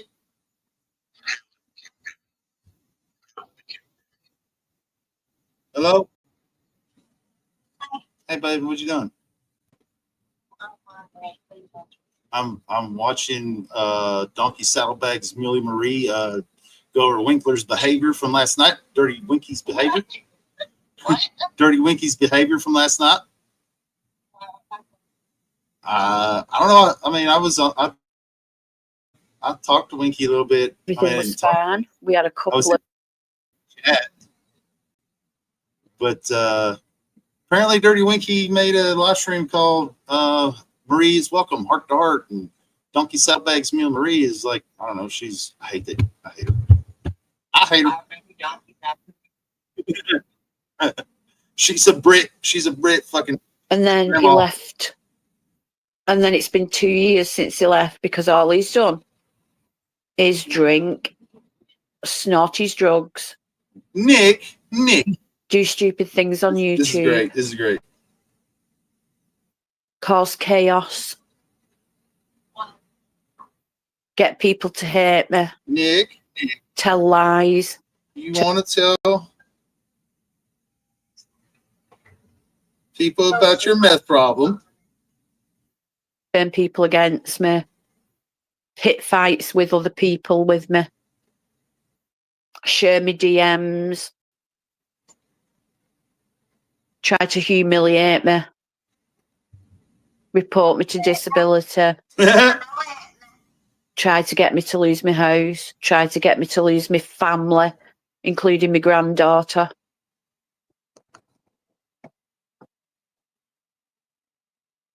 And he thinks he's done nothing. Why can't I get He's got the nerve to sit on panels I can't get and say, I'm the problem. I'm a whore. I'm an opiate addict.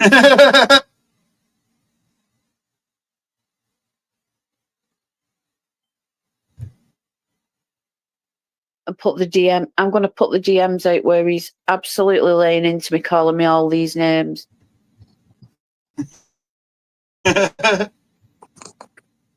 And then he'll go on YouTube and, oh God, he loves me so much again. And I'm wonderful. And I'm his wife and all this shit. Wants me to So jump on his out his panel. ass.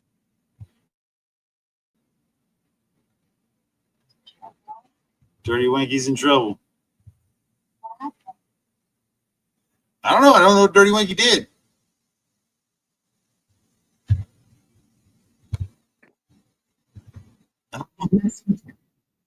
I don't know what Dirty Winky did. He's don't messing know. with your head, love.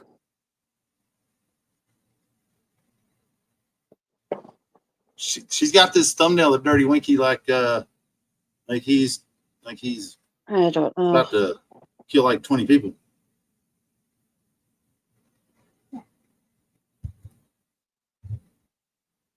That shit was so funny when Dirty Winky, or when she was like, Nick, do you want to tell people about your meth problem? No. You know? That shit was so funny. Where's it?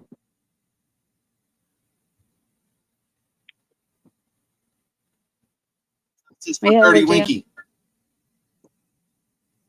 They did that. I'm prescribed liquid morphine or a morph. It's like for emergencies, for when I'm in absolute acute pain and I can't stand it anymore because of my back, because of fibromyalgia. And when I take it, he would want some. And he said I gave it to him. Oh, he got mad at her for talking And to her then ex-husband, and I found out that fucks. must have been when I was in the bathroom or in a different room, that it was going less and less and less, and I wasn't using it. And it was him. He admitted it. He admitted he'd been taking it. And then people were saying, oh, Marie was feeding him morphine, because he was saying to people, oh, yeah, she was giving it to me freely. Freely. And he did it with Tiffany. Took a ton of her Zoloft. And he was on a fucking live stream, and she was screaming at him on the live stream. He was absolutely out of his fucking tree. He was lying on the bed, live streaming. And I think she kicked the laptop and ended his live stream or something like that.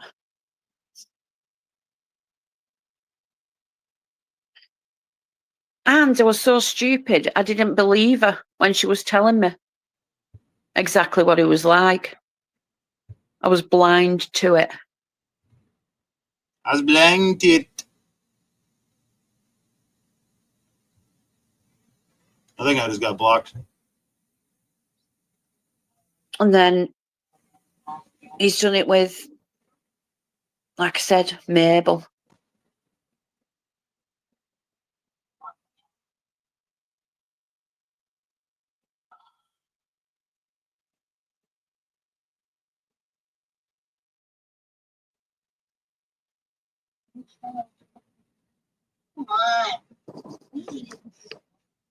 You know, you have a lot of people here supporting you. You know that.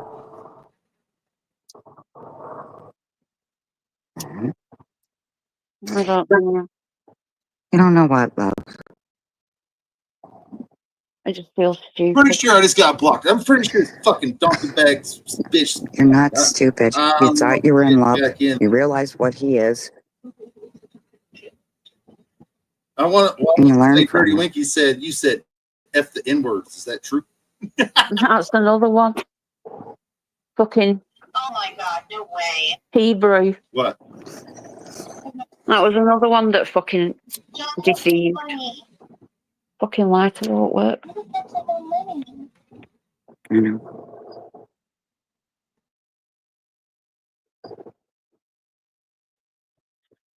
I know.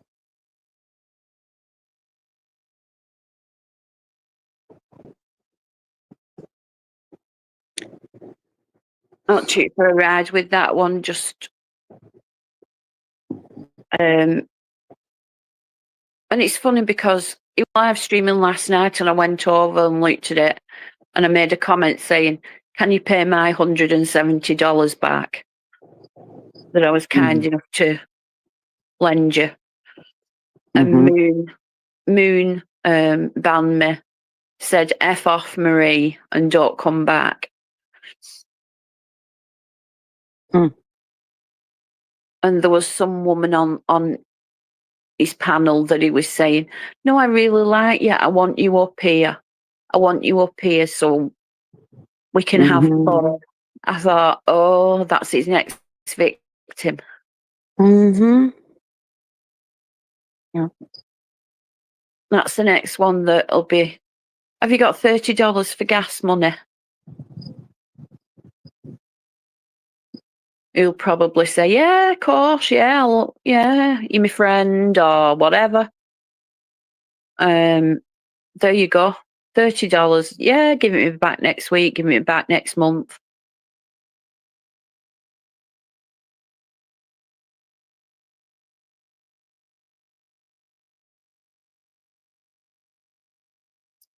I'm sure them two are working as a fucking team.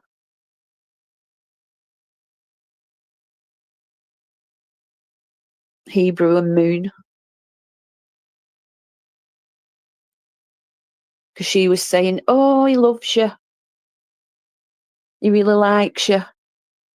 I'm thinking, why would you be pushing him onto someone, you know? What's your motivation? Right.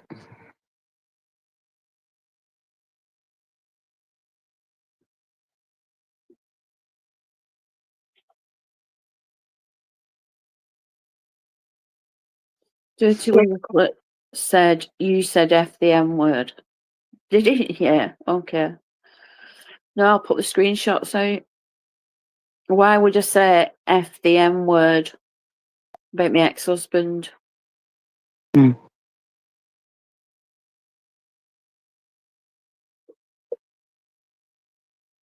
would you call me ex-husband something like that?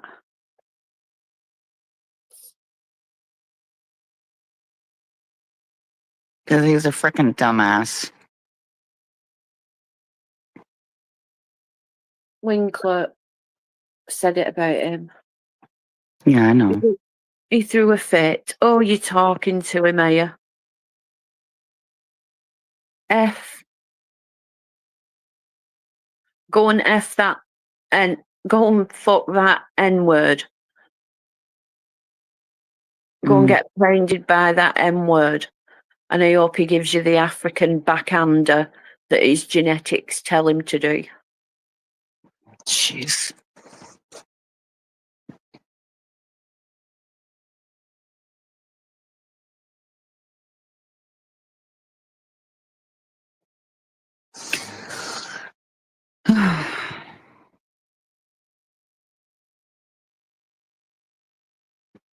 I'm sure it's a beautiful day where you are right now. Yeah, it is. It's good.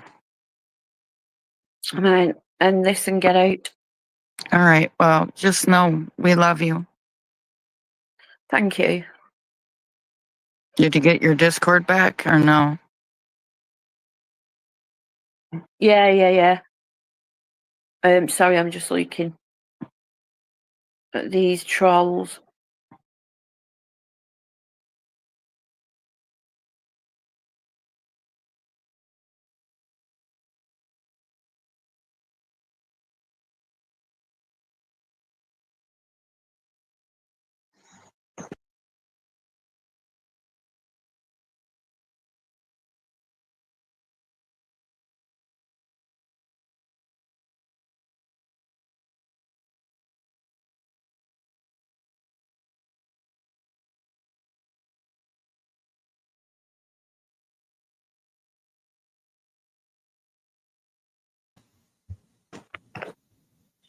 She did say it. Wait. Just no.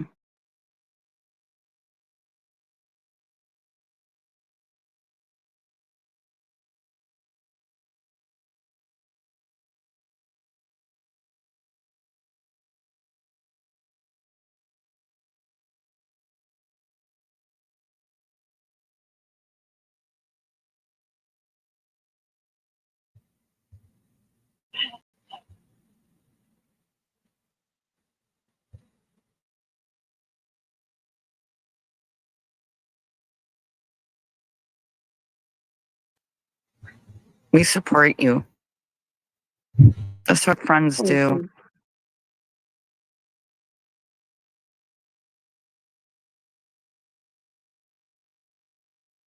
These bitches are pussies.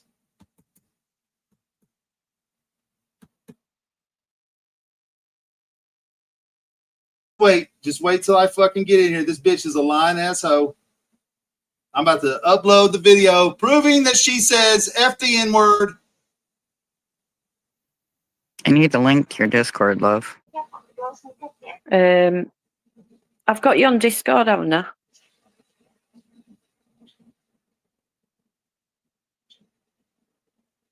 I've got you personally. You're a liar.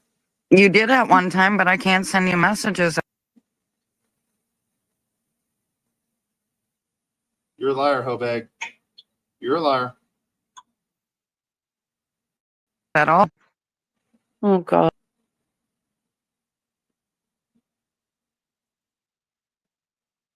I can't believe she just lied like a motherfucker.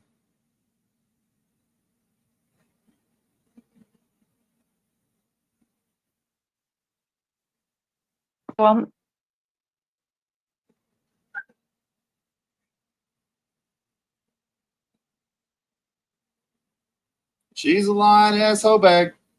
Hi, Matty. Oh.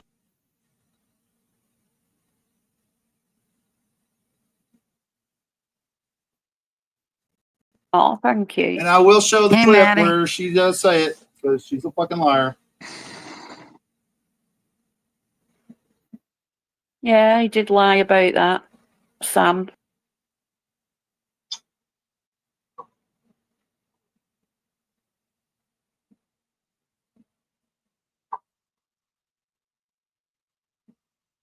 You got caught in a lie now, donkey battle, saddlebags, mule Marie. You got caught in a lie. You got caught in a lie because you're donkey bag, saddle, muley Marie. I thought you said you weren't going to be late to work. Huh? Oh, you're at work now? Oh.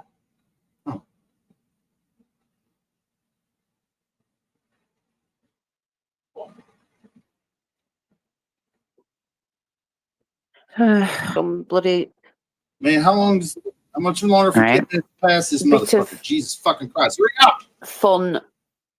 And he never shut up about it. I know, love. I know. Called Sam. Yeah, but like people don't. Calling Sam a creep and saying that Sam was getting off on it. I don't know that person all that well, so I really wouldn't freaking know.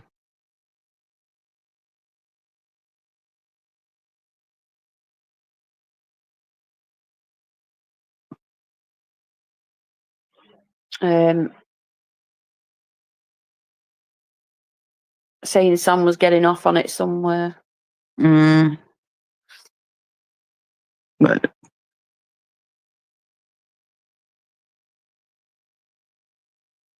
And that's why he hates you, Sam, because of that.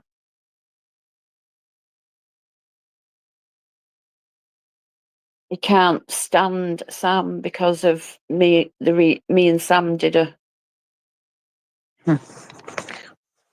drama thing together, like a play. I get it. But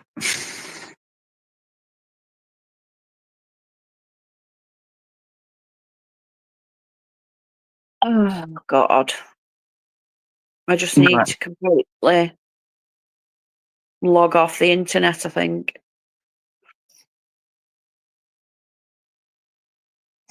well, I'm going live on my channel tomorrow night, so Oh, yeah.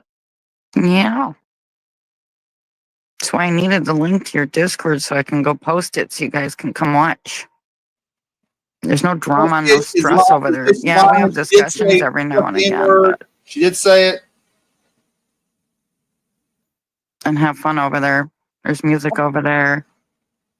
Well, Katrina in your Discord. Yeah. Right, I'll send the link to Katrina. You did. You're lying. Whoa. And get her to send it to you. Okay. You guys can come over there and chill, relax. No drama, no stress. Sam, I'll do it. If you want to do more parodies, fuck it. I'll do it with you. And no one really attacks anybody over in my chat anyhow. It's all chill. Yeah. You know, I don't allow that shit. You're a dragon. You're a fucking dum-dum. You followed me back from fucking Nicolina's and all that shit. And you turn out to be batshit crazy. Yeah, Sam. You're a fucking dum-dum. I'll do it. You'll have to add me on Discord. I think it's the same name that I've got here. Just all one word.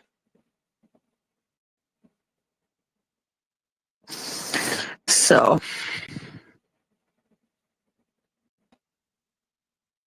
We lost Bless. Where the hell did she go? Okay, Sam. Yeah, you can do it on here. Oh, shit. Yeah. We'll do some more.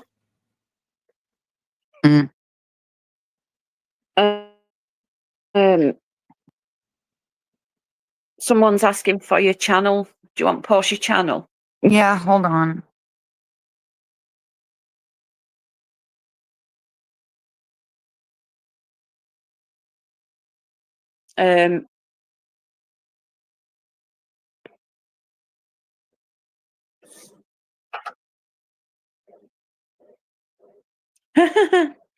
Matter. Oh,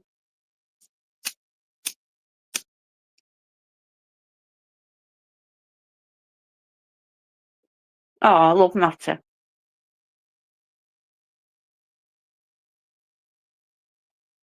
He's always been a nice to me.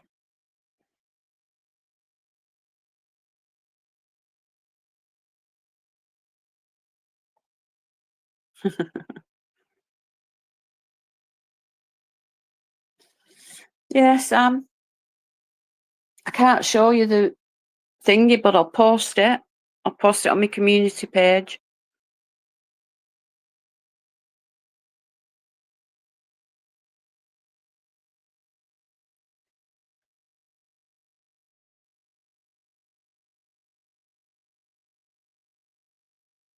ITM. I didn't see you there, are you? Nice to see you. Yeah, do you want to? Yeah, you could we improv from YouTube?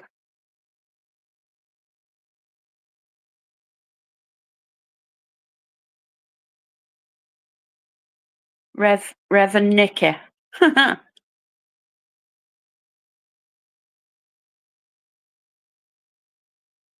See you later, Sam.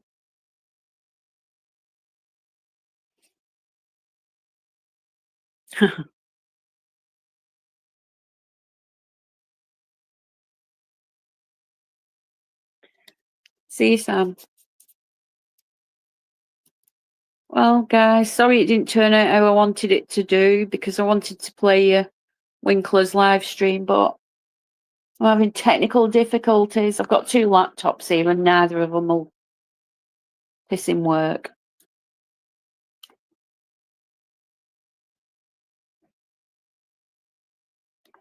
But basically, if you go over to his channel, you'll see it. You'll see his bullshit. Drunken bullshit.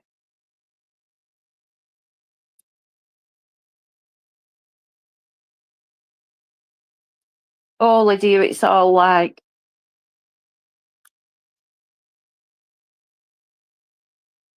me and him won't talk for a while, then he'll come back and fucking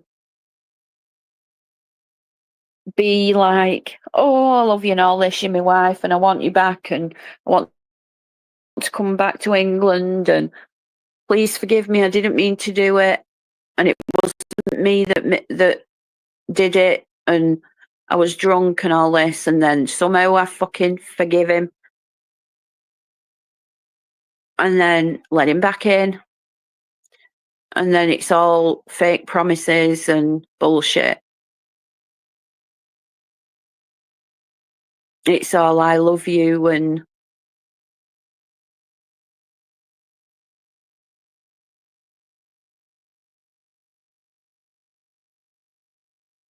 somehow I end up falling for it.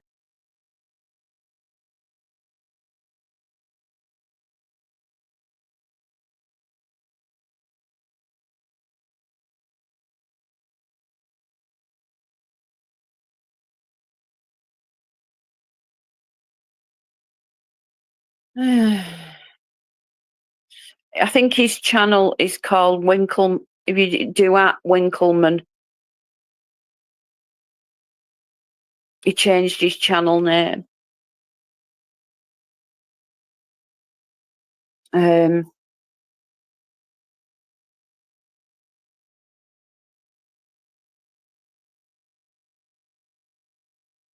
it's just like I feel manipulated and fucking used, gaslighted.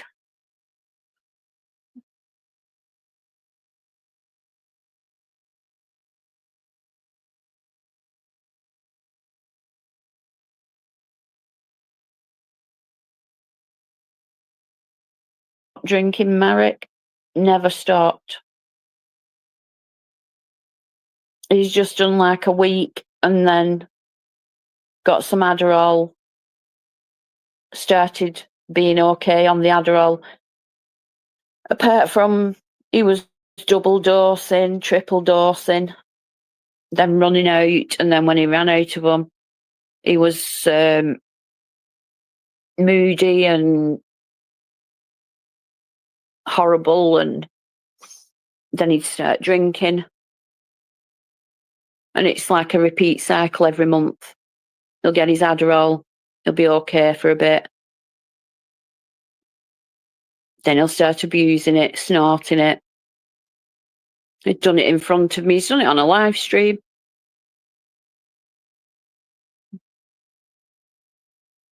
And he makes fake promises. Oh, I'll stop doing this. I'll stop doing that. I won't do it. And does it behind your back. Like everything.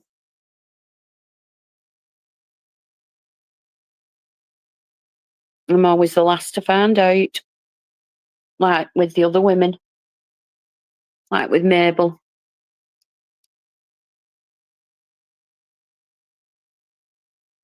That's why we're not friends anymore, because, well, there's reasons we're not friends, but one of them is that.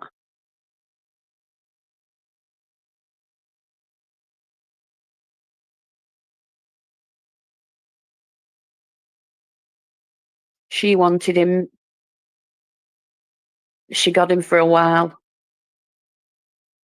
She couldn't handle him. Couldn't handle his behaviour, couldn't handle his drinking. He was giving her the, I'll come and stay with you.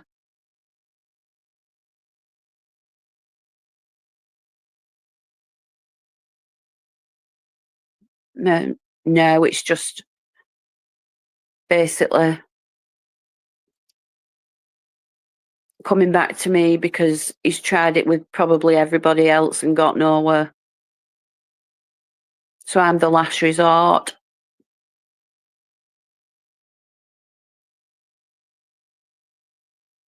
And he always fall for it.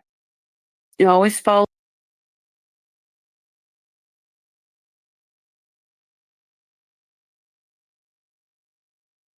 for his charm and his sweet talk.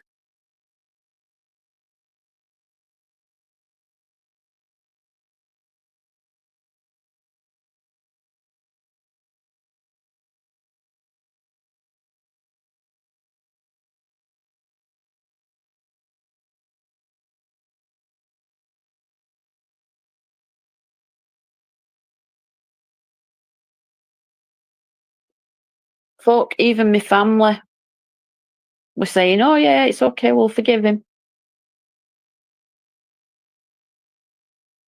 And then he'll do something and fuck it up.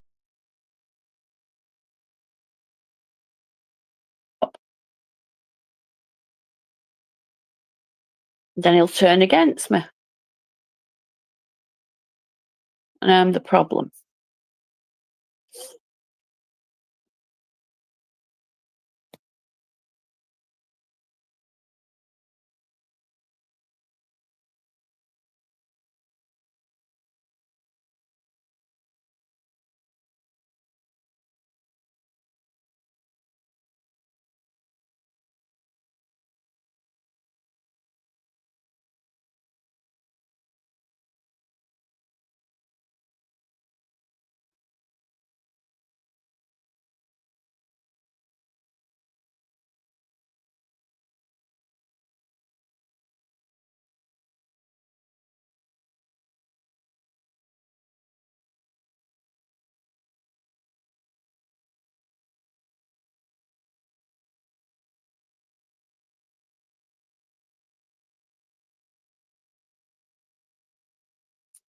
Alright guys, I'm gonna go.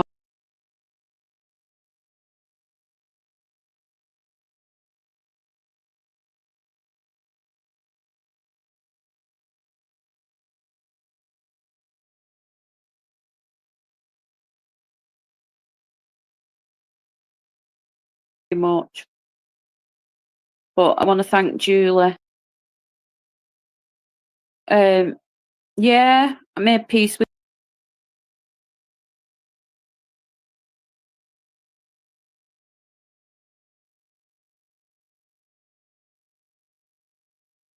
Tiffany.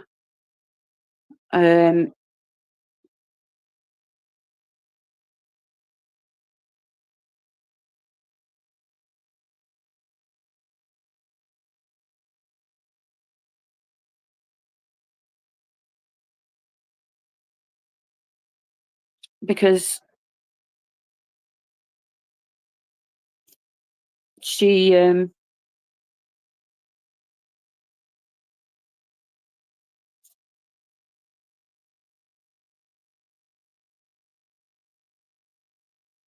I don't know.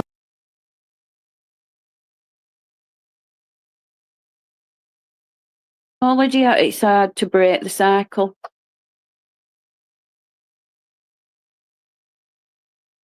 It's like, I don't know, I'm fucking stupid, mate. After everything he's done to me, I still have some feelings for him and I still wish he'd change. And I still give him the chance. And I'm stupid.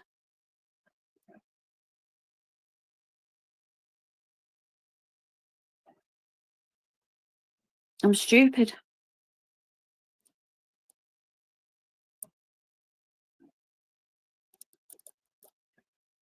And you go back and you think, oh, this time it'll work. This time he'll stand up and be the man that he's supposed to be. And then he's not. And then you go through it all again. You start fucking grieving that person again, thinking you're never going to see him again.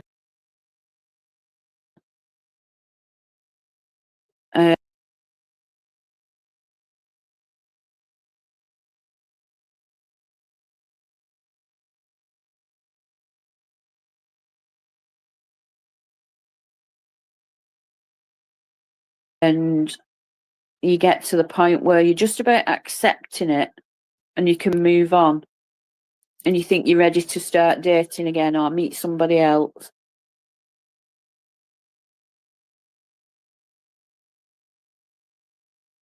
And then he'll come back.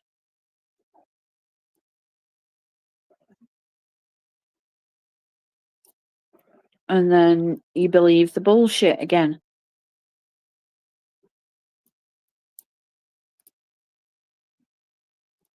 he'll say, "Oh, I love you so much. I always have.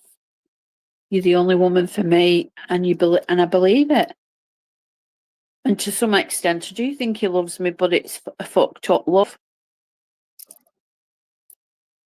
It's fucked up. It's not real. It's not.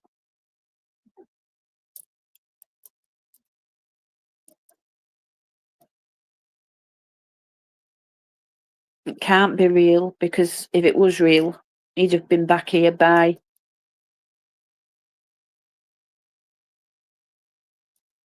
He'd have been back here years ago.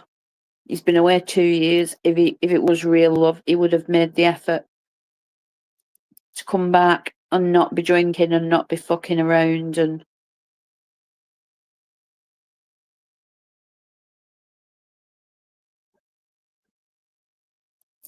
But he hasn't, so.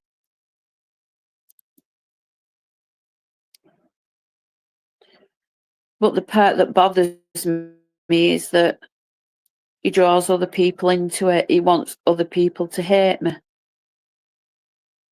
So like he did recently, a few days ago, he'll say to me, when he's been nice to me, he'll say, "Oh, Charlotte messaged me asking questions about you." And then I'll say, "Well, don't say anything." And then he'll say, "No, I know, because she can't stop asking, and she's manic, she's bipolar, I don't know what's wrong with her. She's been on live streams and she sounds like a manic person," and he'll say some things about mental health. I'm not repeating. Things that she's confided in him, and then he'll be sending her screenshots when it gets to the point where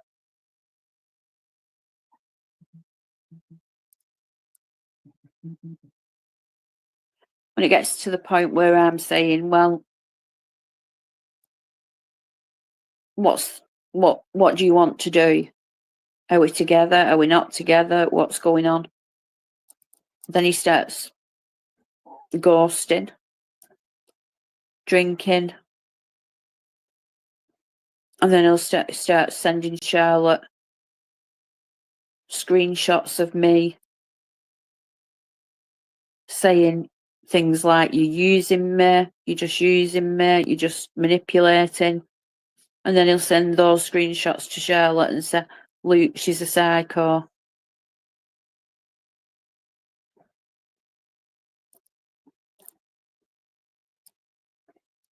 So it's like pitting us both against each other, and I don't want to do that, because it's him that's the common denominator in it all.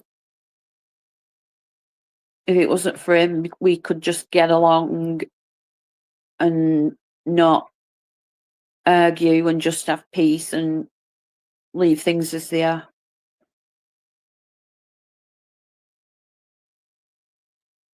Move on.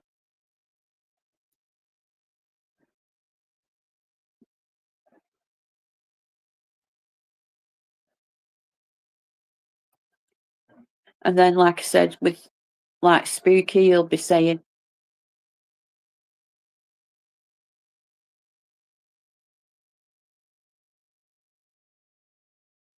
telling her like she's beautiful, he'll marry her and all this, and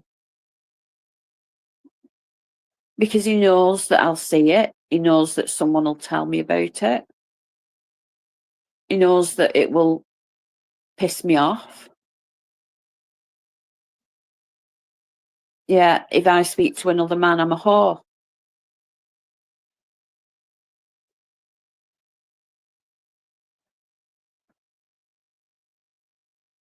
And I get called the worst names imaginable. Look at the things he said about me. "Oh, you were an RDA cam girl." No, I wasn't.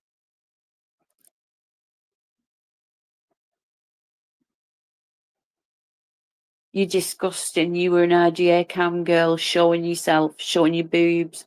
No, I didn't. There's a boob screen. There's a a thing of my boobs going around from years ago. Yes. One picture.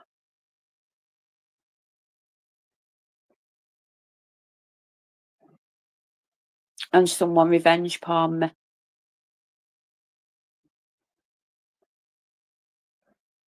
And apparently I'm a cam girl and I do it in front of men and I do it in VCs and I do it with every man I've ever met.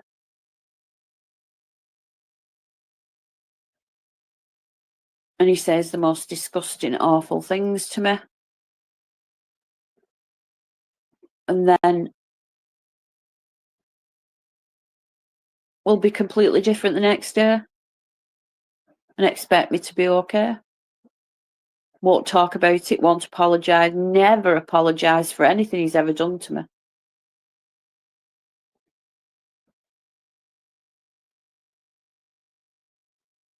Wanted me to lose my house, my income, my family, never apologised. Not once. All he's ever said is, oh, I did it because you were saying shit about me. He doxed me. Wanted Greiker to go after me. Did a live stream with Greiker where he was putting pictures up of me. Give GLM pictures. Give Greiker pictures of me. To humiliate me.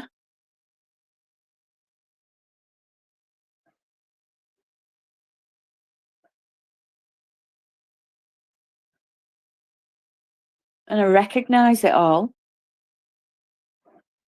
I know what he's doing.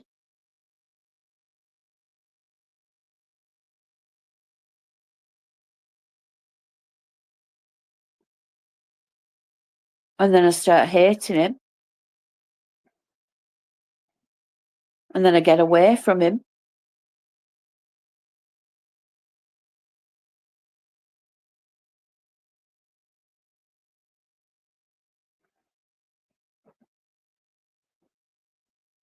And I'm just about moving on. And he'll come back. But in the meantime, there's other women.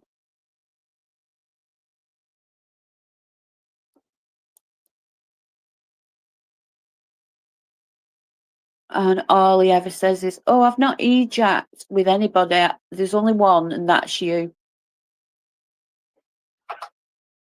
Oh, that's bullshit, 'cause I know you did with Mabel.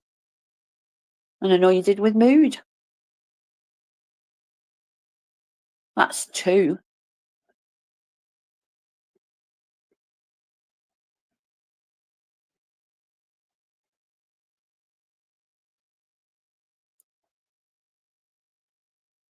And I get all the bullshit from people that believe him.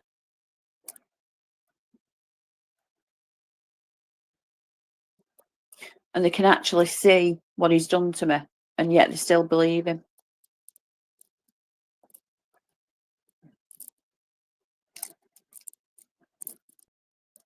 Even as far back as Tiffany.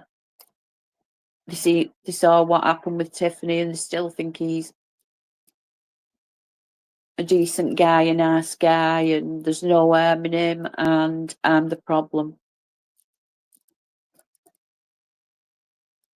And no, I'm not a victim. No, I'm not having a pity party. I'm just telling the truth.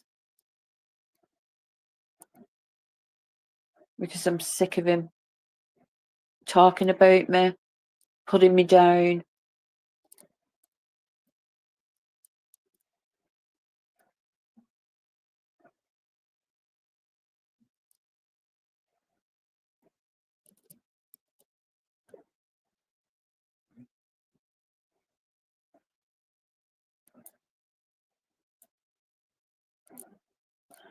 And I just think it's time to move on now. I've got to.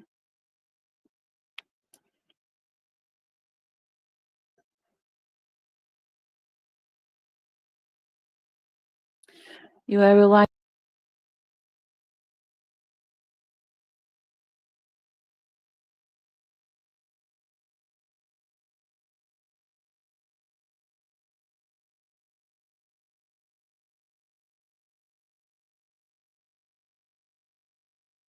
She privated it. She privated it, but hey, I finished showing everyone that she did say I'm an N-word fucker. Oh yeah, she said I'm an N-word fucker. She did say it, you fucking N-word fucker. You N-word fucker. Yeah, you did say it, you dumb dumb. You dumb dumb, you did say it.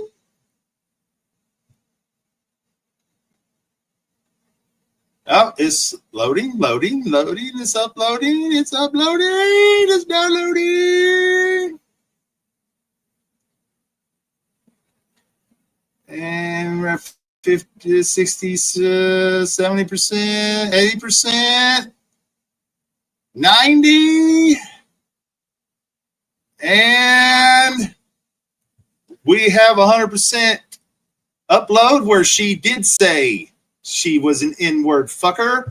I will prove to you that she said this and she lied about it. She lied.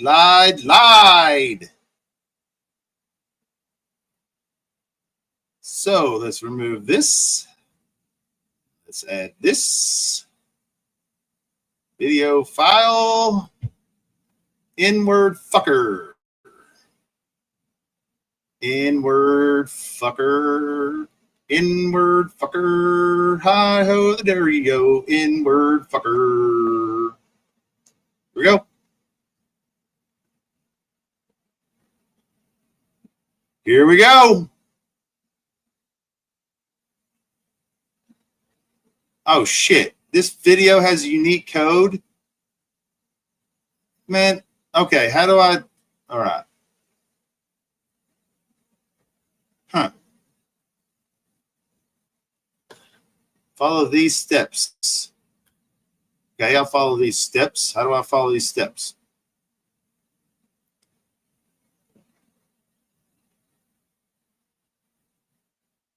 Upload your file. How do you convert it?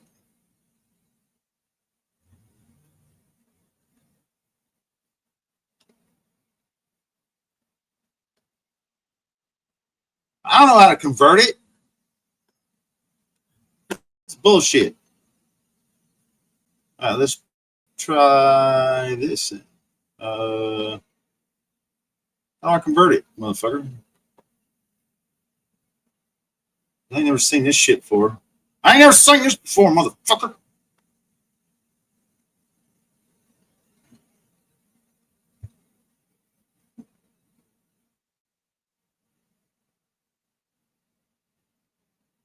Oh, maybe we might have it fixed like this. All right, hold on. We might fix it this way. Mm-hmm.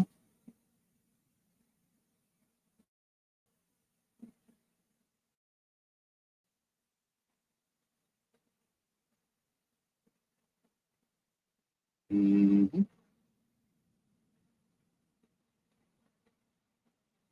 Let's try this. This may work. Might have got it fixed. I got a motherfucker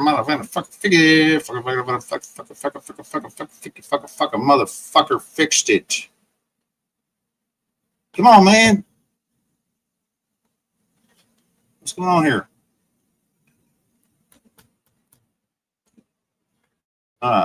Might have fixed it.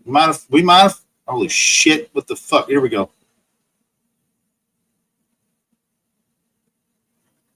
This might have fixed it.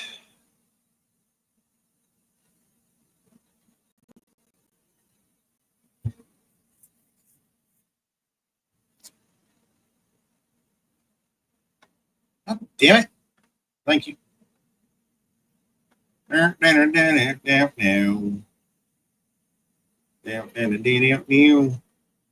Download video attachment. Yes.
All right, did that fucking I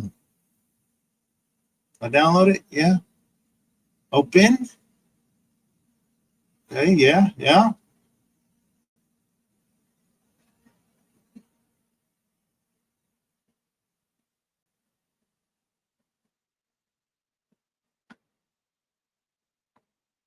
Okay.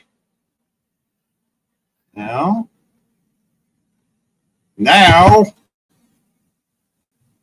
Uh-oh. I did something here. What did I do here? Yeah. There. And okay, something fucked. Okay, here we go. Yeah. Shut up, bitch. All right, let's try it now.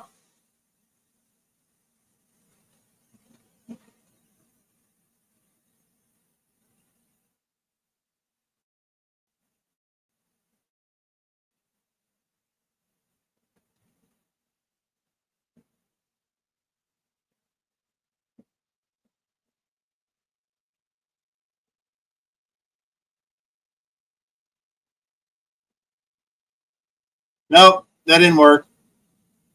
It says this video uses a unique code H.265 that your browser doesn't support. Hey, I got an idea though.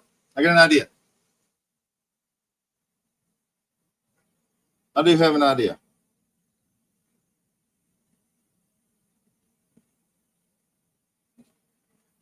I have an idea. This is another idea.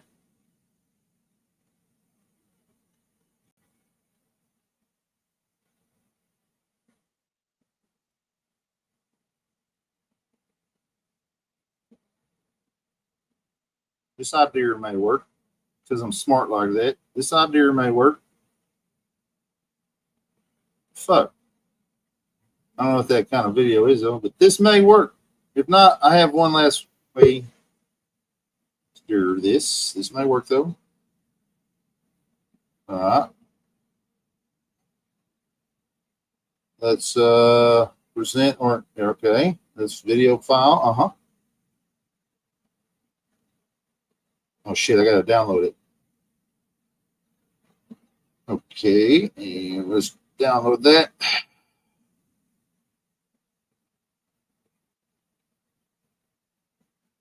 Boom. Oh, this might have worked.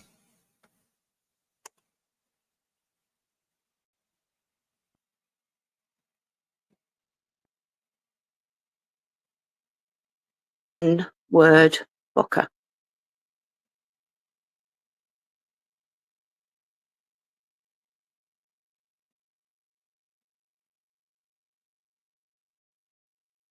I am an N-word Booker.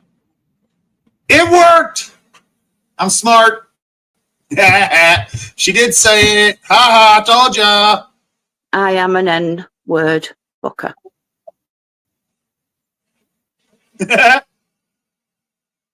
I am an N-word Booker.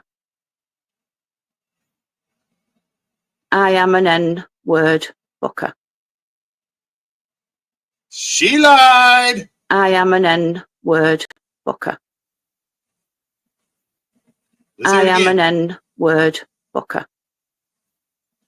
And again. I am an N-word Booker. And I again. am an N-word Booker. For good measure. I am an N-word Booker. Yeah, you lied. You did say it. You did say it. You lied. I am an N-word Booker. Rolls right off I the tongue, am an don't it? N-word Booker. Rolls right off the tongue, don't it? I am an N-word Booker. I am an N-word Booker. Busted. I am an N-word Booker. I am an N-word Booker. I am an N-word Booker. Everybody get the drift? Everybody got it now? She lied. Liar, liar, pants on fire. Liar, liar, liar, pants on fire. Nanny, nanny, boo, boo, stick your head in doo doo. You got, dum, dum, dum, da, dum, dum, dee, dum, dee, dum, dum. You got. Oh, yeah. I am an I want you to get N-word fucker.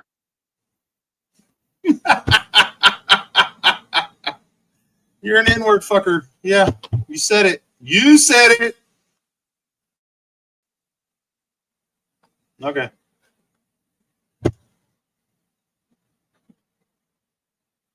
You said it and you lied. You said you didn't say it, but you did. Because you're a liar, donkey bag, saddle, muley, Marie.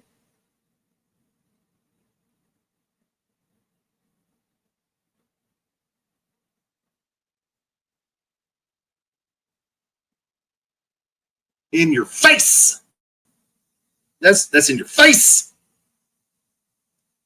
It's face. You just got faced. You just got fucked in the face. Fucked in the face, you stupid fucking bitch. In your fucking face, you dumb fucking whore. Ha ha ha ha ha. Fuck you in the butt.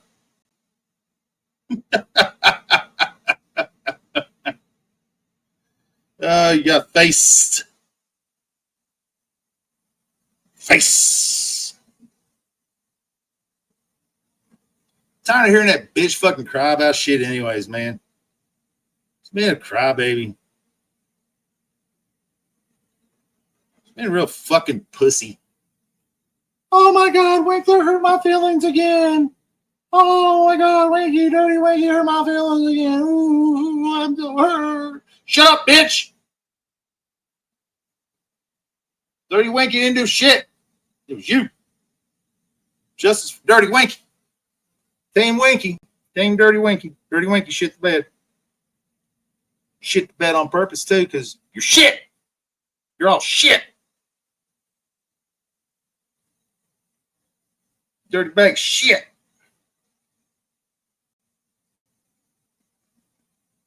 Big old dirty bag of shit.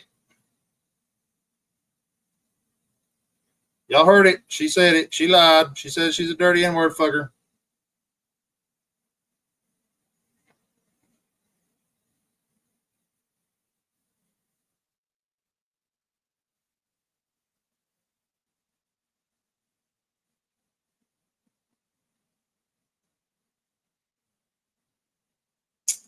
So there's that. Got dirty donkey saddlebags, me the Marie, and a fucking lie. But she wants to get on Dirty Winky's ass. Well, you just got bitch. You just got. Yeah. You got.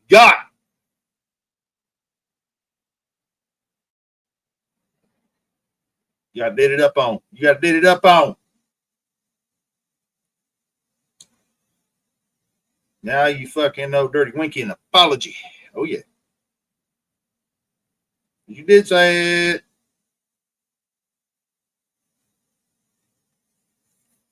Man, I want some ice cream since I fucking win. I want some ice cream for like reward. I want an ice cream cone or some shit, you know? Man, fucking Dairy Queen, you motherfuckers. Dairy Queen had the greatest ass shit. They had these ice cream cones that you get dipped in this cotton candy shit. It's fucking awesome. They don't have it no more. Ugh, I like that cotton candy dip shit. It's good stuff. Fuck, that hurt.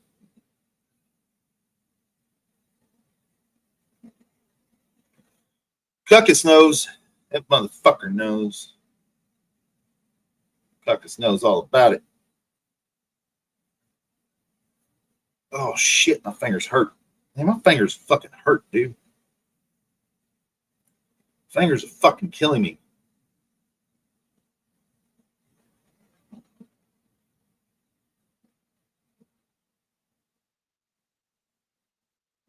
And that bitch had the fucking audacity to call Dirty Winky the racist. Ooh. What a fucking hoser. What a hoser. What a hoser.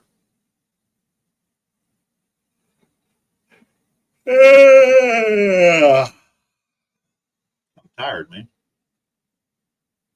I'm tired, man.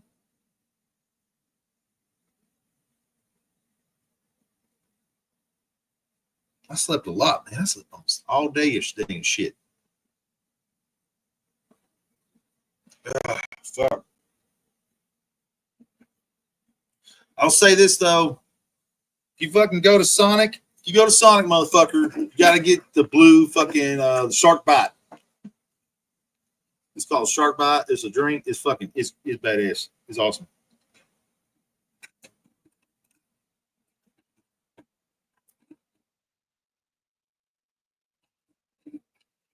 It's amazing.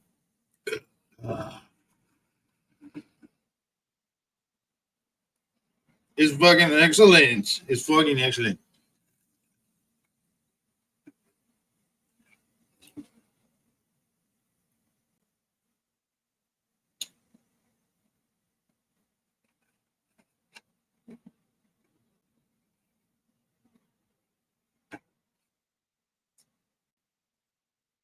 Take that, bitch. Stupid Pinocha.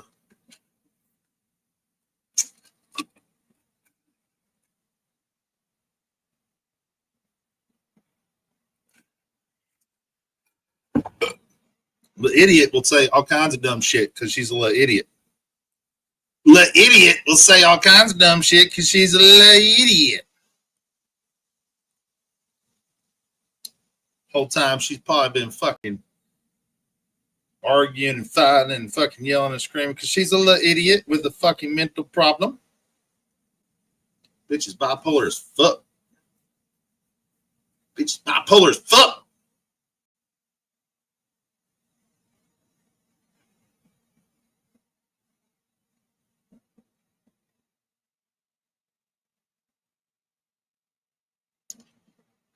Fuck you, Cuckus. Fuck you. Taking your wrench away and giving it to Miss Brandy, and you're not getting it back.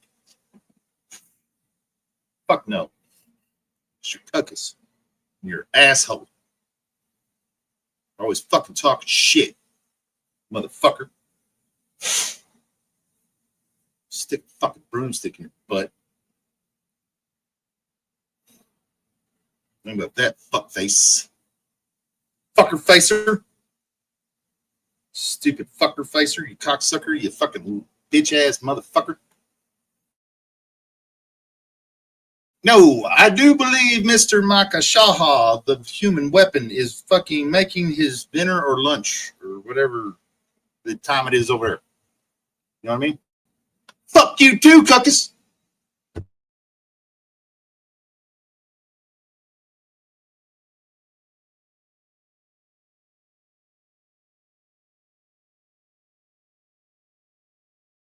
You don't have to lie to kick it, Cuckus. You're not heating those weenies up. You're eating them cold. You're eating them cold. You don't have to lie to me. You like your dong fucking cold, motherfucker.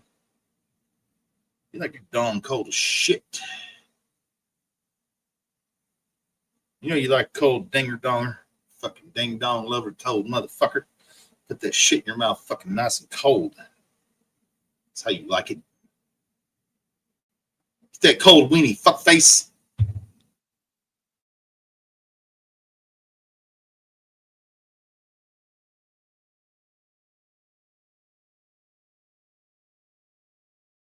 Was that Kunta Kinte? Was that Kunta Kinte? Was that Kunta Kinte?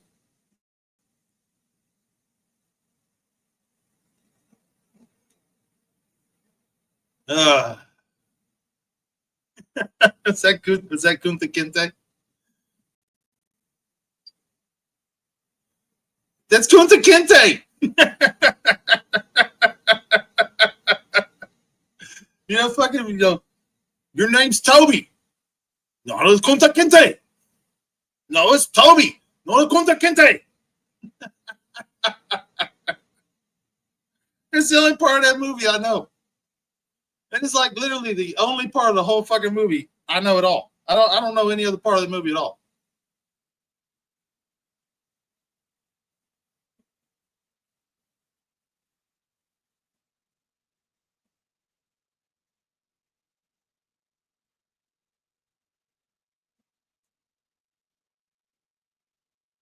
Yeah, it's only. I mean, I to be okay. I'm gonna be honest right now. I've never seen the movie to begin with. Okay, never seen it, but I have seen that clip. I have seen that clip. I don't remember how I even saw that clip, but I did. Mother whipping the shit out of him. Your name's Kunta Kinte, and your name's Toby. Kunta Kinte.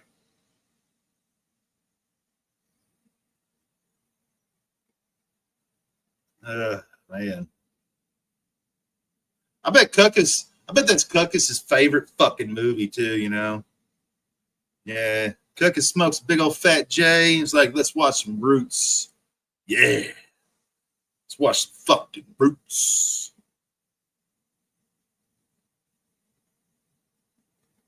I did watch this show though that fucking probably not a lot of people know about. It's a fucking yeah, your favorite movie's Roots. Don't lie to me, motherfucker. I think it's called Taboo. It's got motherfucking shit, man. What's the motherfucker? What's the motherfucker that plays in goddamn fucking Venom? Fuck, I think his name here in a minute.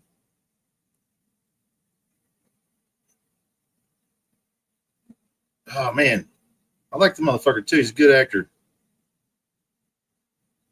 Fuck, I'll think of it here in a minute. It's kind of like Roots, but it's motherfucking. It's like like he's the only survivor off of fucking East India Trading Company ship, and he learns fucking voodoo by the Africans and shit. And he comes back and he fucking all voodoos it up. It's a fucking great show. It's a limited series, but it's a great show. God damn, I can't remember his name now.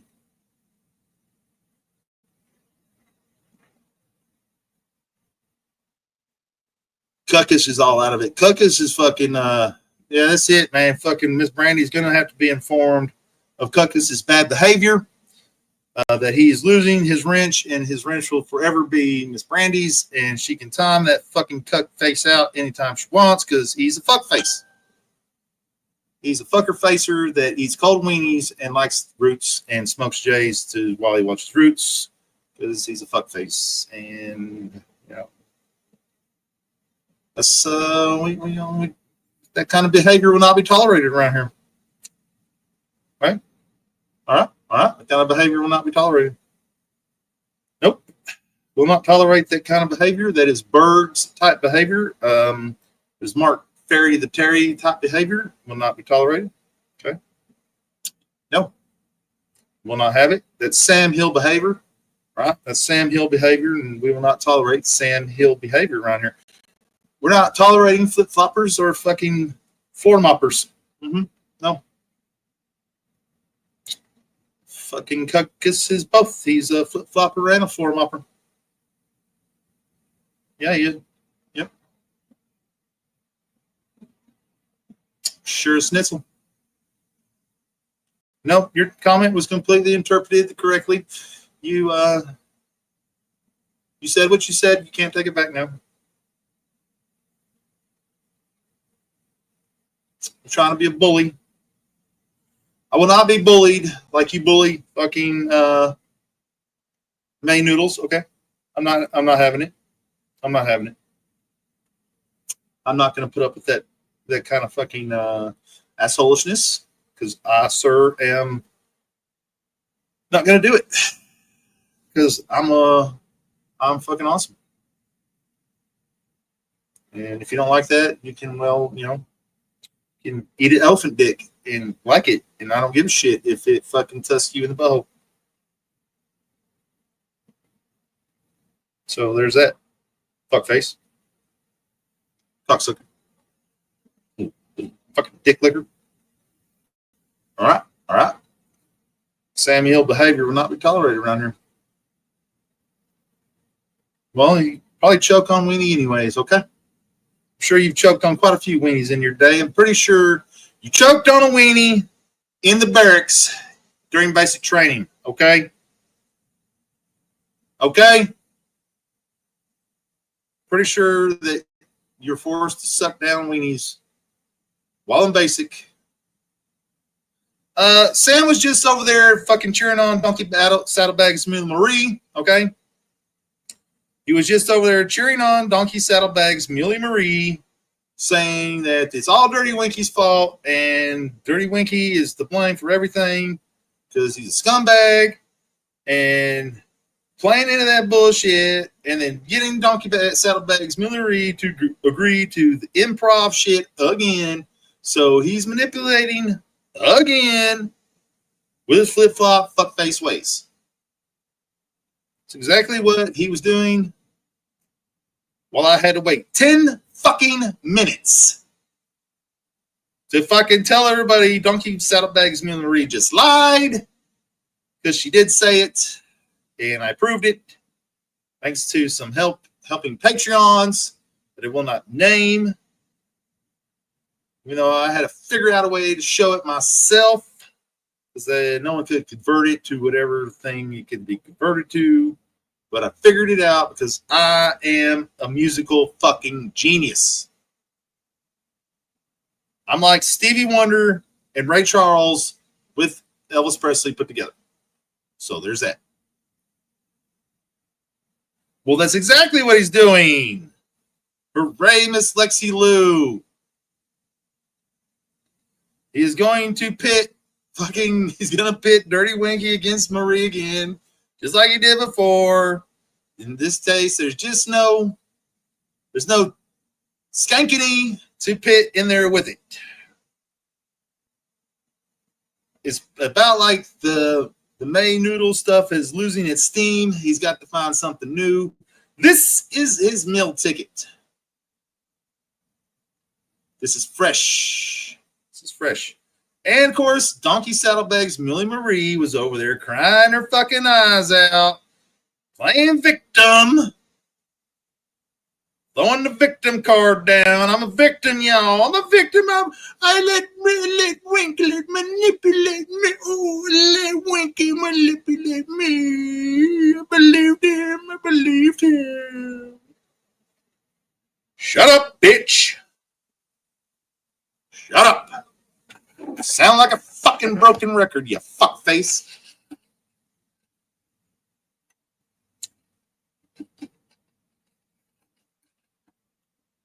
If it was so goddamn bad all the times before, why the fuck do you keep going back? I doubt very seriously that Dirty Winky is that great of a manipulator, okay? I'm just gonna fucking call it like I see it.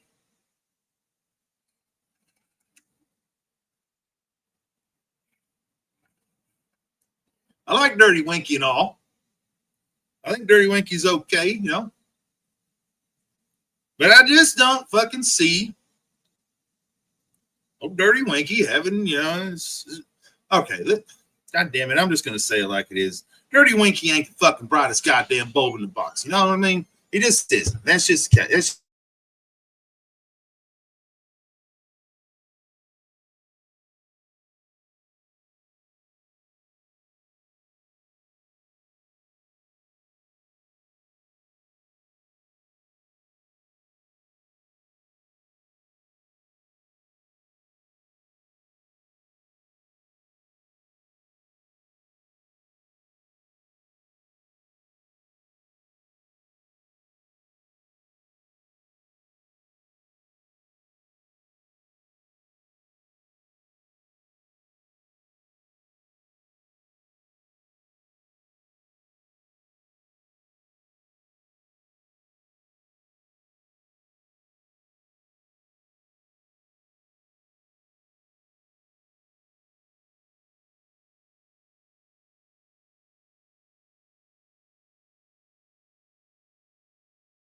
You're not blocks, Jackson. You're not blocked, you fucking Jew abo.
I don't know what you're saying, Miss Lexi. I don't. Actually, a little confused.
Okay, I'm back, people.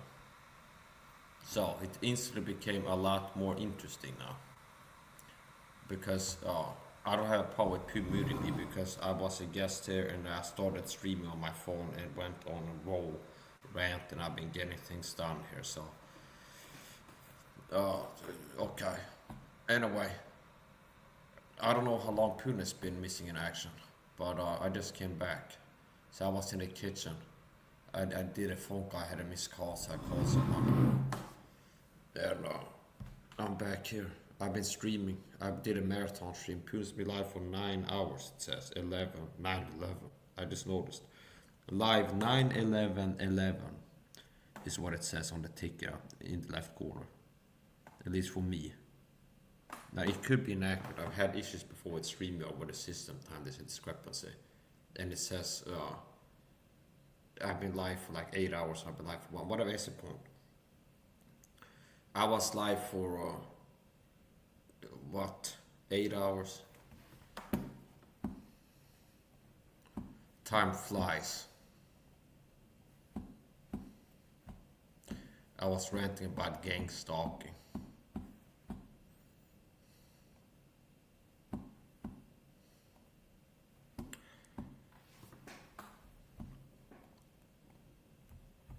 And other stuff.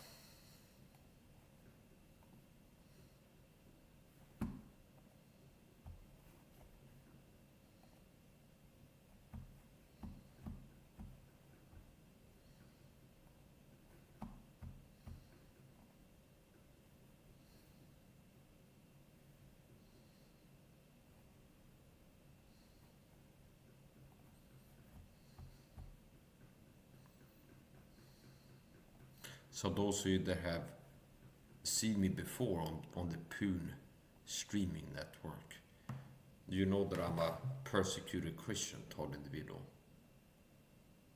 And that's a big part of what I stream about, end up streaming about as a topic. Talk about the gang stalking persecution program.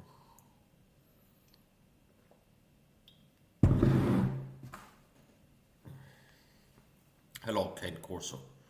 I'm reading the chat now. Jason Goddard was in the chat.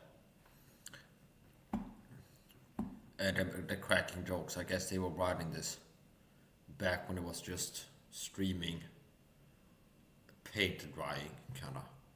Okay. If it was freshly painted, it'd be like watching paint dry. When I was in the kitchen, it's just like a dark room. Okay. Nothing going on. Until I came back. So. Ken Corso Mom wrote, hi Mike. Hi Ken Corso Mom. Okay. It sounds weird to read your YouTube channel because it sounds like I call you mommy. Okay. Hello Ken Corso Mom. Okay. I'm not calling you my mom. Okay. Hello mommy. So that's a point. I know Ken Corso has dogs. Ken Corso. Okay. So her YouTube channel is her dog breed, her pets. Okay. It'd be like if I had my YouTube channel named Pet Budgie Dad, okay? Because I got 2 pet buddies, okay? So, I know that the Cane Corso, I'm not entirely familiar with the Corso breed. I know that the Cane Corso, it's a big dog. And their breed typically used, I talked about this before, but dog talk. It's a strong breed, okay? It's like a powerful dog, like a big dog, okay? It's not a chihuahua like a toy poodle or something like this. It's like a proper dog. It's like a big breed. And they've been used traditionally as guard dogs and things like this. So part of breed characteristics is not just the physical features, like if they're tall, short, big, small, and the colors. It's also temperament can be part of like the genetics. Where certain breeds have more this temperament and other breeds have this temperament. So I would say Corso dogs are more likely to be like brave and protective, like in the character, like they'd be maybe a little bit more aggressive and brave. So if you have a dog that's like a guard dog, you don't want a timid, like a scaredy cat breed. And part of how you can analyze a dog is to be like, what's the dog's temperament? If they're aggressive, if they're brave, or if they're like scared of their own shadow or something like this. So yeah. I'm not a dog breeder, but if I became one, I believe I could do a good job with it.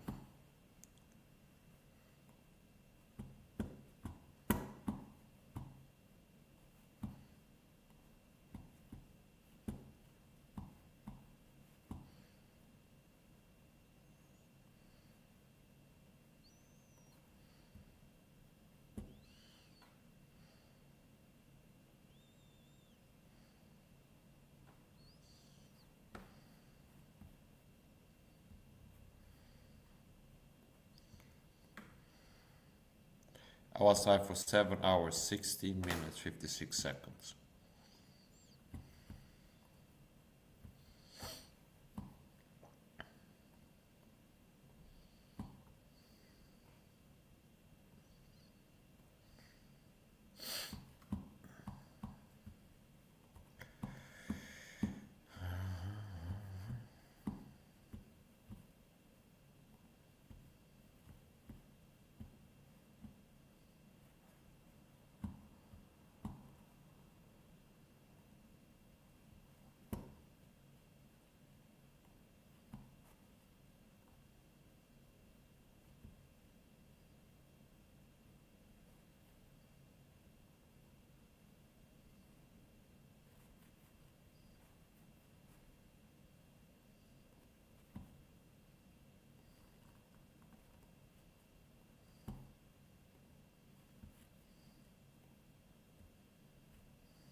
I see people writing comments in the chat, but I'm not gonna read every comment. Some people's YouTube account name in of itself is something that I don't feel comfortable reading. This person said this or someone else. But there is an account called Bloated Ubercack in the chat. And the picture is a picture strikingly similar to AOC, quote unquote, aka Alex, aka top tier. which I haven't seen around for a while. Hope he's still with us. Okay. And I don't have a problem with him since bringing him up. Okay, what's my stand? I don't have a problem with him. But I can see that this is like a troll account. Like one of these accounts that people make to make fun of someone. It's like a troll account. It's like that they make an account. Like Mike Sa has rolling teeth or something like this. It's like, I'm not joking, I see comments like account swap, but the whole account is like dedicated to a certain part of my body or something like this. Like I guess here's on the Poo channel. It's like Mike Sa has weird earplugs and wild eye googly balls or something like this. And you understand it's people that make account like this. Where it's like a screenshot of my face, and sometimes they go looking at my streams and like they find like a really like the worst of it's like a negative highlight reel. They go through your streams and look for like the worst look they can find, like bad angle, bad lighting, like a disheveled, sleep deprived or something like this.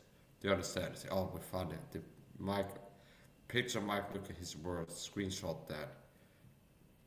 And then it's like, what do you name the account? Mike Sa has paranoid delusions and discolored teeth or something like this. Okay, that they named the account that, and used a picture of my face as the profile picture. Okay, I'm like, this is so weird. Okay, but it's like people do things like this, and it's just like maybe the first time I saw something like that, it got me like really. It's like, this is weird. Okay, it's like, this is weird. Okay, like, what the hell? This is weird. Okay. Okay, yeah. These type of accounts. But if you can get to a point like now, it's like you're kind of laughing at it. It's, I guess that's better. Then you pull your hair out and raging. So anyway, we have the scumbag Sam Hill American buddy in the chat. And he's a very unrighteous scumbucket creature, as far as I'm concerned. Sam Scumbucket, unrighteous hill of beans, okay? Sam, unrighteous scumbucket hill of beans. Okay, that's what his YouTube channel is. It's a hill of beans. Sam, unrighteous scumbucket hill of beans, okay? Because that's all they ever wanted to a hill of beans. There's the point.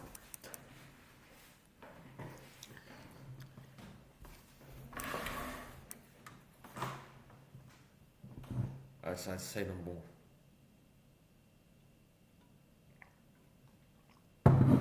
Last time I was up here, it ended by me storming out, slamming the door, and like doing the double birds, like fuck both of you, okay?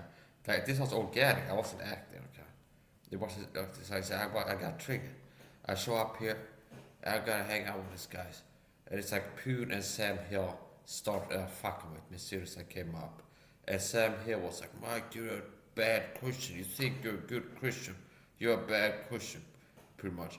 And then Poon is like, oh, I'm a damn Christian, okay? Which I interpret as like he's mocking me, making fun of me, Poon, okay? I'm a goddamn Christian, okay? Like this thing that he does, which is, it's not, I don't, what is that, okay? What is that, okay? This, I can't even call it an impression, okay? So he's like, I'm a goddamn Christian, okay? See, so that's like impressionception, like inception, like a dream within a dream. That's me doing an impression of Poon doing an impression of me, okay? See? So here's my impression of Poon trying to do an impression at me. I'm a goddamn Christian, okay? I'm a goddamn Christian, okay? See? I'm a goddamn Christian, okay? So basically when I showed up here, that's what he was doing. That's how I show up. Hello, guys. And it's like, first they start immediately. I'm a goddamn Christian, okay? Who like this? And then Sam Hill chimes in. Like, Mike, you think you're a better Christian than other Christians. You're not a good, as they start going after me. And that's like a sucker punch, basically. I show up here, not expecting or looking for trouble. I'm here to like bring up this, okay? Okay, so I come, okay, now I came up like to hang out here, and like suddenly these guys are going after me, and that got me pissed.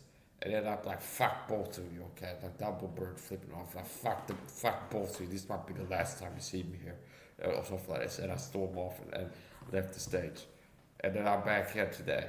See, I'm back, okay? So just when Peter thought he was safe, and it's like his safe space was like, oh, okay, we got rid of Mike. I don't have to deal with Mike outshining us all over here anymore, being the superstar guest that makes us all look bad every time he shows up. It's like it's back to being a safe space, where it's like me and this scumbucket Sam Hill being weird. Okay, so now I'm letting him have it. See, I'm letting Poon have it now. I waited. The revenge of this best served cold. See, this is the moment where he's fallen asleep, he's vulnerable, he can't defend himself. See, I can go lie, I can rant about Poon. Here's my take on Poon. He's a scumbag. Okay, he can't go like Mike. Here's my retort. I'm not a scumbag. So, see, so it's like, this is my moment, okay? See? I've been waiting for this moment for all my life. Oh, oh no. Do, do, do, do, do, do, do, do. Can you feel? Yeah, whatever. We got Riley Jones in the chat. He won't Mike is gay and I support him. I'm not gay, okay? And if you're gay, I don't want to support him. See? I'm not gay. And if you are, I'm not looking to have you support me, really. You should be offended if you're gay. Because I'm a Christian out here, like, it's a sin to be gay. See? And that's not all I'm doing when I come up here. Like saying that over and over again on a loop. It's a sin to be gay, it's a sin to be gay, it's a sin to be gay. But yeah, if you were really like a gay person, I'm not saying you should, but I wouldn't be surprised you were like, you're gonna end up being offended because I'm a Christian. And I'm not a scared coward Christian, like a closet Christian, like most Christians are. They're like scared to talk to people about being a Christian or something like this. It's like, I'm Mike Sa, okay. Here's my face. I'm live on the internet. That takes more balls than a lot of people. They're like trolling the chat. A lot of people don't even have the balls to cam up on the panel. They're just like in the peanut gallery trolling people. And if they're doing it like kind of tongue in cheek, that's one thing. I'm talking about people who are like doing cyber stalking, trying to hurt people, okay, with the troller. There's a difference between trying to get laughs or like crack a joke, and if the intention matters, if you're trying to hurt people's feelings and derive some kind of sadistic pleasure from that, you're a pathological antisocial dirtbag in my book. And if you're like, I'm trying to make jokes, sometimes they're bad, sometimes but whatever, I'm goofing off. So it's like intention matters. And what's the point?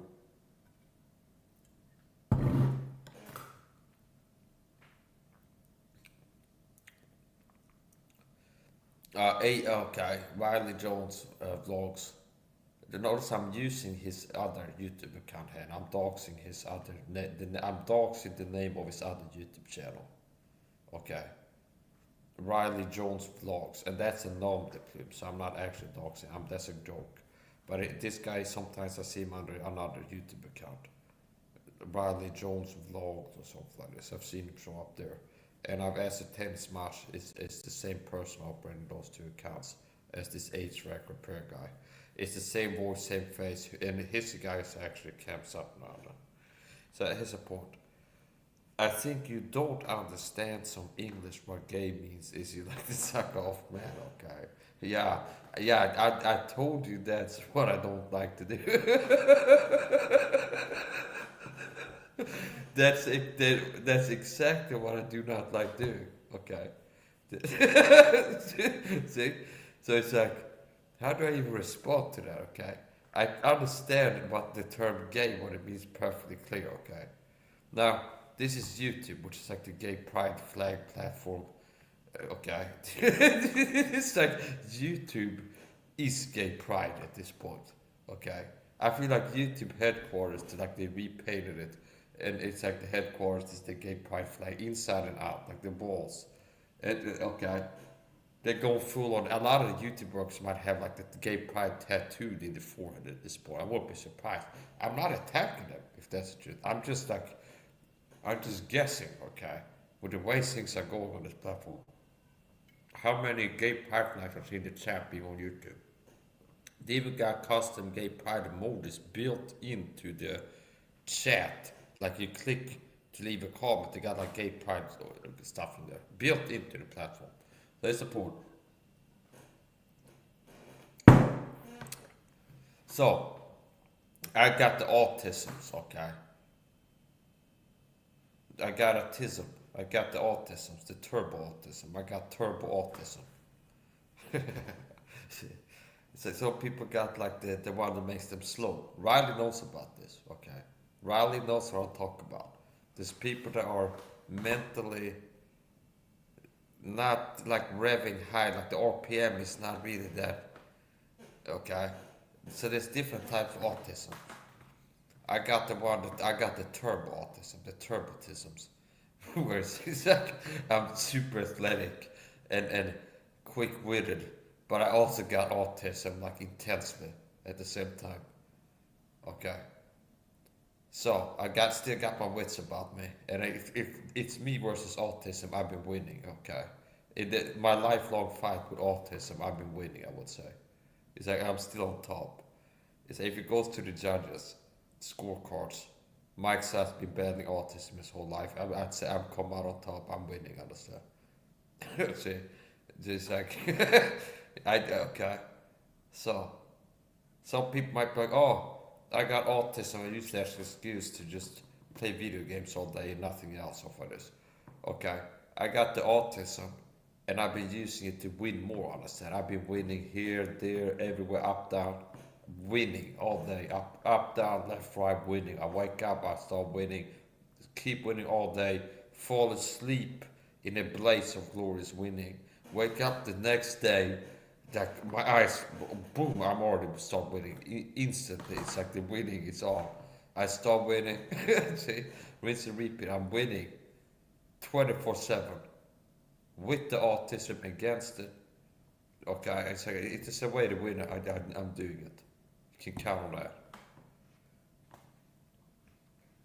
So, Riley wrote that he's got Down syndrome. So he's coming out of the closet. Okay. I've heard some people got the up syndrome. I heard that this guy Bob Lee, I heard him say some people got the up syndrome. It's like they got the up syndrome.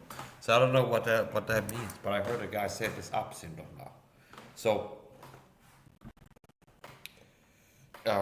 Riley's coming out of the syndrome closet. He's got the Down syndrome. Okay, so. I hope he's not like depressed about it. If he's got, I hope it's not something that he feels weighed down by. Okay, and like he's been like he's okay, like he's under the weather, feeling under the weather because of it. It's like I hope he's not feeling under the weather and like beat down by it, and like defeated by it. Yeah, I feel if he's got the Down syndrome. There's an upside to it, he can find it, okay? There's always an upside. So if he can figure out what the upside is, he can turn his life around. There's like a silver lining to every cloud, and there's gonna be autism to every autumn out there. To every autumn, this is spring and an autism.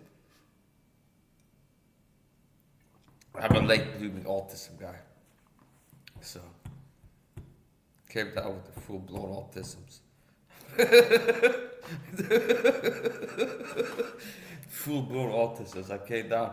I don't know. I don't know if it was the guy who's like coughed in school in second grade or something like this, but at some point I came down with autisms. It's like full-blown. And it's like I didn't shake it off yet. I'm still dealing with it. Okay.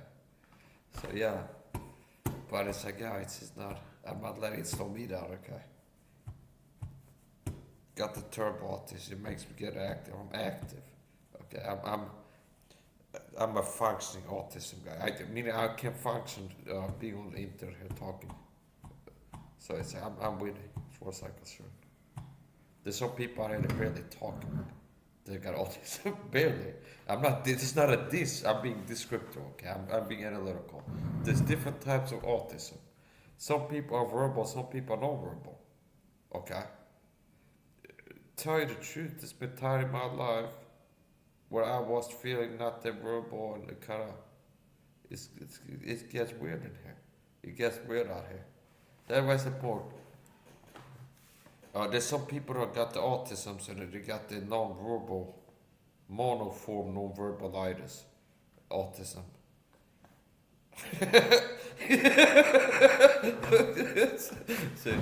so it's like,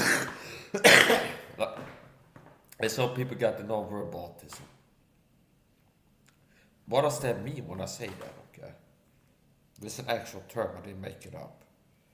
So there's people that have been diagnosed with autism that are non-verbal, which means they're not talking. Okay. And it's not that they're like a normal person who just took a vow of silence, like a Buddhist monk or something like this for Buddha, they like, or the Pope or something like this. They're doing it as like a challenge, okay? Like they got autism, they just decided to take a vow of silence. I'm not gonna talk.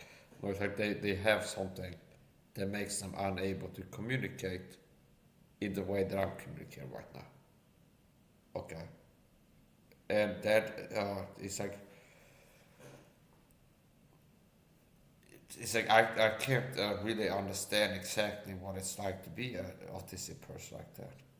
I can use empathy as a skill and behold the person and look at their eyes and things like this and their face and kind of read them and kind of get a feel for how they're feeling on the inside. And that's about it, okay? But it's like you can't read their mind, okay? But I can feel, if you look at a person, you can get a sense if they're feeling all right or not. So, okay. And then some of them have AIDS, the ones that are like the autisms. They got the autisms.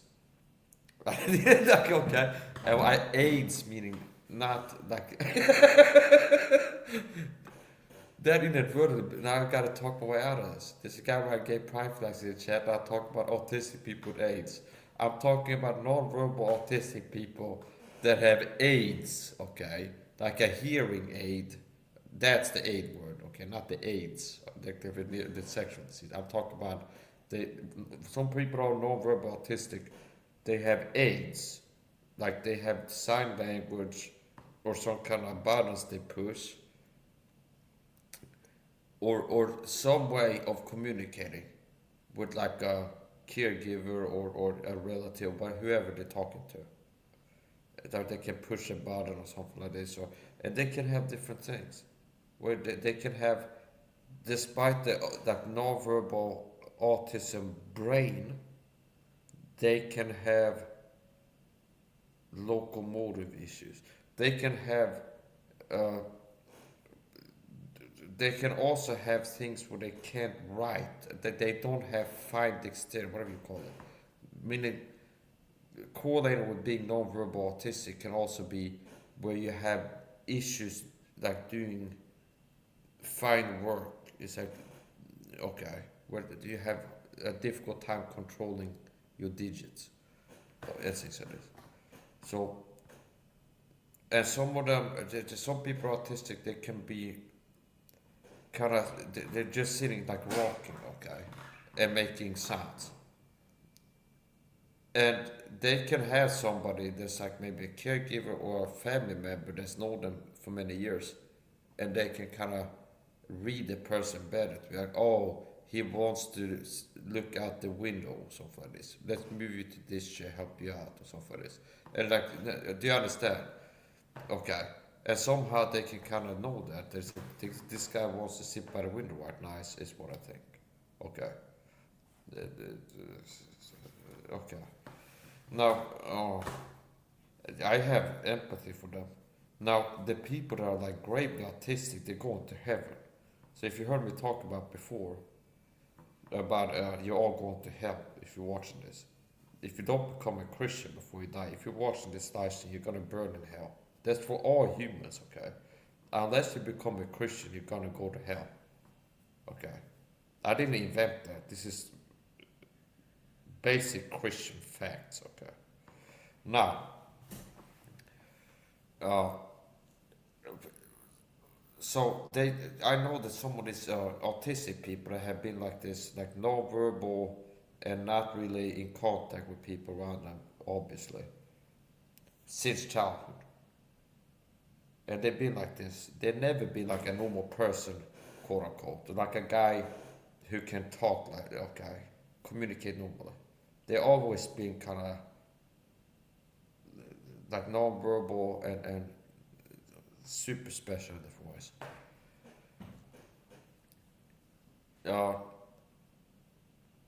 A person like that is going to heaven without, it's like they get a go to heaven free card by God, is how salvation works. Meaning a person like that, if they make it to 50, 60, 80, whatever, and they never speak a word in their life for this, and they die, it's like there's a lot of people like that, they're going to heaven without having been like individual, like I became a Christian or something like this. Okay. Not because if they're so if they cannot read, understand concepts, they can't like really think about, understand good, evil. They can't like understand something and then make like a decision to act on this understanding or something like this. It's like if they have their mental faculties arranged in a way where they can't like think and read and understand what people are talking to them. It's like they're kind of like in a bubble. God's not gonna throw them in the lake of fire after they die, because this person never had a chance to like open and read and understand the Bible and figure out how to go to heaven. It's like they couldn't do that even if they tried, okay? So a person like that, God lets them go to heaven, even if they never became a Christian, okay? God's grace covers them. Now, if I would have been not a Christian sitting here talking to you, like I'm a Christian, if I had never become a Christian, God saved. It's like I slipped and hit my head and I became like that. It's like I would still have had a chance, live like 20 years of being able to read the Bible and understand it, and I'd be accountable to God. It's like, Mike, you could have gotten saved, you never chose to, and you're going to lake of fire. You chose to go there because you didn't care about getting right with me while you were still alive, and you could have opened up a Bible, read the scriptures, and acted on it, believed the truth. Okay. Now a person who's like an autistic person, non-verbal, and they can't read or write or something like this, they can't understand a person explaining how to cook an egg or something like this and then act on it. It's like, well, do you understand? They're at that level mentally. And they might be at a higher level some other way that you can't detect necessarily. Anyway, that's the point.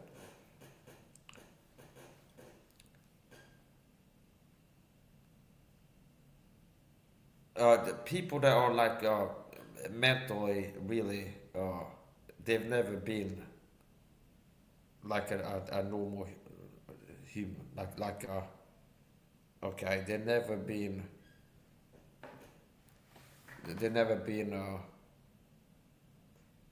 like fully conscious in the average way, okay. They haven't been like, okay, it's like they're not gonna get thrown into hell. So same with babies that die in car accidents or get aborted. They never believe the gospel, okay, but they're not going to hell. So babies that get aborted or die in a car accident, they don't go to hell. I've had people sometimes, I guess they got like a bone to pick with God, and I'm on here talking about Jesus sometimes for this. And it's like I tell some guy, hey, you're gonna burn in hell. unless you get saved. That is okay. And it's like, oh, so but what about pygmies in Africa that can't breathe or something? So they go to hell, God's bad. And it's like, we're not talking about pygmies in Africa. It's like, you're a human being, you're talking.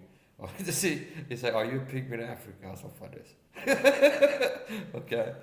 It's like, you're not in a hut in Africa right now with holding a spear and they got like a straw hat and a skirt or something like this. You're an American in a YouTube stream, okay, talking to me.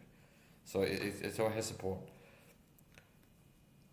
And then Mike like, oh, so it's like, Mike, you're saying I'm going to hell. It's like, this type of stuff. It's like common responses. I show up here like, hey, Peter got burned in hell. Get saved. See? And here's something how Puma reply. It's like, oh, hell's gonna be great. That's where I want to go. Elmo's gonna be doing hookers and rock stars and all these people. Okay, it's like, I don't even think that he believes that, if he would say that. It's just something he says to mock the truth. Okay. So anyway, support. And that's something you get sometimes. And then another thing I like to do is like, oh, but what about like a baby that dies in a car accident? They never believe the gospel. You said if a human being is born and don't believe the gospel, go to hell. What about babies that die in a hospital or something like this? When they go to heaven, they get Instaport, they respawn in heaven. The boss life. Live the baby boss life. They respawn. They like spawn camp. Somebody spawn camped them. They got like, they spawn in a woman's uterus, and as soon as the baby starts spawning in on the map, and it's got like the Fallout sheet, like it's maxed out, I'm gonna have 10 intelligence, 6 beauty or something like this, and it's got everything. Like in the middle of setting up his character to like spawn in on the map for real. Like he's in here like Oblivion in like the tunnel, and his figure out his character, he's gonna like really get on the map here. And it's like boom, it's like the baby's mom just off with the baby's head. He goes to the clinic, kill my baby, doctor. Okay. And this is how it works, but they're not that obvious with it. They gotta be like more polite, okay? Oh, sometimes baby dies, make it comfortable. Okay? It's like, oh, make the baby comfortable. Make the baby comfortable. It's like they got Bill Gates in there. And he'd be like, make the baby comfortable, everybody do it. That's it. You got Bill Gates in there. Make the baby comfortable. Okay? You're gonna own nothing, baby. You're gonna love it. Klaus Schwab is in there. A midwife now. Klaus Schwab's what's up. It's like, the baby will have nothing. And he will love it. Something like this. And the baby's like, oh, I'm out of here. It's like I'm respawning in heaven. Okay? Anyway, support. So babies dying, they go to heaven. Okay? Babies dying go to heaven. A lot of times, favorite talking points for Christian pastors, real or fake Christian, it's like, oh, I take a stand against abortion. It's a sin of murder. Okay. Well, okay. Sometimes the same pastors work for this gang stalking program, which is working to murder me, okay? Alright. Now, here's the thing. Babies, they get murdered, like aborted. If you think it's murder or not, what happens to the baby is it goes to heaven, okay? It respawns in heaven. So, some babies to like trying to spawn in, okay, and then they pick the spawn point, okay, and it's like the mom is spawn camping them and goes to like as soon as they try to like this lot spawn in, like get off with the baby's head, put him in the, make it comfortable, doctor, please, somebody. It's like, yeah, okay, Klaus Robinson, the baby will have nothing and it will be happy with something like this. It's like that baby. It's like I said that baby. I thought about this. Where it's like some pastor really try to get really emotional about like the poor babies. You killing these babies. Yes. The issues they made in the image of God. Okay. Now as far as the baby is concerned, the baby they got aborted, in my book, it got a better end than 99% of humans, because there's few people getting saved, and for people that spend their whole life being lost, and then they died lost and never became a Christian. And this is the most human beings have this fate. They're born, live their life, die, wake up in hell, being tormented in those flames, and waiting to be cast lake of fire. And it would be better for them to never have been born. Now a baby that was born, or it was like just starting to get born, and died, boom, it's in heaven now. See? So from the baby's consciousness, but it's the baby, it's like it has life, it's life, it was all the way down to earth, goes back to God the Father Spirit. Okay. So at some point is it sentient? Like it's like it has the human consciousness. Like is the baby aware somehow? It's just like it's like a soul in there. I understand. That whatever is the thing. So it's like basically it's the baby goes down, it goes back up in heaven. Okay. So it's like it almost spawned into earth to spend statistically a life being a lost person until death, waking up in eternity in pain. Okay. So aborted babies have it better right now. Okay.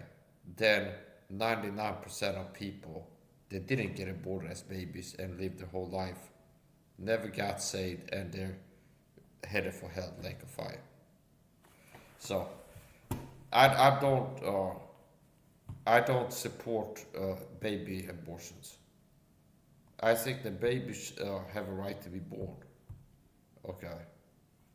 So yeah, I'm for baby affirming stuff. I'm for the right of babies to be born as human beings.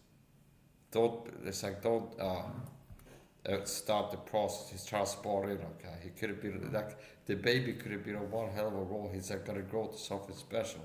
You gotta like cancel his cancel his whole thing.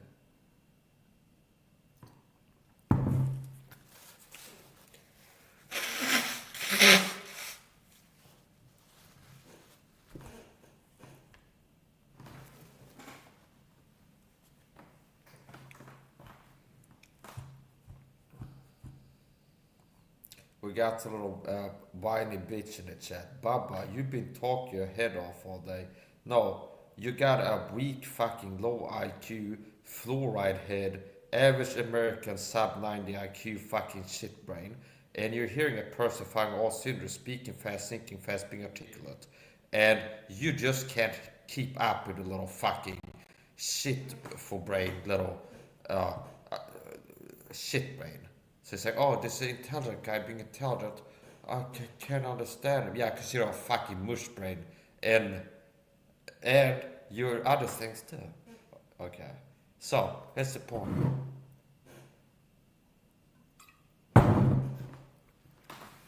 Yeah, how you like that? Burn, okay, gotcha. I win.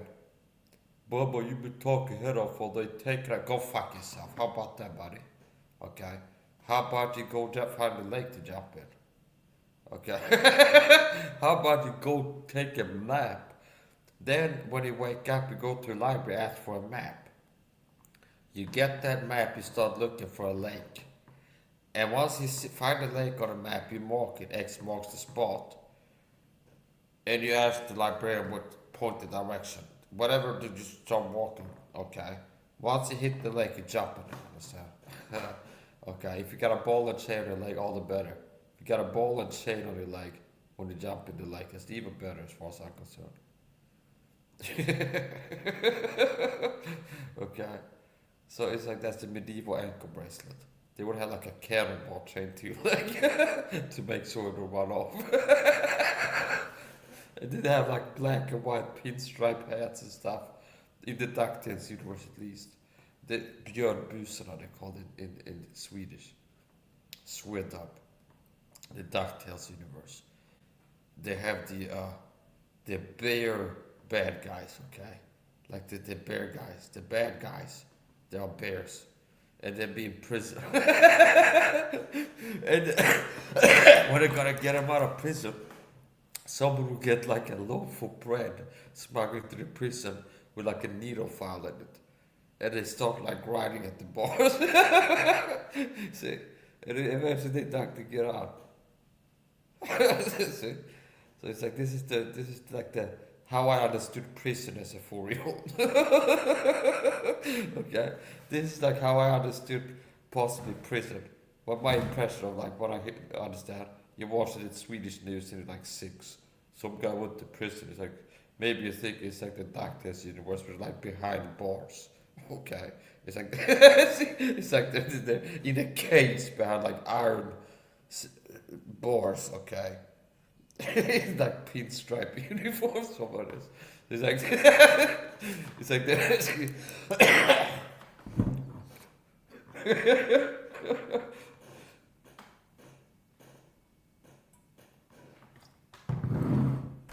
yeah. So it's like the fairy tale prison is. I bet it's a lot better than the real prison.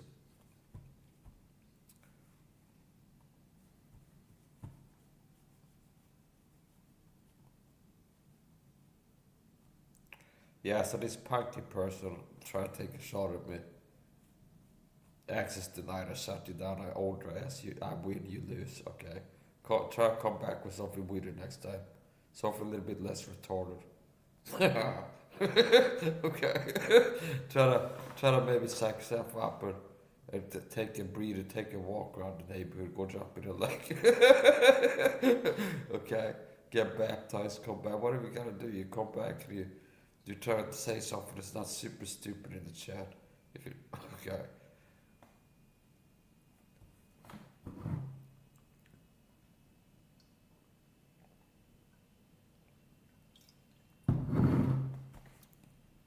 Take a poll in the chat. What do you think the mic size drink? Okay. What do you think I'm drinking? Vitamin C water. I win because before somebody else could even guess it, I told you the answer. So you didn't even have a chance to make the right guess. That's how that works. I always win. That was yeah. The house always wins. Oh man, hi Mike. Oh look, it's Sam Hill, the whiny old piece of shit scumbucket dirt worm that lives inside of like a petri dish of bird poop or something like this. Whining about being a fucking loser on the internet and all that because he's a loser buddy. Okay. Oh look, it's Sam Hill American in the chat. You piece of shit. Mike, you too. You are a scumbucket. So it's like, okay, whatever, I do an impression. You, sir, are a scumbucket. What is it? You sound like you're really old and tired. Okay. You should be here asking for my health fitness advice and we can get your energy levels up. Okay. I believe I can get you healthier. Now you're one of these fools on the internet that think I'm crazy and don't know anything. Okay. Just because you're so fucked up mentally. Okay, because you're just so fucked up mentally that it's like you think I'm nuts. This guy Mike, he takes vitamins. What a nut job, so for this. It's like okay. It's like yeah, okay. Now meanwhile you sound like you're 96 and a woman.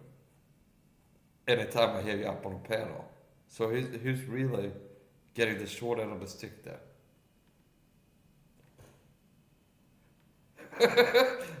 See,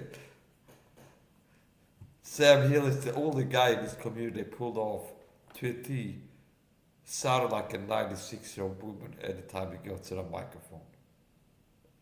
And also like having a literal, like the proverbial stick up his literal, non-figurative. Meaning he sounds like he's got something stuck up. He's a stuck up person, okay?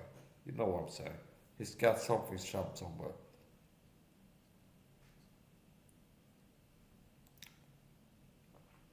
Yes, I am. Compared to you, that's not a hard competition to win. No. So Sam came back with this retort. Watch out with there with the genius over here. No wonder your gang stopped. You're such a okay. Now here's the previous comment. Chronological order. You are such a high value man! Exclamation mark. Yes, guilty as charged. If there's the charge, I'm guilty and I'm proud of it. So see, now I said, yes, I am. Okay, next. Okay, see, okay. So, yes, I am. Okay, I don't even feel like I have to argue for that. Now, if we were competing in who's the highest value man, beating you is not like the boss fight. Okay, it's not a boss fight.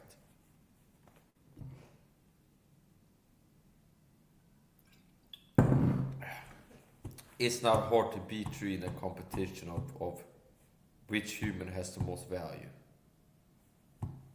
Okay. It's like I feel like you're living inside of a bucket. I think that Sam Hill could be like a worm with a human voice implant, like a symbiote or something like this. He's got okay, and it's like anytime you hear him up on the piano, it's like his wife. It's like he's a pet worm lives inside a bucket, and it's got a clip-on microphone at the top of the bucket. It's just like a larva in there, in like a bucket of slime. It's like goo. And it's like a microphone at the lid, and it's like you're hearing like this like some kind of Illuminati experiment where it took like a larva they never hatched a butterfly and implanted like human vocal cords in it, micro-sized or something like this. Some kind of Elon Musk magic in there, and that's what we hear. That's my mental visual sometimes. There's like Sam Hill is like a worm inside of a bucket with a microphone. I'm Sam Hill. It's like I feel like he's a worm. He is a worm. Okay. He's one of the wormiest guys I've ever seen in a bucket living in it before. Okay. He lives in a bucket.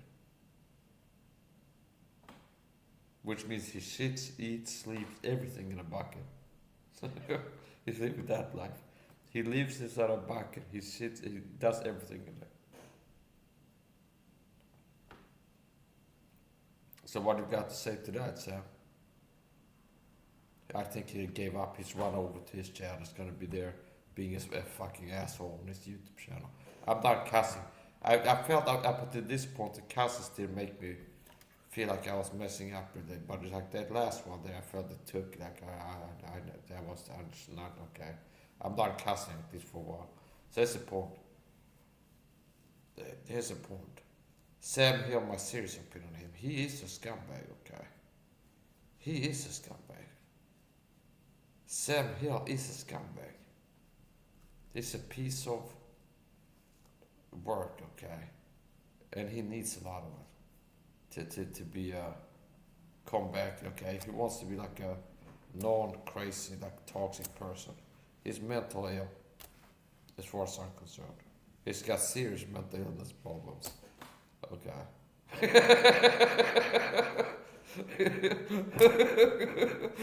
Okay? Sam Hill has got serious mental illness problems. If I had a camp that I was in charge of, you'd be the first to go, Sam.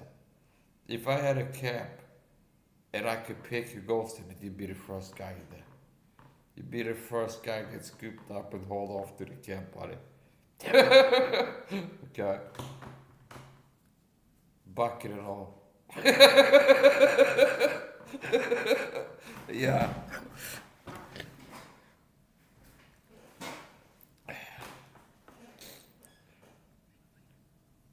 No, I'm scared you might like it in there.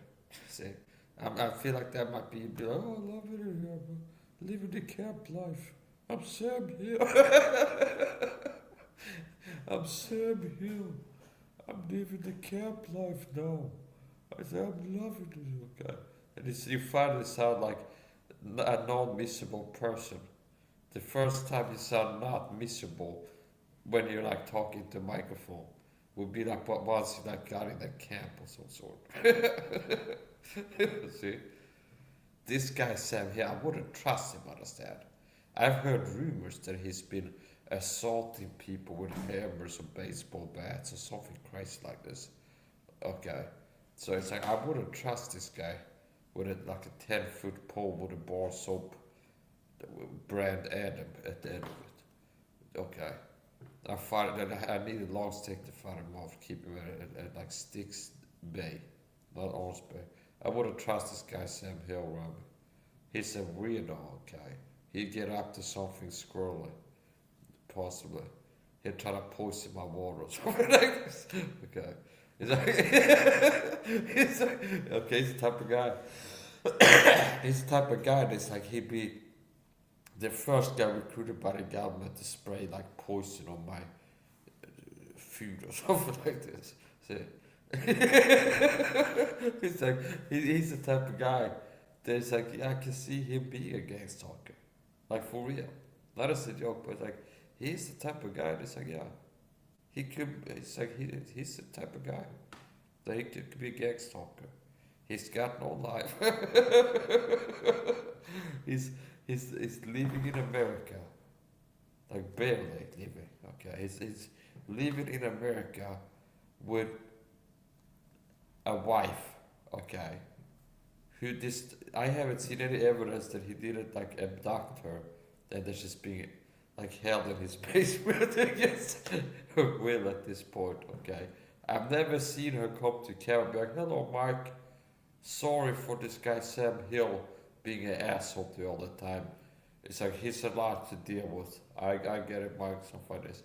That might be the optimal first interaction, like to wave at your wife, okay, to cam you up. But it's like Sam Hill doesn't cam up. I've never seen his wife come to the camera or do something like this. I don't blame you, or in that part, okay. Now, I don't know why he likes to hide. I don't know why you like to hide, Sam. You gotta live honest. Open. What do you got to hide, Sam? Look at me, I'm out here, Mike Saha. Show my human face. This is a human being. I got a face, it's on camera, and my name is down here.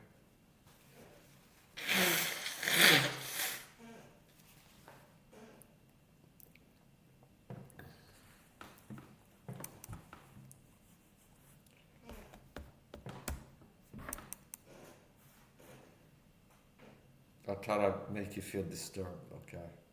So,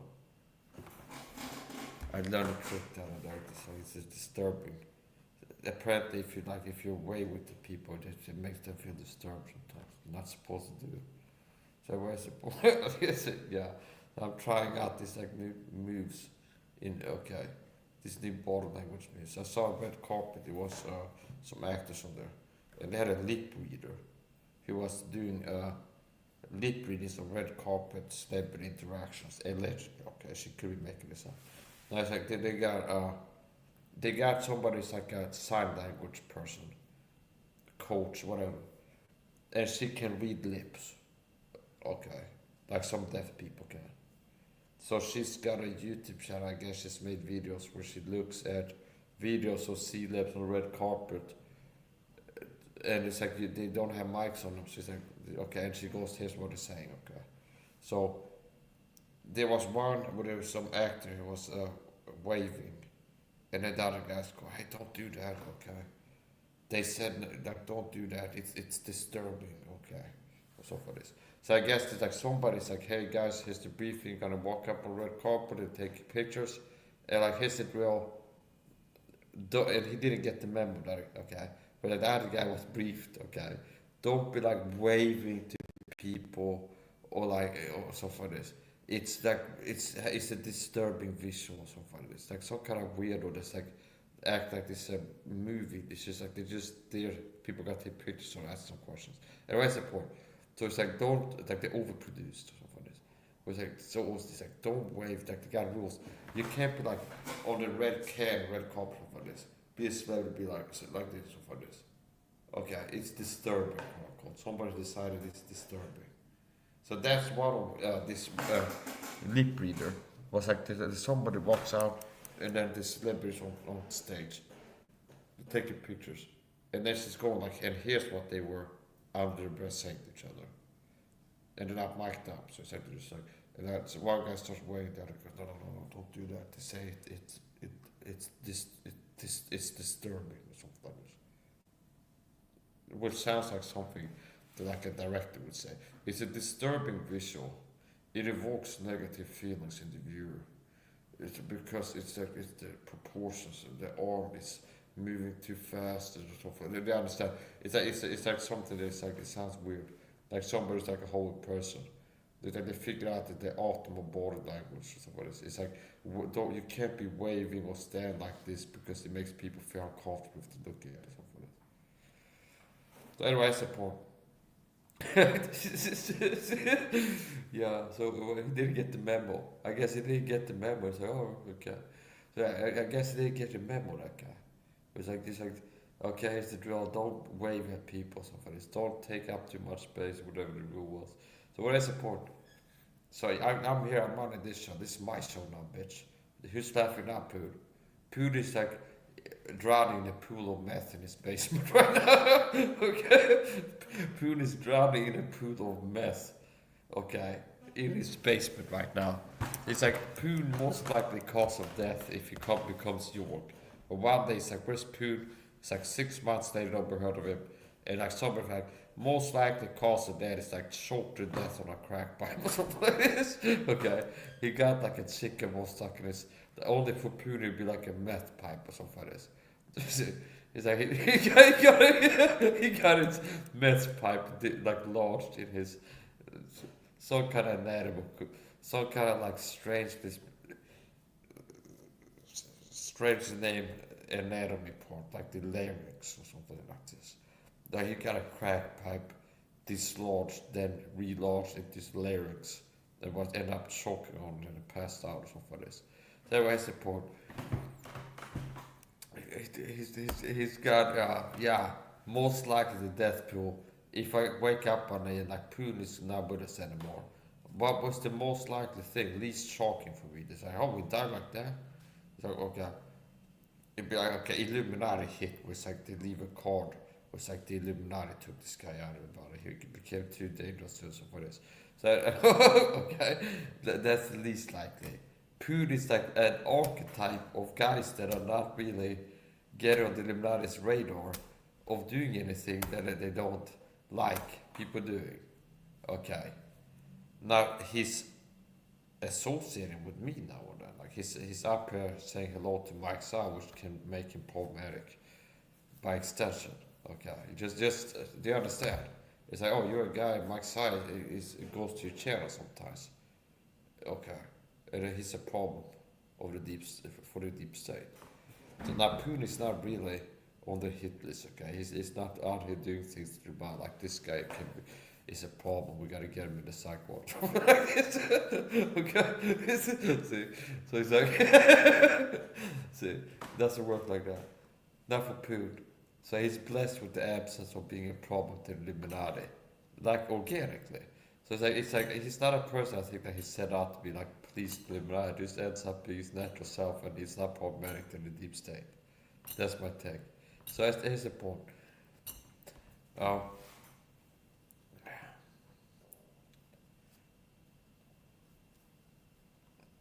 Yeah, okay. He might be dead right now. Okay, he might be right now dying. I don't know. So it's like I don't wish no harm on his soul. It's no mortal hellbound soul. It's gonna be fine like a hot pocket in hell. So he better become a Christian before it's too late. No wonder you get Mike Sai, your girlfriend, my girlfriend is beautiful. Okay, don't even start. She's such a beautiful creature. One and a woman too. See, she's a lovely little bundle of joy and a female creature and all kinds of stuff. She's all kinds of things that I'm liking.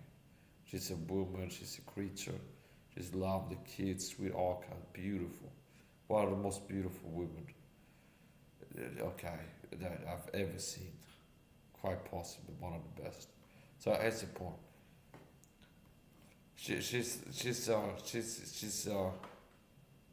She's super sweet and cute, okay? So it's 100, she's beautiful, and she's very cute, okay? To me, she's very cute. So, it's like you're making shit up in the chat, so try something that's actually true, okay? Why don't you try something that's actually true, Sam? Cry baby. Oh, but Sam is a baby crying in the chat again. I'm crying in the chat, I'm Sam Hill. Oh, Mike is better than me. Again, he wins again. Yeah, that's how it works, Sam. I win again. See, I win again.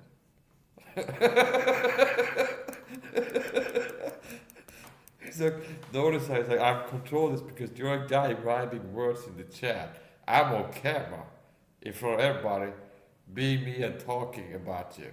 And who are you? Like you're a guy you can put like a text in the chat, okay? You're so insignificant. What are you contributing to this live stream right now?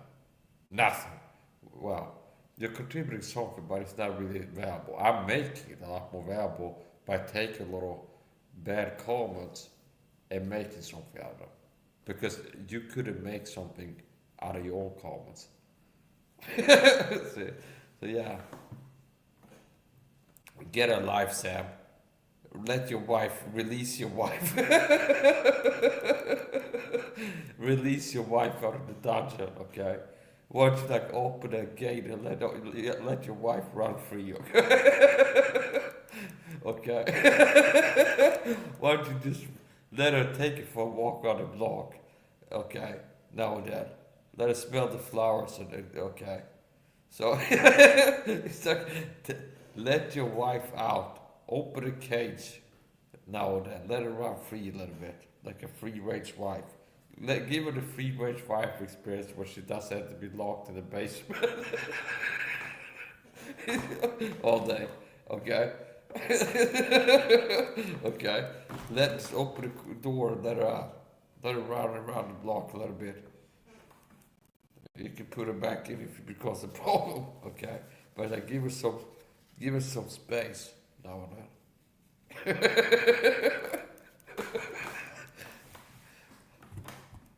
Yeah, I win again, Sam. I win every time. You never won, really. I don't think you won against me once. Yeah. Got your ass. Yeah, I got you again, Sam.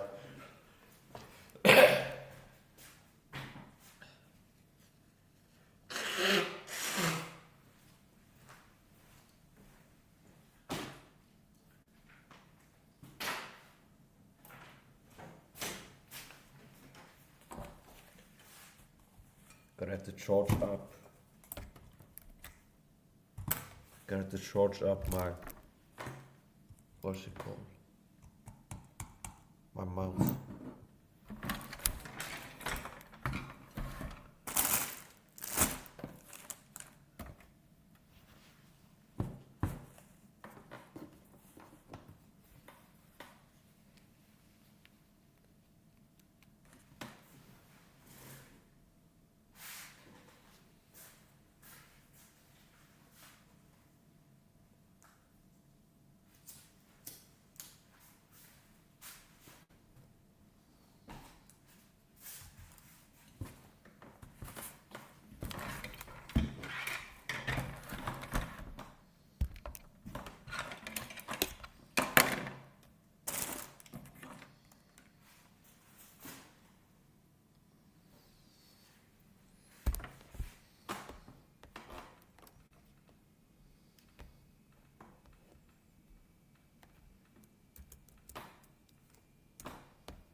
Yeah, so it's like, that's all, folks. I could go like, okay, I'm down and leave, and it'd be black screen, but it's like, I gotta go to the kitchen, I might as well stay on here. So if I leave for more than 5 minutes, the stream will get terminated.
being subtle, see. With that, I got something to say about this, be very about this. Tom said, God, here's what I think about it. It's not like strong people, but you understand, it's not like a watch play, always talk about me, but I can't read it. Like a coward, or to play boxing back, but I don't like the head that runs back and fight the boxing match. So I want to be able to like short cycle and walk the punch, run like the better stuff, like you or your parent. He wants to talk about you, then he doesn't want this. So, anyway, it's reprehensible and loathsome. That applies to two different persons. Those that it's so wicked as to say things like, and it's like, yeah, so you could go around for a while, feel like you got a coke and set up like lessons. Your sins will find you out. Okay? Those of you that have participated in that, know that you're deciding not. Nobody gets away with anything. Okay? So here's the point.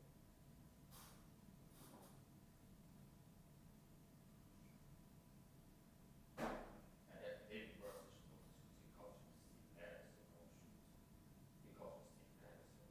It's like the little tubers go over the national out of the cancer's called Steve Harrison. She looked in the ministry as a cancer's called Steve Harrison.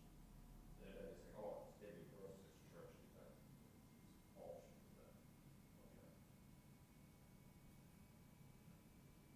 And say, I'm not talking about the person, but I said in ministries.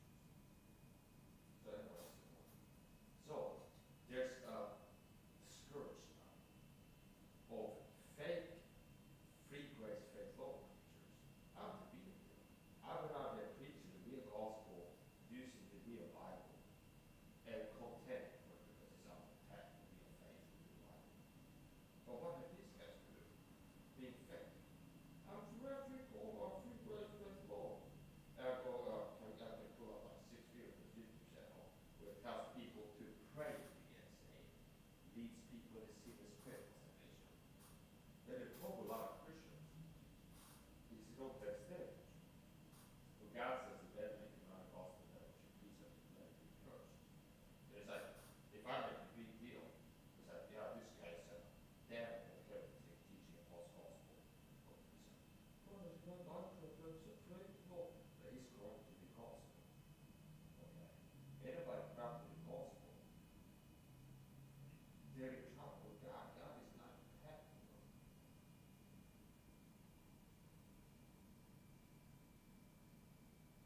Now you talk like you shouldn't name these people because you know how you should not be named by the website and go. This guy can be once. Hey, Mike, 1 second, stop hanging out with these guys and so on. Yes, you're wasting your time with these people. And I go, it's like, all right, but it's like that's a self-defeating comment because you're like, it's like there are guys that you don't like this at the YouTube channel community. There's always a guest. It's like one guest stay away from this YouTube channel. And by you writing the name, which you help them get more views by writing the channel name in the chat. Now here's the point. That doesn't apply, sure, to this situation. Okay. Because these people already have big ministries. They're not like that guy that has like 200,000 YouTube channels. Okay?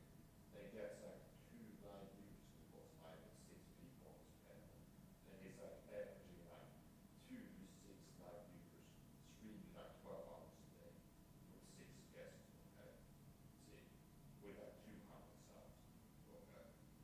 Now his whole head also with like 2 to 6 guests or 2 to 12 hours a day that averages 2 to 6 live viewers. Okay? Then that's 500,000. For sure, that's 1,000. So that's a guy that when I had a bad experience at community and you were is that that's where if you like here to walk about that community, like don't like to share it because you happen to grow. Now these bigger channels, like Robert Baker, who's also okay. So you might be upset by someone like Robert Baker. Okay. He's got what? 500,000 subs on YouTube. So it's like it's too late to keep this heritage of building an industry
fake faith, love, free graces, fraud, phony, fallacious, fall, F-A-U-X, spelling for fake, like fraud, false evidence, imitation, fake, it's pseudo, okay, literal, physical. Robert Baker's a heritage. It's a heritage. Teaches fake works of Old Testament, that's heresy. I strongly see that he's wrong. Salvation has always been my faith. We're all wrong. He can try all this vain jacking like John White and mental gymnastics. He's a blind leader of the blind. And that's the weak church leadership now, where you have blind idiots that don't know the Bible, can't see the truth of teachers. They're out here, I'm teaching the word of Christ. Like a guy who doesn't know basic fundamentals like salvation having been by faith on the Old Testament. And I'm not cheating. So, salvation has been by faith only in the Old Testament till now. That's how that works. They're called for saving. You know what? But other folks do so much about faith in the Old Testament. Well, I think the scripture, Abraham Lincoln was not righteousness, and he was called for that. Or what Baker teaches, they were saved by faith and works of the Old Testament. But I call it the Bible, not wrong faith. Okay? The wrong faith is called. They say, I call what the Bible says. If you say, if you contradict the Bible, I call what the Bible says. So, salvation has been by faith in the Old Testament and still is. Anyways, that's a point. That's my view, okay? Now, at a more grievous level, I would say.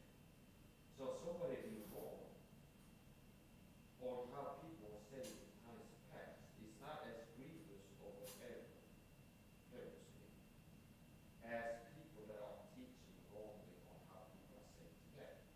Because if I would teach a disorder, here's my faith, my teach the Jews got saved in the Old Testament. They got saved by baptism and circumcision. That's what's saved. That's not going to keep Gentiles and Jews today from getting saved. They don't teach the true gospel now for salvation. Okay? So it's not like gatekeeping salvation by having a fake gospel. Hey guys, watch my readings. Want to get saved? Guess how you get saved?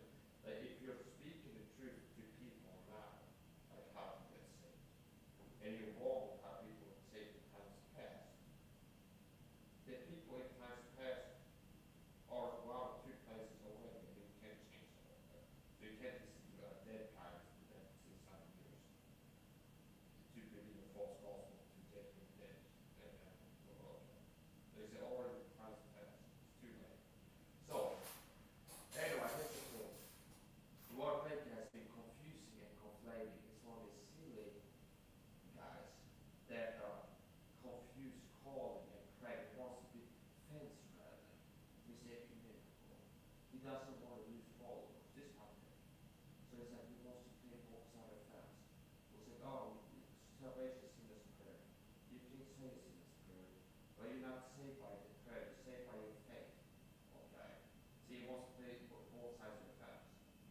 So if you add the prayer to the gospel presentation, you're corrupted. You add that and then you teach people to get saved. Because preach the right gospel, then they'll go okay. And I add something else. I corrupt. And if you know it, might know that. So you understand? If you like some kind of chemistry, well, that is an active solution of every certain degree of neutralizing this complaint. Okay? So,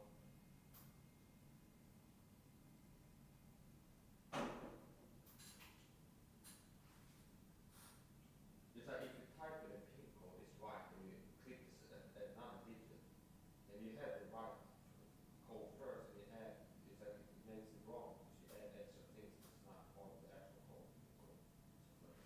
There's a point. There's a problem now with fake faith law cultures that are infiltrated one of Christ, that Satan knows that these satanic heretics. It's like the subtle heresy works, because they know that the faith law free grace camp is correct camp is in line with it. So saved people are more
grace are you saved through faith, and that not of yourselves, it is the gift of God, not of works and not of boast, Bible says in Ephesians 2:9.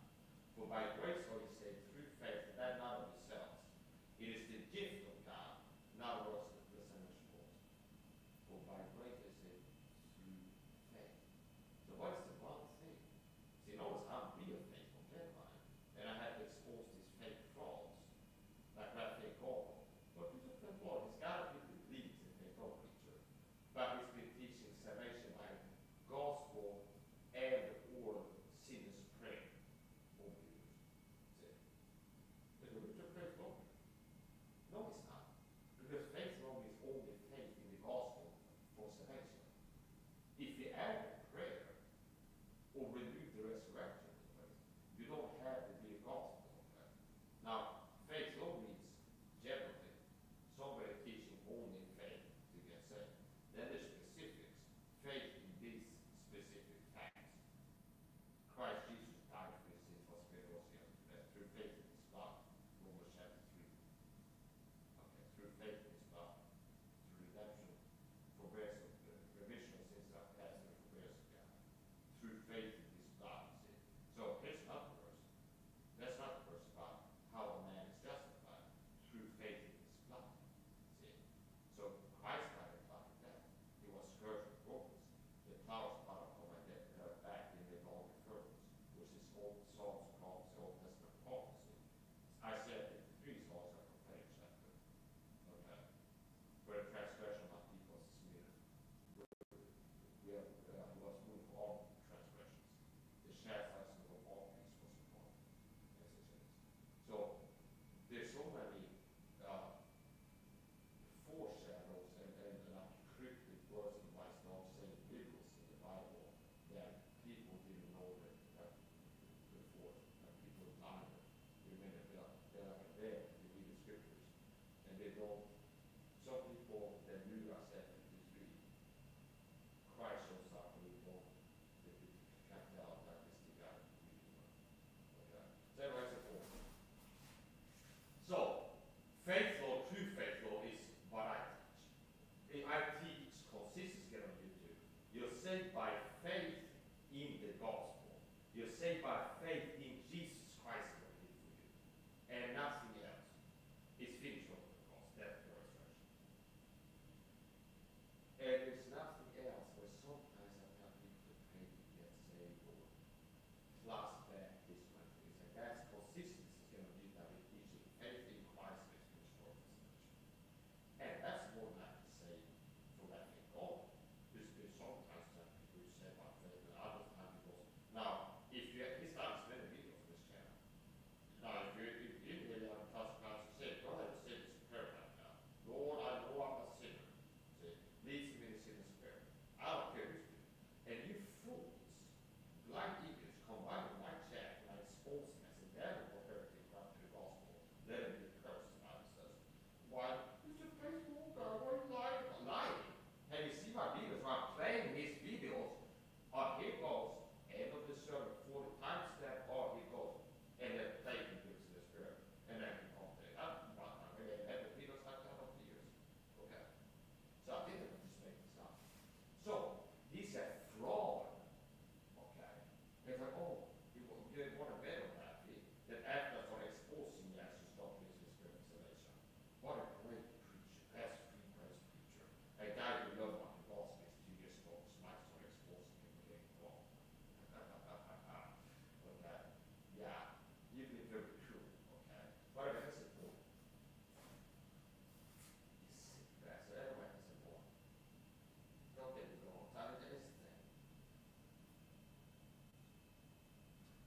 which is faithful, only faith, nothing else, meaning faithful. Okay. So he's blind. Okay. He's blind. He's a blind man. And he's a goofball. Okay. I can't take him seriously. He's a silly goof. I get silly goofy about crack jokes and stuff, but I'm like he doesn't have what it takes to be an art teacher. Like he's not doing it. Okay. It's like it's just very gently. Like it's playing games, tickling people's ears. Okay. With his rapid speculation videos and that's things of this. Oh, and the videos of the Netflix is irritating. They love to talk about alien monster. Well, we can talk about space intelligence or Netflix or something. And then what the back people on the okay. And Kevin Sapp now, he's wanting, he's desperate trying to get views, okay? So get rapture because that's what makes it called Christian. So I start getting rapture because I'm Kevin Sapp. I don't have anything else for myself. So I gotta like sell out like start making videos about the rapture to get say rapture. That's desperation. It's like I read like the letter. It's like he's not happy about the lack of attention, he's not getting enough growth in his YouTube channel. And it's like he gets starts making rapture. I'm gonna make many videos with rapture now. And it's being set to I can tell. Because like yeah, I can pump out the videos, keep doing it if I make many short videos. He's just trying to play a game to get views. He's trying to get views, and he's like, fine, okay, I'm gonna make rapture videos. Okay, you see. And Robert Baker made a video on the rapture, speculate on it, and then he got it, he blew up. And after that, it's like doubles down on making rapture speculation videos because he makes money, feel familiar from doing this stuff, teaching his job now. He makes money from making videos, tickling foolish ears. Be like, hey, you can figure out what rapture's gonna happen if you watch my videos, keep watching the rapture videos. And it's like, I'm not making predictions, they said it. Basically, Jewish meat on the 7 Trump pieces, like the blue moon, and like it's gonna be this meeting in Russia, and it's coincided with this, and blah, blah, blah. No, and I'm not saying it's that day, but about it, it's real. Well, I'm not saying it's today, but it's like, what is it, okay? He's like, that's not. Here's the point. He's like, then it's gotta go to that. It's gotta go to that. You can't make it like an orange slip. It's got to line people. Go buy stocks, you got 2 things. Okay? You want to take people serious. Buy stocks, cash out of it where they like buying stocks in the activity company. You want to be a tickler, you want to be ready for. There will be a way to do what you do to get out of the system and like do what you do, like people's ears without being hesitant. Like invest, like buy stocks and do like shooting. Okay. They make like the same thing clear to it. You got to hit you there, you got to keep this guy with the tick, like the itch craves. Okay. They don't have to support. You got to keep them to them. So more quickly, okay, Tim saying like 2 little pieces in a car, okay. What you do, everybody can sit there and expect them like a ratchet together. You know what's gonna happen once you okay, you can figure it out. You put your 2 wise things together and then you can figure it out. Okay. If one of them can't do it. So it's like, what's the problem? We never get there for yesterday.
was the video, the whole video. You can't also do that reservation.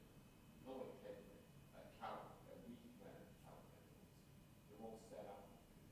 I guess it's trying to accuse what the gospel is, but it's not. And you can't see the technical false gospel is about to teach that a sinner's prayer is not the reservation. Or is it feels the coward won't stand up for the truth. There's a he knows he's not about prayer. Okay? There's a I'm not going to stand to the gospel. I'm going to pay for it. That's what I'm saying. Just taking a step up. Or it looks like it's for the off out. See? There's a guy that understand. There's some kind of a integrity issue. Then what's the point? So it's like, I do what this one. I do a guy who doesn't know what the gospel is. Or a guy who knows what one stand for. See? It's either or 100%. But I do a guy that is blind to the truth of what the gospel is and what it isn't being a Bible teacher. Okay? Then you think it's not a problem to have people to say a prayer and get saved. But if you have a video of a guy who doesn't pray and get saved, you won't be the share. Or you're a guy that's like on board, you know, okay, like that would you have no prayer service, but then well when it comes to be saved. Then you're like not standing up for the truth. That's your offer. Okay? That's the point. It'll be like that fear of cowardice issue. So I really don't mind or coward. Pick one, I think. I like that. We can have this discussion, I think. So anyway, that's your point.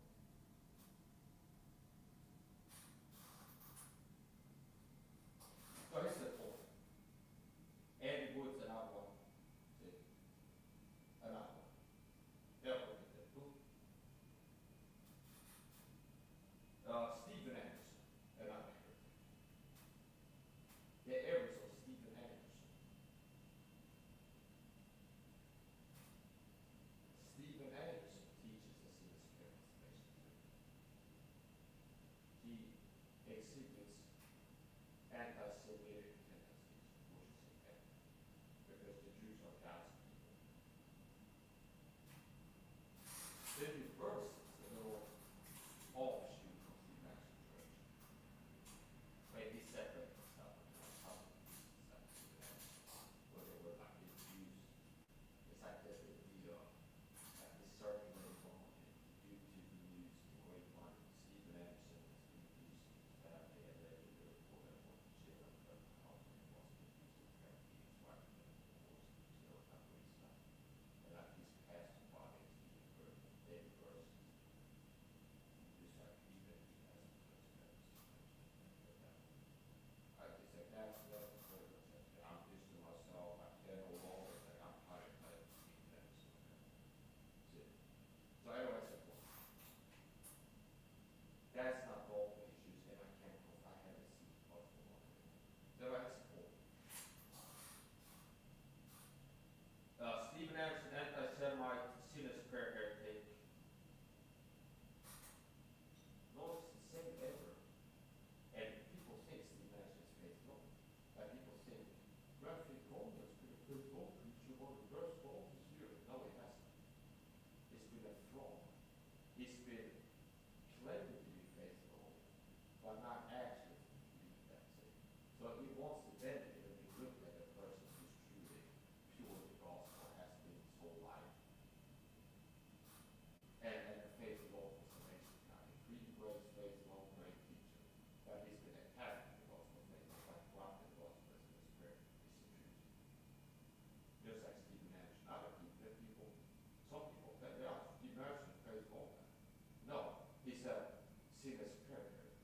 He practiced ultimate prayer. See? It's not that different from the Catholics. That you have faith in Christ, but not pray, okay, to be saved. Only it's like they are there with stuff. They're not as sinner's prayer asking for salvation. But it's not too far away from fault. So, yeah, faith in Christ, yeah, it's fine. But you got to pray to receive.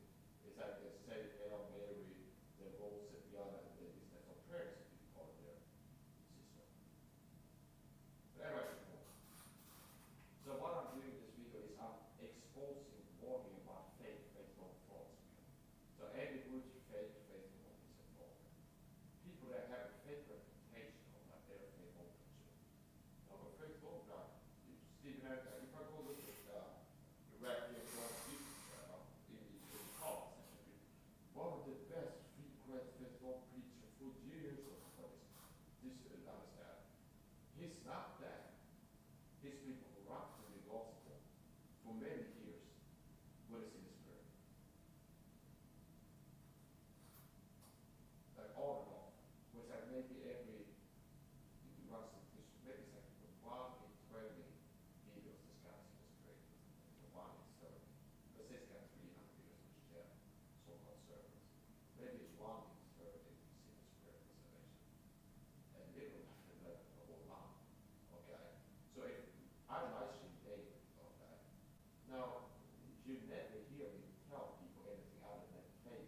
faith in all the three ways of gods. That in God has been corrupted God's essence of spirit. And those of you that have been taught, I guess you're blind, maybe you're not even saying. Okay? People that have taught people. If you can't detect what a false gospel is, you heard that preach, I see the spirit, you can say, and you can't see there's a false gospel. That shows that you're blind what the gospel is. See? Because you can't detect a false gospel. You can't see a pure gospel, can't tell that upon it, and it says it's exercise for reasonable use. You have to be blind. If you can see a guy teach a false gospel, you can't tell that this guy's teaching a false gospel from the right. See? Okay, there's what I do for you now. If you have kind of say what this is, you can say. And it's like, oh, if I was doing that, you can't detect their own one space over the faith over the three faith. And I just told them faith, they say, that's not faith over the gospel. Okay? And this is how so it's not really something like that. So you're not going to touch it. I think this 10 videos right here on YouTube channel, where any of the subject must be the same prayer explanation. It's like, yeah, so if you're here, you have to trust the Christ and Savior, we're watching live, cross magazine, or through from the cycle, having a false call effect, like the correspondence, leading loss of witness of the Satan's. How many thousand people have been called with false assurance when you see the spirit lost? How many people think the same because they won't have been called because one ones that I watched, they're like 3,000 views. And they're like, oh, they watched the video today and they said a prayer to get saved. And now they walk around there trying to be Christian on YouTube, to call the thing a baby or be whatever they're doing to do. Okay? And they're lost shall of Satan because they were a false convert. They became a false convert. They've been called for, okay, here's the trying to get saved. I go ahead and say this prayer for salvation. Okay? So that's not a wise leader, right? That's not a guy who's like walking with the Lord. No man walked after the Spirit is going to end up producing the fruit of a false gospel. They're not going to bear the fruit of a cursed false gospel. See, no man serving God walking after the Spirit will end up preaching a false gospel.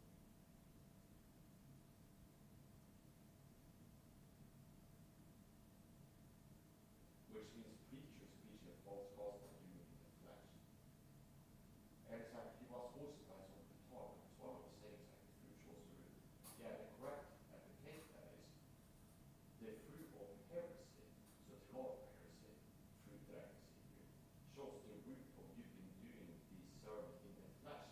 Because you've been in the flesh, in your sinful flesh now here, serving number one, I think, all. You haven't been doing this for the Lord. Because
dad of a curse, it comes from the gospel of the curse.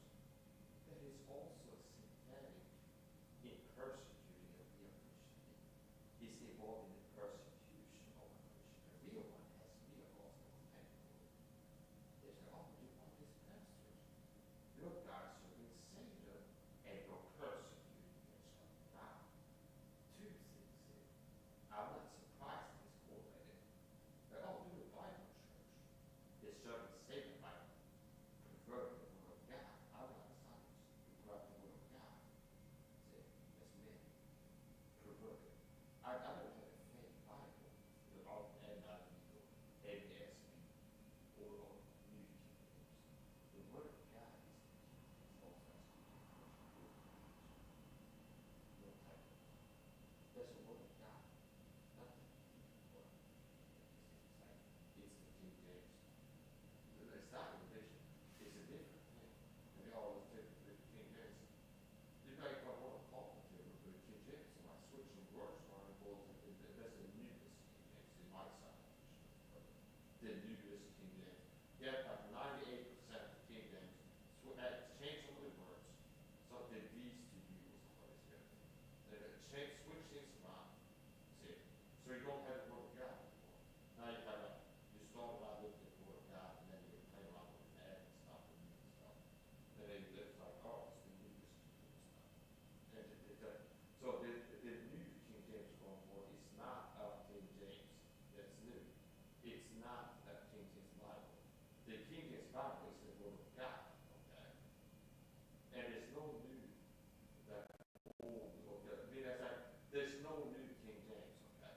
Like, okay, we had the King James, and then God came up with the new King James. So here's the newest update. The new King James is like, we're switching to that. No. It's not like of the same tree. It's like fruits of a poison tree, and then it's fruits of a pure tree. So you have God's word, and you have like four translations. So it's like God's word in different tongues. And the King James Bible is the American tongue. That's the word of God in the American tongues. And English for the British people too. You speak English, that's the word of God. Okay? English. So now you know what the word of God is. Spanish maybe is like they have, I don't know about, like, I'm not an expert in word translations. I really get a Swedish version called the 12th Bible, a Swedish king. And it was released 1707. And that's older than the one I've been looking at when looking at Swedish, like 1970. So anyway, that's a different issue of that. So King James only is a very big issue. I have every passive question trying to throw shade on this video, or the guy who such Swedish not even King James only, gaslighting, lying, false accuser, slander, would be passive question of covenant attack, insinuating talk about me about me. Okay? I'm King James only. So because I'm a Swedish person that reads the Bible in Swedish, and it's not the King James in Swedish. Okay? That's it's not King James. Because he's Swedish and he reads a Swedish translation. Okay? And then in English only the King James Bible uses. Okay? Okay? So King James only is a English language issue. If I was Spanish and I read the King James Bible, this would have got English. And me, because I read Spanish, I read a Spanish translation. And let's say I knew which one it was. Okay? That's all. It's not King James only. King James only is an English language issue. The two King James only is not. We have the King James Bible. You originally going to China, bring the King James Bible, and preach the gospel. The King James Bible. And go, it's like you got to teach them English for 6 months. If it's so many. Do you understand? So the real King James Bible, the one that I care for, is not that King James Bible in all languages. If you're a Korean guy, you got to learn English. Okay? So you can read the Bible. If you're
Ed obviously like before it stopped getting videos, he's like, oh, he came out with the sorry episode. You know this high was right, but he's just really good. I said this guy's blind for the blind. What's so different? He's a blind guy, he's not even blind. And he does it okay. He doesn't have like this blind vision. And I came out after that. He's like, oh yeah, eternal security, I believe it has to get taught to after the sin. Okay. This is all very simple people. No. Eternal security is the gospel. I believe it believes the gospel for eternal security. See? So how can you believe the gospel without understanding eternal security? See? Because you're believing for it. Okay? You're believing the gospel to be eternal secure. To be like locked into heaven. You would say, like, this is so bizarre and illogical when it comes out of it. It's like fringe weird of you. The problem you have to go to I'm just have to get taught to react to it. So that's a law. If you don't get that one, it's gospel. So anyway, that's the point. My point is this.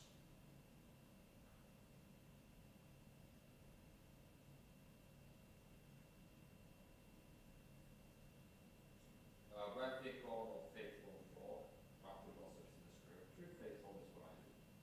Teach faith only for salvation. That's true faithful. And faithful fraud, so true faithfulness versus faith. I'm not having to be serious. True faithful versus fake free grace faithful person. Anyway, that's the point. I say I'm talking about, I'm dealing with this issue. So, there's real faithful, and then there's fake faithful. I'm real faithful, meaning I have consistently been teaching, and I'm sticking to my house, my management. Faith in Christ Jesus and his finished work on the cross to be saved was faith. And nothing else. That's true faithful. Teaching an unbeliever must believe and only believe to be saved. And then here's what the gospel. Christ Jesus the good news. Christ Jesus died for the sin of the trust in Jesus and be saved. That's it. Real faithful message.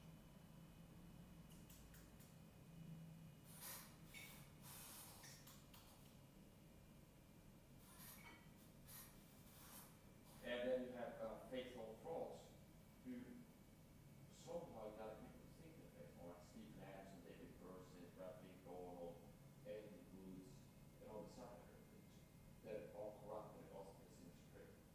Where they tell you faith with or faith in the gospel and or as in the spirit. Okay.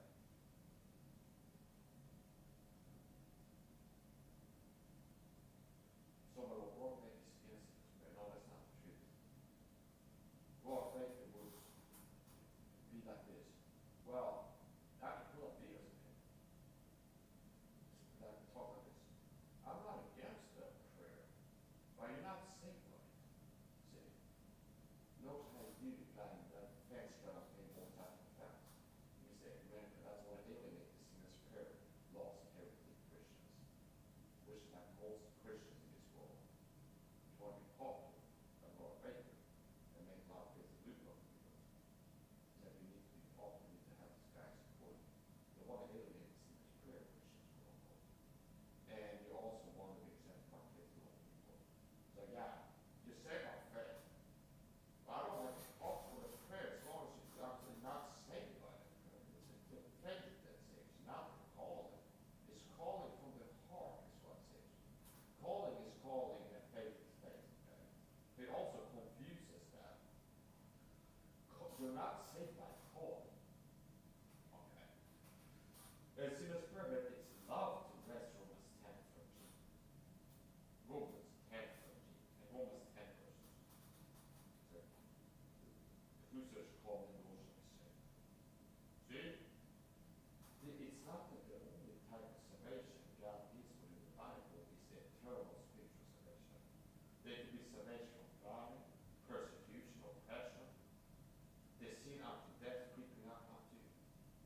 nation has suffered negative consequences of rejecting the Messiah as a nation.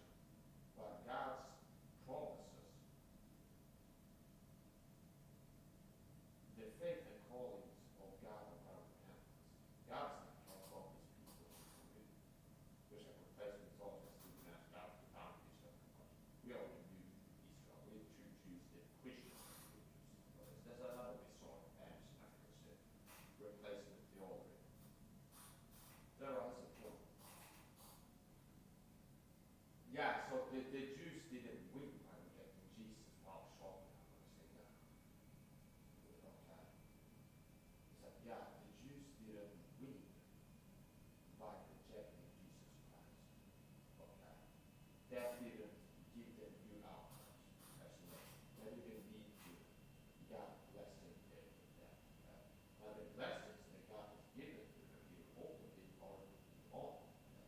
But it's like, you can be blessed by God.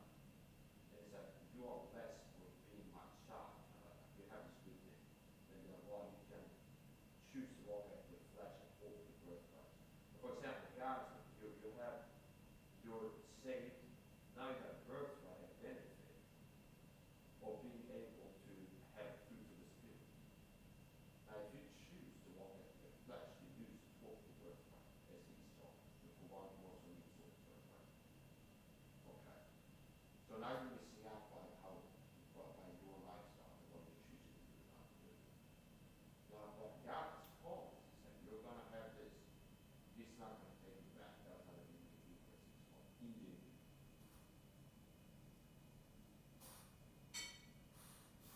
The gifts and callings of God are repentance. There's another thought here that I think makes me check. People teaching repentance means feeling bad for sins. Repentance is a change of mind. So biblical repentance unto salvation is one. A change of mind to know we need to believe the gospel. That's biblical repentance. And then you have people like Ray headed for eternal discomfort, and everybody else believes this heresies. Okay. And that's how the celebrate fire. You know, you feel bad. You sound like an uncomfortable, but you understand. It's a play of words. Let's suppose Ray headed for eternal discomfort. Rules, repent of your sins. And this guy teaches repentance of sins for salvation. Repentance, biblical repentance, the repentance that an unbeliever does to be saved, is a repentance, a change of mind from unbelief to belief. So repentance means a change of mind. And I don't like wanting to be Greek, but there's a Greek word called metanoia, okay, which means a change of mind. That is a change of mind. So biblical repentance is a change of mind. God has repented. He repented. He was made that. He repented. God has made that. So God has to be like, oh, I regret that. God can't be like, oh, God can repent. See, God can repent. So God can't sin. So repentance, but if you look at the Lord, since God, you can show from the scripture, God has repented this once. God cannot sin, which proves that repentance doesn't only mean feeling bad for sins, but it doesn't mean that feeling sorry for your sins, or regretting your sins. Understand?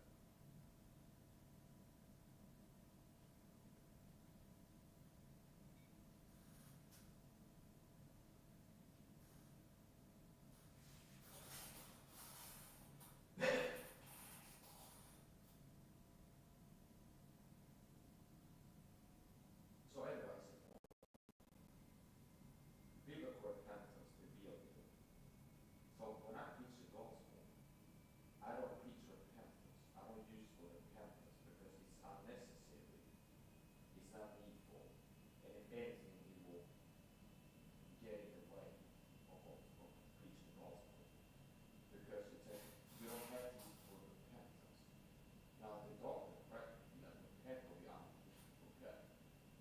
change your mind from not believing the gospel to believe it. Okay? So if you tell an unbeliever, you don't regrettably to repent, you wait till they repent from the unbelief, and then you preach the gospel to them.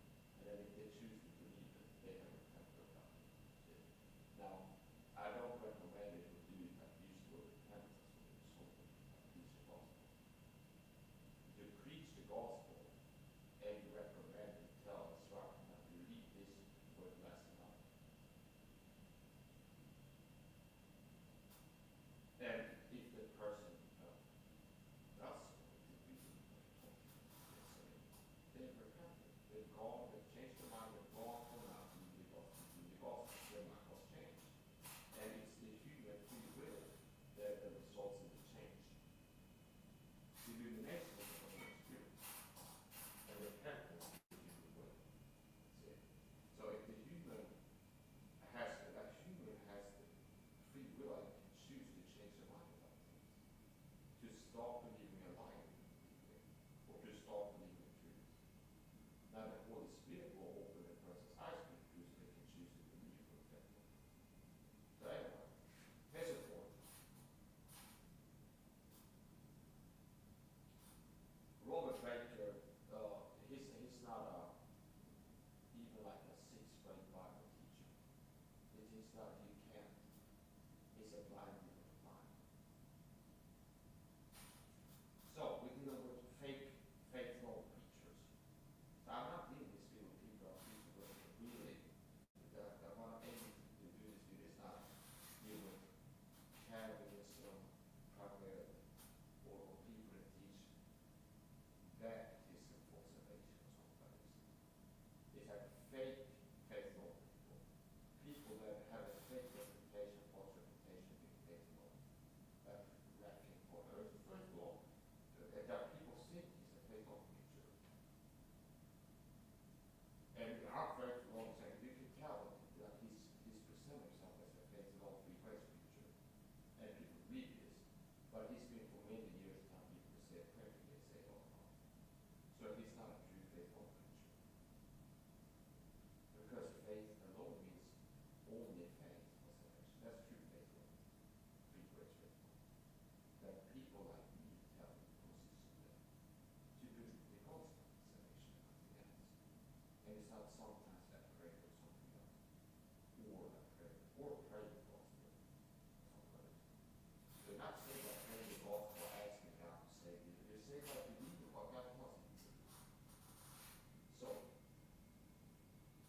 Bradford Cole is not a good faithful preacher. Stephen Anderson is not a good faithful preacher because he sees prayer. David Brooks is not a good faithful preacher because he sees prayer. Well, Baker has been part of the gospel, called and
like that's what the Christians teach. Okay, you know, Hitler was the government in North Germany, with the Jews, government, persecuted Jews. Okay. So what was the truth of how high cars of they were done? You resist to the government, you resist to God, you not have told the line of Sunday universe and help us to secure Christian cities. Well, no, I was to treat the disorder was to treat of God and not to a flag or someplace or sort of politician or someplace. Okay. So the thing is like, what is the truth in the scriptures? And as a Christian, you'll be the truth. And you're not going wrong. In my country, government is pro LGBTQ, they're promoting. So it's like, I'm a Christian, so I guess the government is like switching, but it's okay to be taken up because the Swedish government is not promoting that message. No. Okay. So anyway, that's the point. Also, this is really like a shocker. I was on a cab on my way home. They have passed the school yard and they have a gay pride and a flag flying over the school yard. They okay. This school is in it. We'll gay pride would you? See? All the way home on this I was just. There's a gay pride flag flying off the school playground. That's the nation I'm thinking to be a person to push. And I agree with saying that the person that I makes me think this. That's it. And peace be possible. Right? It's not about that. It's not about acting Christians. It's the smear compromise of bad guy. That's what it's talking about. The same people rednecks. That's what it's talking about. He's a bad guy. Okay? He's a guy called like deep state that have gay pride parades of cops in the Swedish cops participating in pride parades. I saw clip was on TikTok on Instagram. But it's like a gay pride parade. They have like a police bus with gay pride flags and police officers trailing behind with gay pride flags. That's disgusting. See? Okay. Well, where's the World War 13 there? Okay. If you think that it means that what God was doing in the nation, that's God or something like this. If you want those Christians nuts. Okay. Why wouldn't the cops be like showing up and taking down these gay pride flags off the flagpoles on the school playgrounds? If they were terror people for us, like promoting LGBTQ. Okay. In Sweden, gay pride, you can't go anywhere and get like a gay pride flag something like that.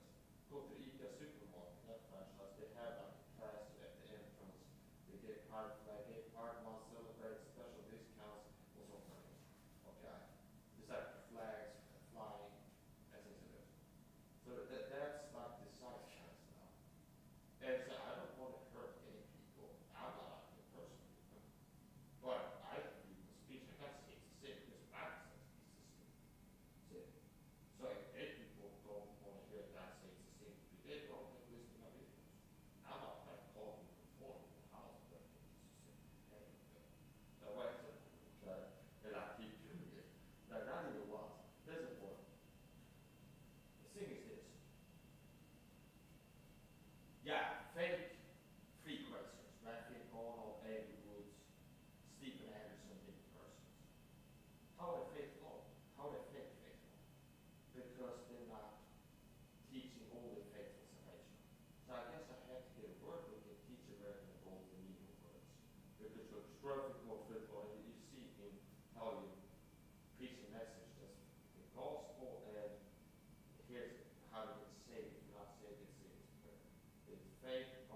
Then it's wrong, they're not consistent, they don't have unified front, the husband by himself against himself cannot stand that. Everyone has a point. So Dennis Walker had a publication against his parent, and I don't criticize him, okay? And he took a stand for the law, for Dennis Walker. You're not safe by calling, asking these if you're going to pray, you're not safe by calling that. Now, to the Bible church now, they recommend Andy Woods that outlaw and not knowing or has to be retrieved for me in contact with the faith, because I must be offended because his parents are mentioned. So recommended to a Bible church. I'm looking for another ministry that these guys recommend. Andy Woods, I saw what, oh, it's going to be a sinner's prayer, you see. Okay? You see? And in his passage perspective, he goes and is put a defense Charles Stanley against his bad science that's being done by his heritage folder. Charles Stanley said lordship in his parents, it has been. I can quote the claims. My first video, I think was like 6 years ago. Okay. It's like you're saved by giving your life to Christ, you confessing as your Lord and Savior. It's like confessing, asking, praying, and believing that, okay. It's like worse in his prayer than a lot of sin's prayer. Some people pray the gospel, okay. That's it. Faith is what we're still confusing. That's why it's important. So Charles Stanley had a long ministry of fake gospels. Okay? And once again, I'm going to find different fake and false gospels that I'm not as he's confused. Because I've heard sometimes I confess and as I repent. I'm sure I could do something like worth repent of your sins and confess Christ for. Charles Stanley was not like a truly great preacher. Okay? I can find clear false gospel people preaching him throughout his years of ministry. With preachers, Charles Stanley is not good, giving false resurrection. A little golden cow who worship preacher, that a lot of people will be offended. Charles Stanley said, it was like my YouTube platform. Okay, I love Charles Stanley, it was so close to him. Okay, I'd rather be I'd rather be like make you feel uncomfortable and then you learn the truth and you listen than to make you feel good by seeing that person. That is important. Real faith will define what that is. Okay, so basically faith is not a chapter in the Bible called faith law. Okay? Faith law is a denominational tag. Okay? Where it's like, if I go up on a piano, it's like, I'm a Christian, okay, what type of Christian are you? If you go, well, I'm a Protestant, like, I get an idea what type of Christian I am. If they're real faith law. But I'm a Catholic. Oh, okay, most likely guys lost, it's not very Christian. He thinks it is. Okay? So there's like Catholics, there's no, there's this now, okay?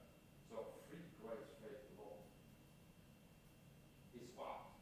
The position God will do that salvation is achieved attained by all soul by simply, aka only, believing something. And that is what believing is Christ is true. Faith in Christ Jesus the Savior with faith in His Savior. And now if I will add more than prayer, most that's all. Says that I'm not faithful. Even if I'm like sometimes certain to believe to get saved, and sometimes like, okay, you can say it's prayer too to get saved. It's not enough to get saved. It's like, that's not faithful because it's sometimes faith, sometimes prayer. Prayer is prayer, faith is faith. You can pray faithfully or not faithfully. You can pray faithlessly. You can pray without faith. You can pray in faith. The one thing a person can't afford to do, and if they do it, will not result in salvation, is what I'm thinking to do. To believe the gospel. See? If they believe the gospel, they will get saved. And there's no way for them not to. Okay? Now, you can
you can address, use the correct name, like the God of the King James Bible, or somebody, so the God we created, well, however you title it, is that you got the right address of the creator.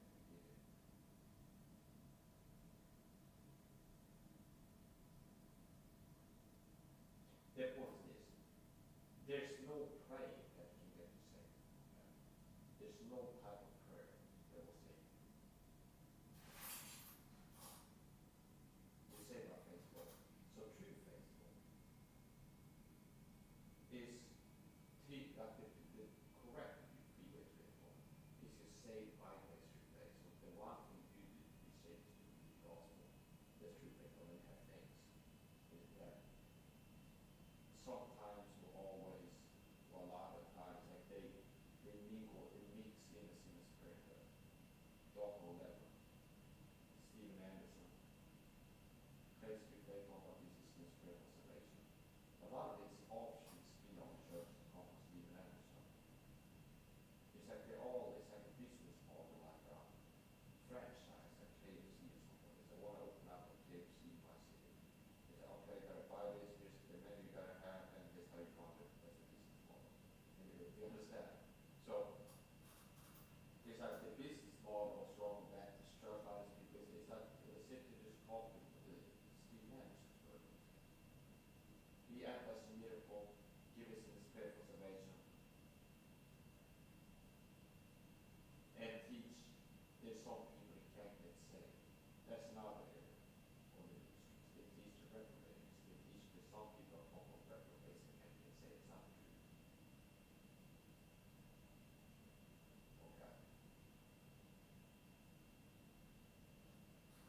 So, and they will include David for that table.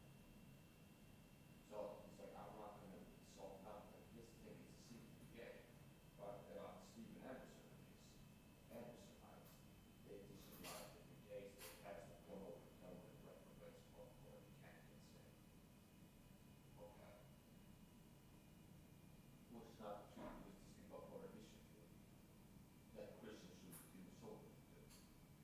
And you live in the mission field.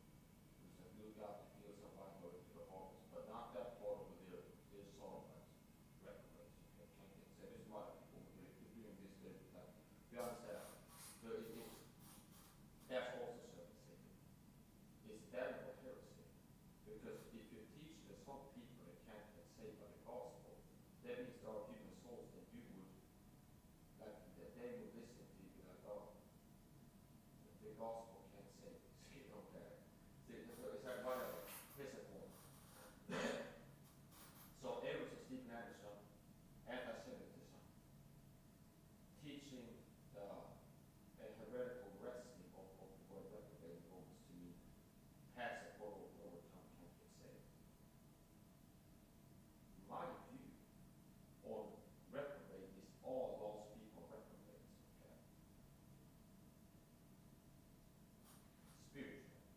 They have to do what God tells them to do to be accepted of God, to be saved, accepted and loved. So all lost people and even Gentile nations are reprobate. And they have to believe the gospel like individuals to be accepted of God and accepted and loved, often rejected. So reprobate is the anthem to accept them. It's rejected.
sin because I go to my Father and see no more. Or righteous because the prince of this world, no, sorry, principle judge, or judgment because the prince of this world is judged. Or righteousness because I go to my Father and see no more. So this in John, I think, that passage, it deals with the Holy Spirit's ministry. So the Holy Spirit's ministry is to convict, to convince, to open the eyes of lost people to the truth. So every true conversion is preceded. Every genuine, true conversion throughout history has been preceded by Holy Spirit illumination. Every real convert, not false convert, every real Christian is a member of the church of Christ, not a local church.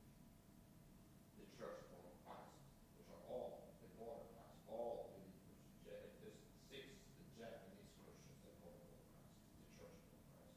If there's a guy in Congo, say he's born of Christ, I'm born of Christ. Anybody can say, no matter where they're born physically, they're called the church of Christ. That's the most important church. Then they have local fellowship, buildings where you have a house where you gather together, like local believers for fellowship. Okay.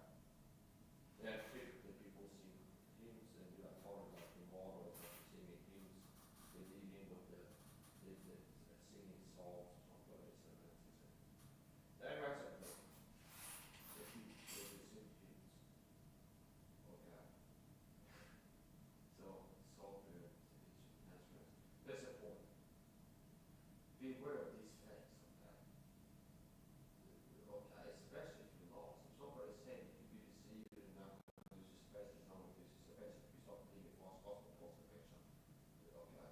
If somebody gets saved in the gospel, it goes to the evangelist church in the gospel, it's not going to be kind of added credit to get people saved and start being in the spirit. If they got saved before that, they're still saved. So it's like you can't lose this salvation. That's not what faith or all says. So I'm convinced only faith or all says. And I'm going to stay that way. Okay? I'm not changing it. I didn't change my because I'm not like lacking on it's a post-truth role. But we would talk that question again. So the spirit gets it and like we need it to get saved in the spirit. Double-minded man is unstable in all his ways. So if you can't be like that and succeed, you know. That's like I'm preaching faith in the gospel. Sometimes I preach that prayer for salvation. Okay. So how long walking between two things? It's like you got to pick a side. You want to be the spirit inspiration person, or want to be faith. Okay. How long walking between two things? Those who go like that. Well, exactly. I believe is faithful salvation with prayer. See? So you can pick a side. It's okay. I'm faithful, I'll stay that way, I'm not changing. I'm not changing what the Bible is. Okay. I'm King James only, which is an English language. Okay. It is a different topic. What is the word of God in Swedish or Bible paper? If I want to go open up this, I've got 4, 5, maybe 6 different choices. Okay. It's that if one of them is the word of God in Swedish, then only then which one is it? Which is that called the 12th Bible? You say, I'm not 100% of the Swedish language. If there is the word of God in Swedish. Now that's not a problem because I'm fluent in English and I read the King James Bible and I understand it. Meanwhile, there's a lot of Christians in America that are not King James only, they use some Swedish all change. So they're like in America, first language English a lot of time. They're all kind of the same Cage, Shakespeare, English. I'm Swedish, 36 years old. English is my second language. I can walk it off and understand the King James Bible. Okay? But if that's an excuse to some basic grounds that the issue is they have a vampire flag, right, is what I call it, where the pure light hurts them more. It accompanies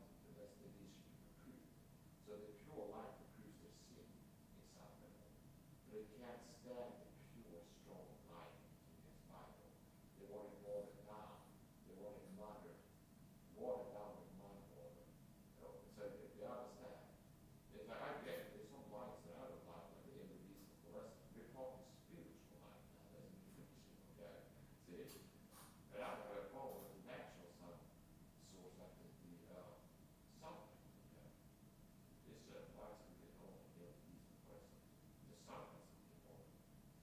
Well, we had the fire, see? Firelight, candlelight, natural source of light are not that annoying. I search is just autism. And okay, that's part of what's the autism effect. So it's like fluorescent lights, it's like they don't agree with the LEDs, then that's it. So I have no problem to beat the shits of pumps, really. And they can be a luminous strength, that's the word. Okay, just a certain luminous strength. So it's not just a flickering that type of light, it can be the strength of light, it's a factor. So everyone's like, well, now, like the strongest interjects bulb is not a positive. So I order special vintage light bulbs or like a 312 or an interval because I have sensitivities. And it's also makes it worse sometimes, and earplugs. Because the autism I got sensitivities, which means my brain doesn't like loud noises and bright lights basically. And there's certain lights that are worse than others. And LEDs and fluorescents are the worst. But the sun or a campfire like logs burning, okay, natural light, or a vintage light bulb, like an Edison bulb, which works like it's like a metal thread and it's glowing and it's like really heated up, like a toaster, okay, there's like these threads in there,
your record has a preach on an abortion. And it's like, that's obviously, okay. There's like, that's the thing, I say, okay. Anyway, I support it. Now, what happens to babies that die? Okay. They go to heaven. Okay. So, a baby is like spawning into the servant. And then he gets spawn capped by some mother. Okay. That's it. It just says he's spawning into the back. That's it. He's getting ready. Like, go take him. I mean, sewers, Ellis goes. And he's gonna pick his character. It's just about to spawn in, okay? Then like after the map. And he gets spawn capped. Like he's just spawning to the server. Like he's spawning in for like like the baby's like he's just got into who was spawning, like the baby's in there. And he gets spawn capped. Like right as he's about to like spawn on the server, he gets like sniped and stuff. And what happens to that guy? He respawns in heaven on himself. He gets nothing that word in heaven. That's what happens to babies. They don't look at it. God's grace covers these babies. See, God's grace covers babies that die. Sometimes people who are atheists was also your God. They well, you gotta leave it off. If somebody gets born and never trust Christ as Savior before death, they go to hell. So babies, God has thrown babies into hell. No, I didn't say that. Not good or evil. God brings babies to heaven. Okay. So if a baby dies, God takes it to heaven. They go to heaven without the gospel. So they have like a free ticket, but they like the loophole. It's like they connive with preachers and everything. They found a loophole. Was that if they terminate this fall and they get back to heaven, but they didn't have to leave the gospel. They gotta leave the heaven without leaving the gospel. That's like the loophole. If your baby gets born, you go to heaven without being born and never being the gospel. You're not going to heaven, okay? You return to the former spirits, okay? So, like if you have a spirit, so a baby that dies doesn't go to heaven, they can find it for sure. Okay? Now, some people disagree with that, but that makes it important. If you have like a baby that's out, it dies, goes to heaven. There's no way God will let it go to heaven. Okay? So, if somebody dies 3 years old, not going to heaven. Okay? And I can be kind of like with a 4 to a certain age and not 3. Okay? 4, I feel confident in it. I don't believe there's a 4-year-old that went to God. Okay? 30 some time. Now, where is the cutoff point? Well, it's like now some of this age, 40 people die, do some of them, because this is because quickly high level, go to double digits, it's against tricky for some. I'm not sure. I don't think it's like given age and so it's like when you're 18, if you die lost, like 18 and a day, you go to hell. But if you would have died 17 and 364 days, you would have gone to heaven. But it's like, I don't believe it's like that, like a driver's license or whatever. I think it's going to be something like, what is your money level, okay? So here's the point.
they don't find, they could, but they didn't want to, and they go to hell.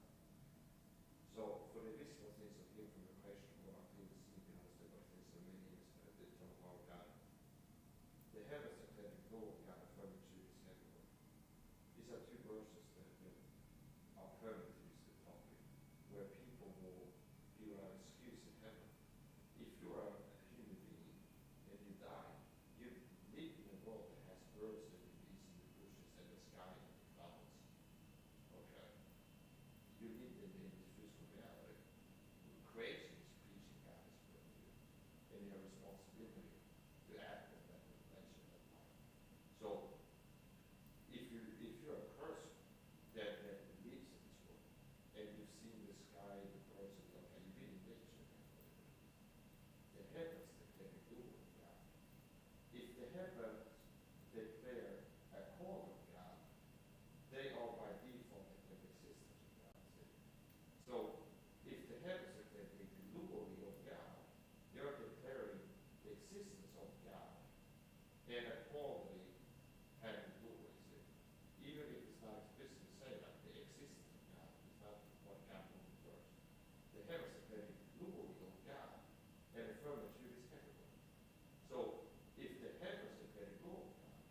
there's the Nazis, they like twins like this, traumatizing one twin or somebody expected them to extreme trauma to study if you were in fact done with six stuff, okay?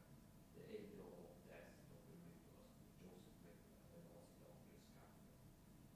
There's also Argentina village like North America with a lot of kids and it's like it's like a detour where some Nazis were able to defend and make Argentina possible by a submarine. And you can find people that are German heritage Argentina and having more questions. So there's a conspiracy that some Nazis defected, like they snuck out, they got past the Allies, they snuck out of Germany, made it, like they made a getaway, made off like a man. They made off, possibly Nazi glory, because they didn't have to be important. Money answered all things. So if you show up in a new country where you're not happy, like you're rich all in the power party, it's like this new country, okay, fresh start. Like if you have old wars, you can go forward from there. So that's the point. So anyway, it's okay. So got like lots and lots of people and small stuff, like the real, like the meat, lots of big peak, lots of gold. So what I'm saying, this guy's confused. But here's the thing, I'm too much. Here's one thing we got to do. There's like a theme that I'm picking up of trauma. There's empty ultra control and moron. This is like conspiracy stuff. Moron, empty ultra. And it's like a poster where we have the two twins for the Earth.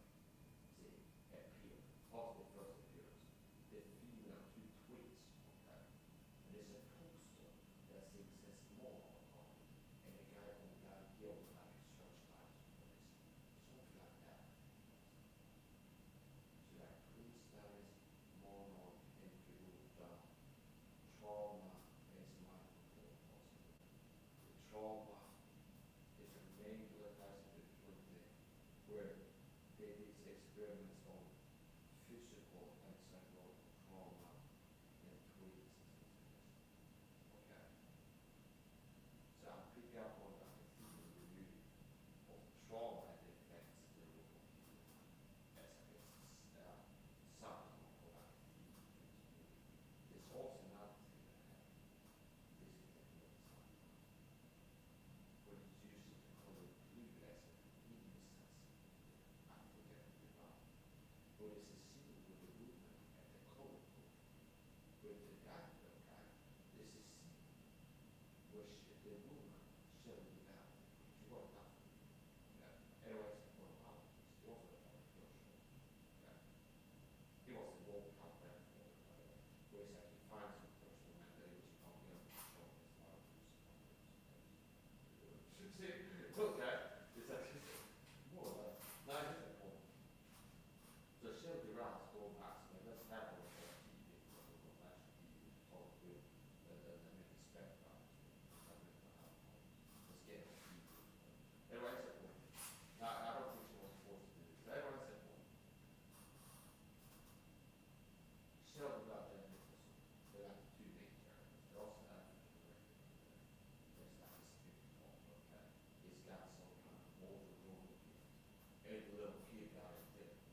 where that indirectly is inflicting a lack of control on you.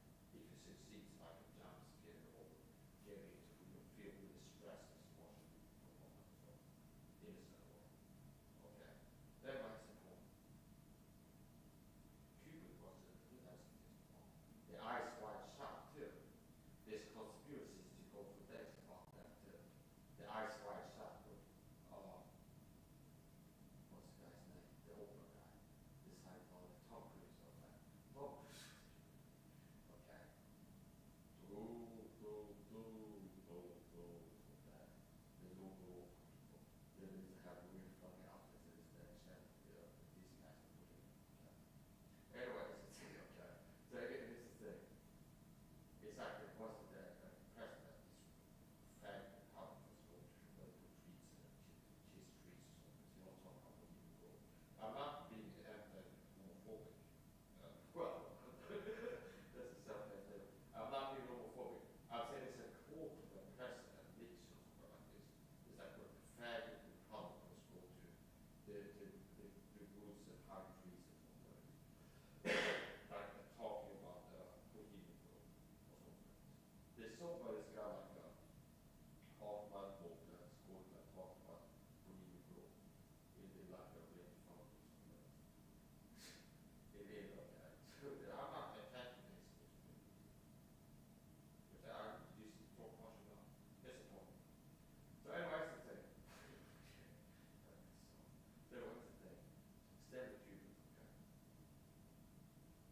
I picked up on unbelievable trouble. Twins, empty Gupta, Monarch, Pathfinder, there's all kinds of CIA stuff. And then Gupta, Monarch, and all this microphone. So there's a theme of like trauma, like surface level and deep layers. There's also something that I suspect that's in the architecture, like color codism. Was like this innocence picture and we call it blue is done. I think I can do that French or American. So there's a scene where there's a lot of blue and it's like Shirley Rivera. She's like an innocent type girl with red. And then here's the predatory thing that appears. And if I did before that, it's a Shirley Rivera, you see an innocent woman. I read her in the body. I see innocence. She's like, she's doing like a car, she's covered in car. Okay. And it's not a blue. Okay. Blue. So I think that he might be using blue in the movie as like a color more for innocence, like a word is good. There's like innocence. There's innocence. Blue. And I remember this, I think it might be flowers on the table that's blue. Maybe she's from a dress and that's not blue. And she is a person who's innocent. So her life is innocent. Okay, she's not the shepherd of innocent. That's the truth. She's actually much like the innocent. The actress, she's been innocent. That's the life, especially from time to time. So what is like an innocent life? Sweet right okay. And then it's blue. Okay. So I picked up like a subtle I think the big pattern of standing blue is converted which is called blue as a symbol of innocence. Like to communicate something like innocence. Blue. Anyway, that's important.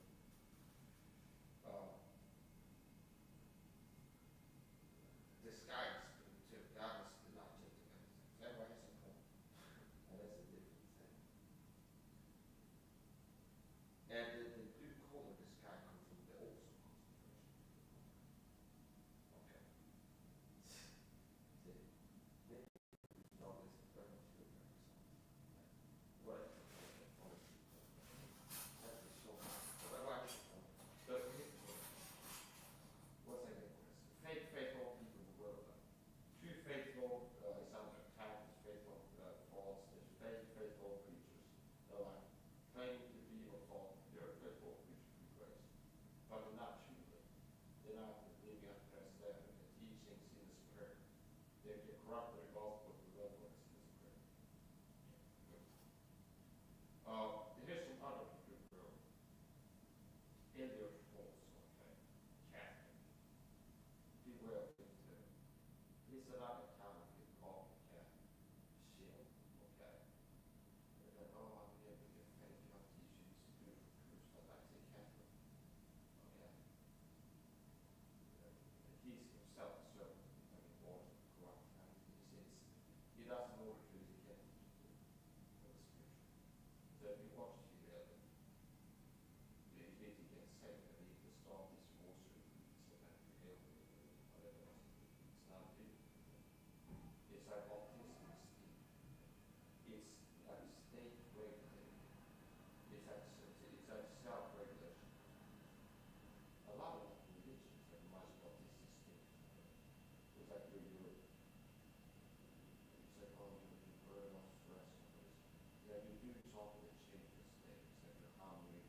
people socialize